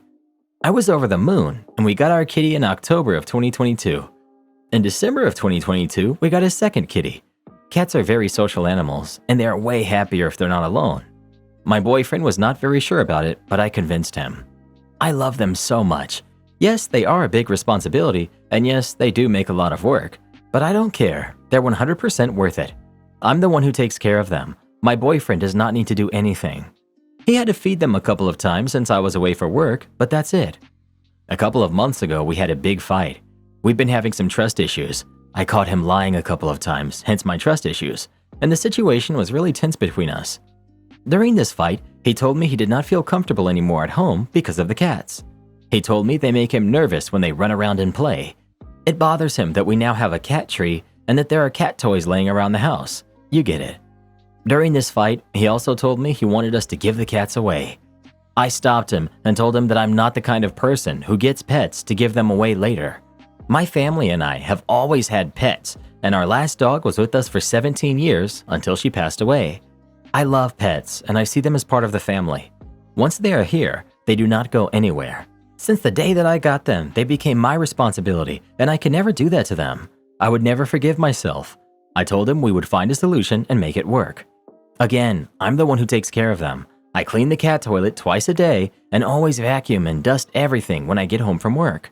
I keep the house clean, but cats are cats. You can't control them like a dog. Don't get me wrong, they're not badly behaved. They're just really cuddly and they follow me everywhere. But they're cats. The situation between us was still tense because of the trust issues, but I thought that we were on good terms regarding the cats. A month ago, we had another fight that had nothing to do with them, but he told me he could not live with them anymore and they had to leave. He says he can't relax when he gets home from work because they're here. I reminded him I would not give the cats away. I also reminded him he was the one who suggested getting one, and I don't think he's being fair. He also knew what it was like to live with cats. His parents had 3 when he lived with them. He told me he knew it was his idea and he regretted suggesting it. I thought it could not get any worse, but then it did. He said, "If I'm being serious, I don't think I even want to have kids." I froze and asked him if he was being serious. For me, it was clear that we were on the same page about kids. My fault, I guess. We had never had a serious conversation about it, but when we spoke about our future, I always mentioned kids, and he never said that he didn't want to have any. He said it was not a 100% no to kids, but he could not imagine his life with kids right now. I told him I couldn't imagine my life with kids right now either. We're still young and we're focused on our careers, but that I am 100% sure that I want to have them in the future. I've always known I wanted to become a mom. I told him I did not want to pressure him, but that I would really appreciate if he could be honest with me, and himself, since this is kind of a deal breaker. I also told him I did not expect an answer very soon, since it is a life-changing decision, but in a year or 2, I would like to know for sure. We left it at that. Today, we had another conversation/fight. As I mentioned, the situation is tense between us, but we've been trying to make it work. Today, he told me once again that the cats have to leave. I said they're not going anywhere. He said he couldn't believe that they are more important to me than he is. I told him that has nothing to do with it, but they are not toys you can take or give away as you please. We went back and forth for a while. Then the topic of kids came up again. This time, he told me that he's pretty sure he does not want to have any. Not now, not in the future. I didn't know what to say. He asked me if I was 100% sure I do want to have them, and I said yes. I asked him what he expected me to do now. Give the cats away and then not have any pets ever again and not have kids either? He said yes. He asked if he is not enough to make me happy. I told him he makes me really happy, but I have to be honest with him and with myself, and I know I would not be happy without kids. There was a lot of silence. He's gone now to stay with a friend. I'm home thinking about what we said. This is a deal breaker, right? I'm starting to doubt myself. What if we go separate ways and I never meet anybody I want to have kids with? I'm just really scared and I don't know what to do. Is this the end? 3 months ago, I was sure we would get married and have a family together. Last year, I was waiting for a proposal. I also live in a foreign country. I already lived here before we met. I didn't come here because of him, but it makes it 1,000 times worse being away from my family and friends. Update. Many of you asked what was the reason for the trust issues. I don't know if you read my comments, but I caught him lying about having drinks with a coworker we had already had fights about. He knew what my position was about this girl. This happened in December of last year, 2 days after my birthday. I forgave him and told him that if he wanted me to trust him, he needed to be 100% honest with me. I also asked him to keep their relationship 100% professional. I mean, I know they work together and will still have to have contact with each other. 2 months later, I saw he had received a pretty long message on his phone. Out of curiosity, I asked who it was. He said it didn't matter. I'm sorry, what? I asked him to show it to me and he didn't want to. I mean, if you don't have anything to hide, what's the problem? Yes, he was texting with her. He told me everything had to do with work. He also told me they just kind of had the same humor and just kind of got each other. I guess there's nothing wrong with that, right? I told him once again that I didn't have a good feeling about this girl. I told him clearly what my boundaries were. He told me he understood, he didn't want to lose me, and he loved me. I believed him once again. My mistake. So now we come to yesterday after our conversation. He told me he needed some fresh air and went out. He didn't come back in for several hours, and I thought he had went to a birthday party with a friend. I thought this was kind of weird after such a conversation. Anyways, around 21 p.m., I get a text message from a mutual friend asking me if she and another friend could come over. I thought this was kind of weird. We always did things together in a group, with our partners and other friends, but never alone. I told her they could come over. Once they arrived, I saw immediately there was something really wrong. I could tell that they were really nervous, and one of them was about to burst into tears. She told me she was really sorry, but she needed to tell me something. Turns out she was out with her boyfriend and some friends when they saw my boyfriend drinking a beer on a terrace. He was sitting at a table with a girl. She thought it was me and went to say hi. When she got closer, she could tell it was not me. It was his coworker. They were holding hands. She knew about my issues with this girl. I had told her what had happened.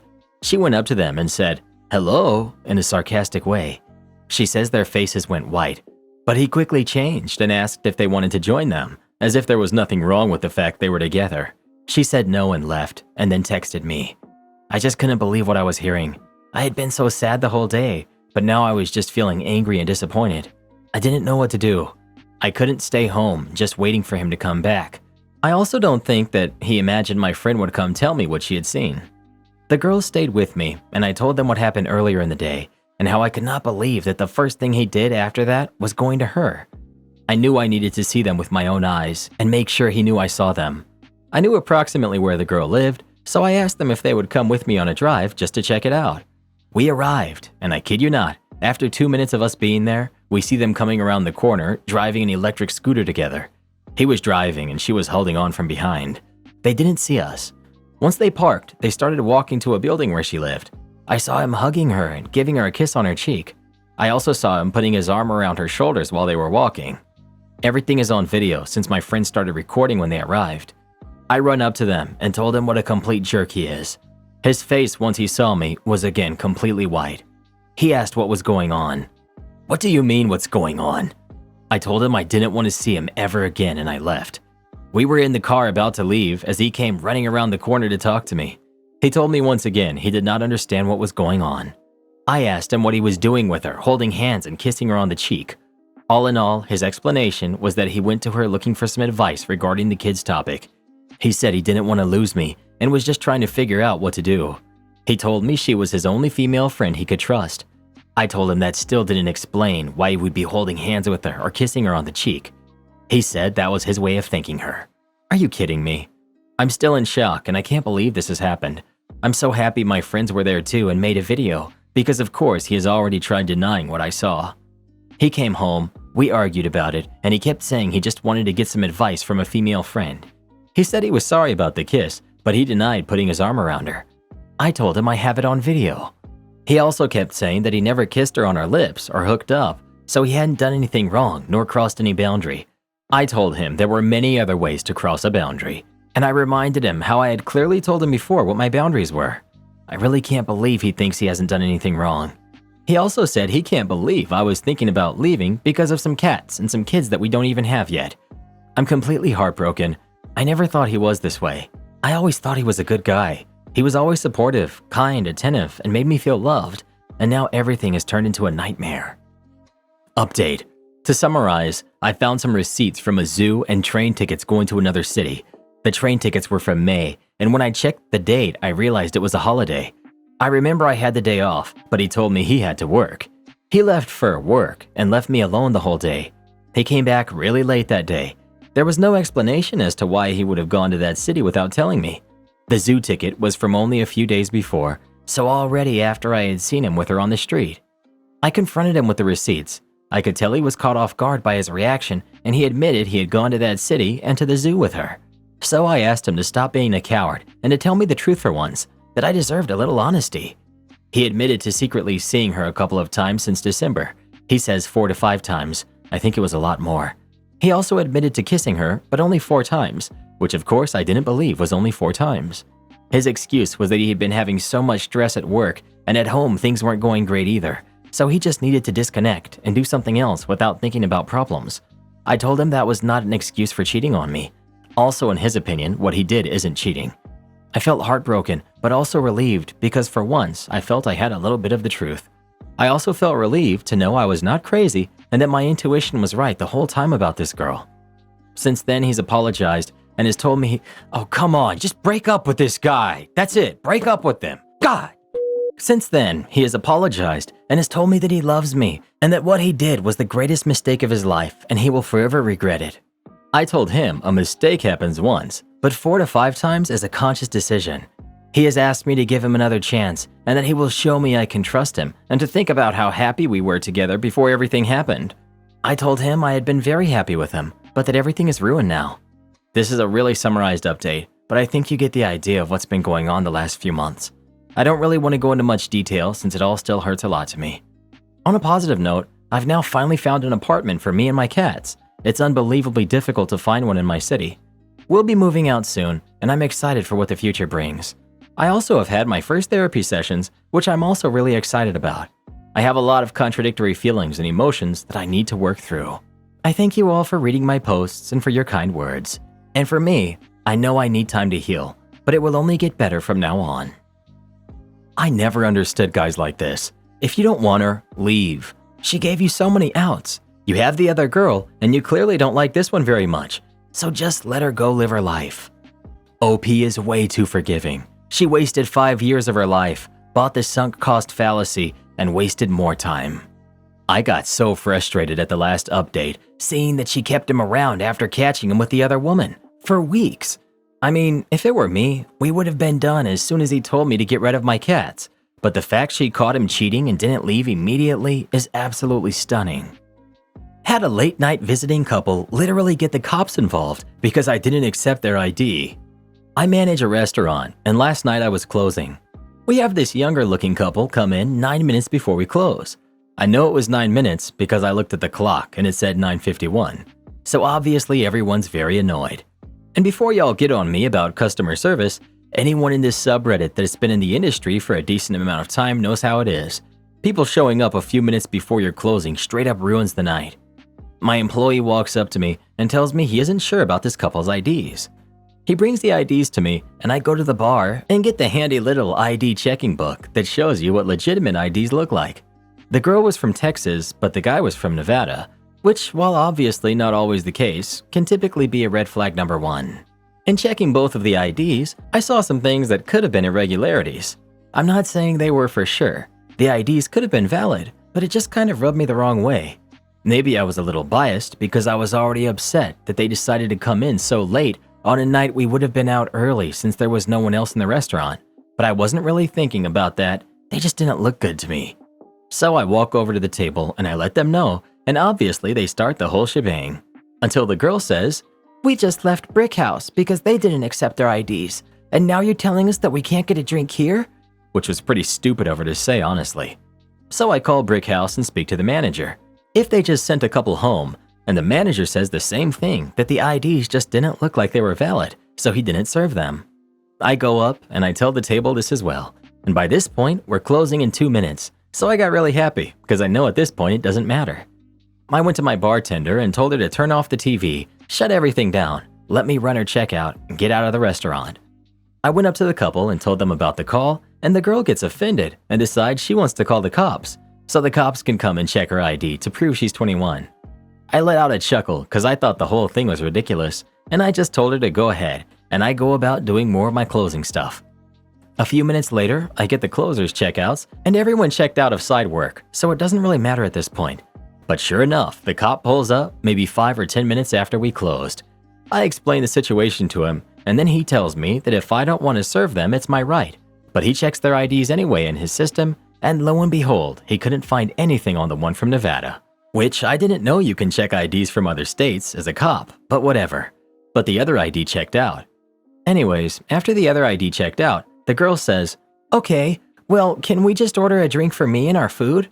I was so giddy and just said, we're actually closed now. The bartender is gone and we can't serve after our closing time, and all of my servers are gone and my kitchen is closing down. She looked like I had just chalked her. She started arguing with me, saying we didn't give them a chance to order anything, and I just said, ma'am, if you would just put in your order instead of calling the cops and turning this into a whole thing, it would have been good, but we're closed now. I've been checked out of this job for a very long time, and I'm actually in school so I can change careers, so I admittedly haven't watched my tone much as of late. Anyways, long story short, they wrote in about me, and I had to talk to my proprietor, his boss, and his boss's boss, and explain the situation to them. They think I handled it professionally, so I'm not in trouble or anything, but it just made me happy to win a battle in this industry for a change. Am I the jerk for being mean to my ex about child support? I got pregnant at 28 with my daughter, and her dad ghosted me and ignored every call and text I ever sent. I made an honest effort to track him down so that he could know his daughter and for her to know her father. I even contacted his relatives and was also ignored. I finally gave up after about 3 years because I was a single parent and I just needed to move on. Fast forward to her being 5 years old and starting to ask questions on why everyone else had a dad but not her. It was hard for me to answer because I didn't want to strain her mind, just in case he starts coming around. But I feel father-daughter relationships are important and my opinion of him was not hers. I told her he's working far away and I had lost contact with him. I met my now husband, who has 2 sons, shortly after she turned 5. We're happy and things are great. The 5-year struggles my daughter and I had are finally behind us. A year later, I was working at a dealership and guess who walks in? Yup, her deadbeat dad. But not just him. He was with a woman and a daughter and a baby in tow.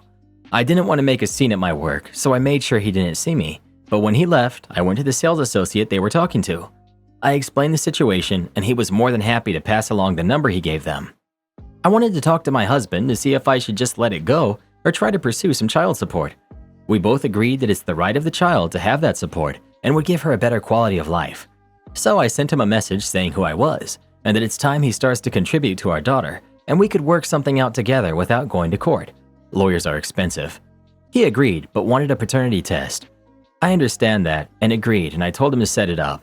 He mentioned he doesn't make a lot of money and wouldn't be able to afford much, but a little is better than nothing.